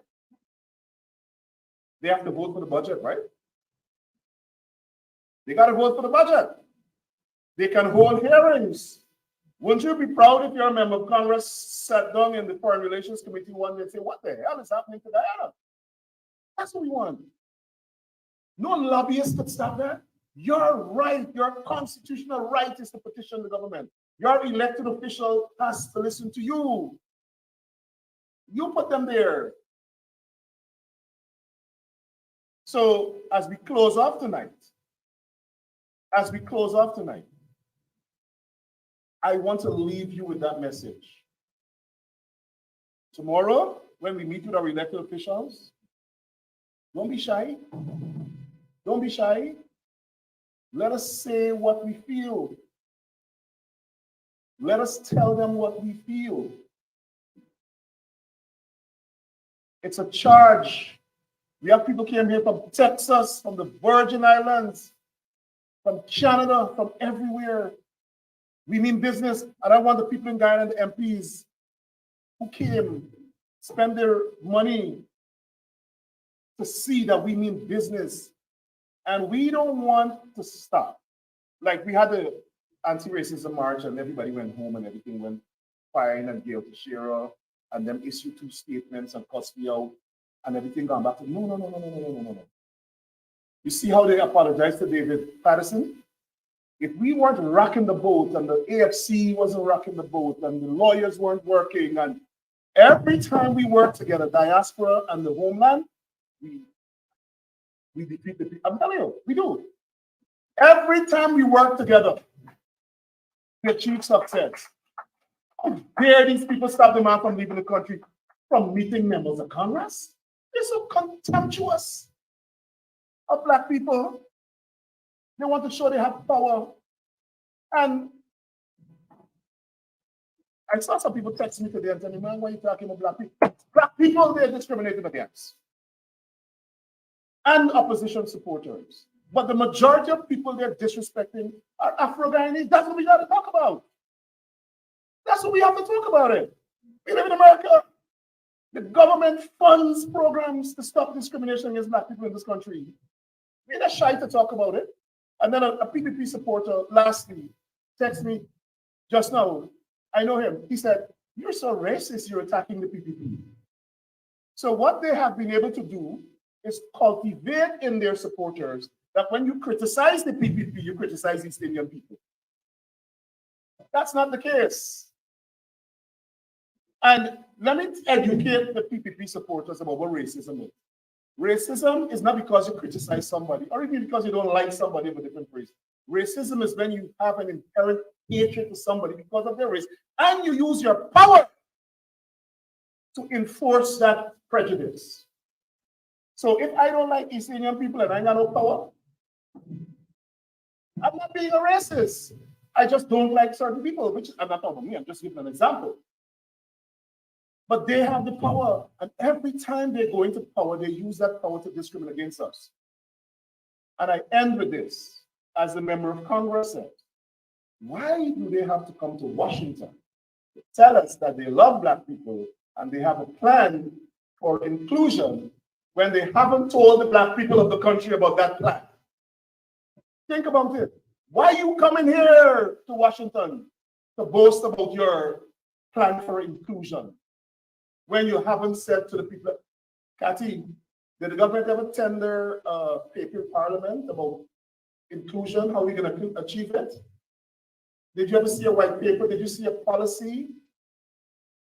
Anybody, please tell me. Please. Bharat, I'm watching you in the camera. When did you lay that paper in Parliament? That you send Ali up here to talk about. When? Bharat and Ali, When are you going to lay this paper in Parliament? When are you going to tell the black people of the country about your plan for inclusion that you came to present in Congress last week? Because they're asking. When are you going to come to Brooklyn and tell the black people in Brooklyn how you plan to include them in the governance of the country and how you plan to promote inclusive growth so that everybody could benefit from the economic prosperity of the country? When we waited, they were hopping mad that they were not invited to this conference. The embassy in Washington called our conference line demanding we want 10 tickets to come to the conference. And then they harass the poor woman so much that I called them back and said, look, Alba, you're not coming. The conference is not for you. Barrett, go and cuss me out at the press conference. If you're coming to talk to us, tell me about how you're going to promote inclusive governance. Tell us about how you're going to promote economic growth, inclusive growth. Tell us about equality. Tell us you will stop giving all the money to your supporters. Reinstate the subvention-free policy. Did you all tell Congress that was the plan? Barrett, tell us when you give back the black organizations their money. Last year, they took away the money from AFDA for emancipation. Yet, they got the effrontery to go to the emancipation.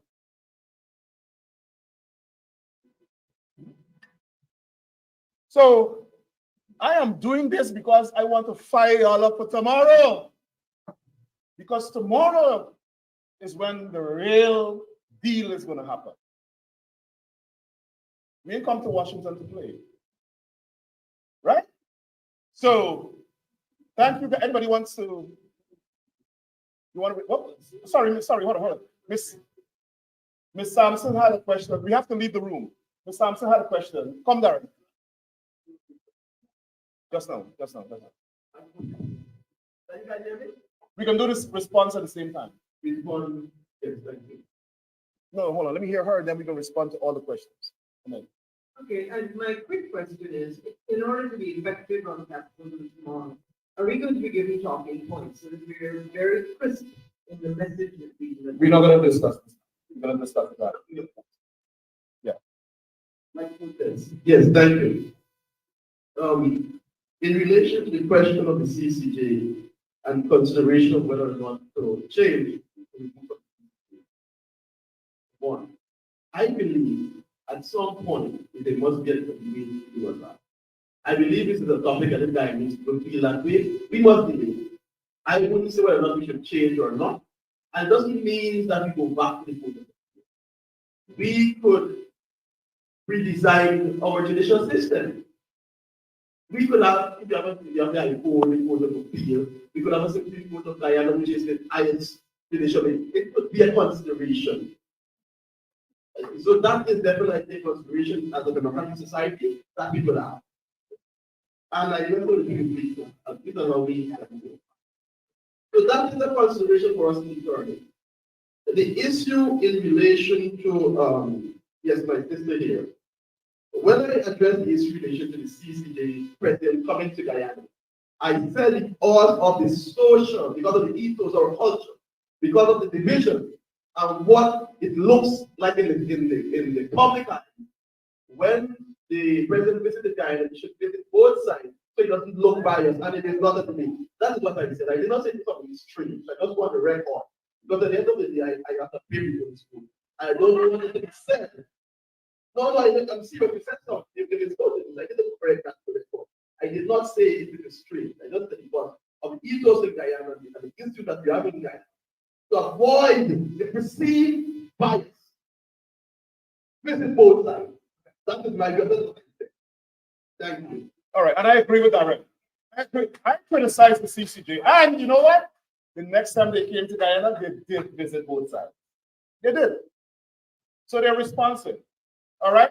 So thank you very much. We have some instructions for you before you leave.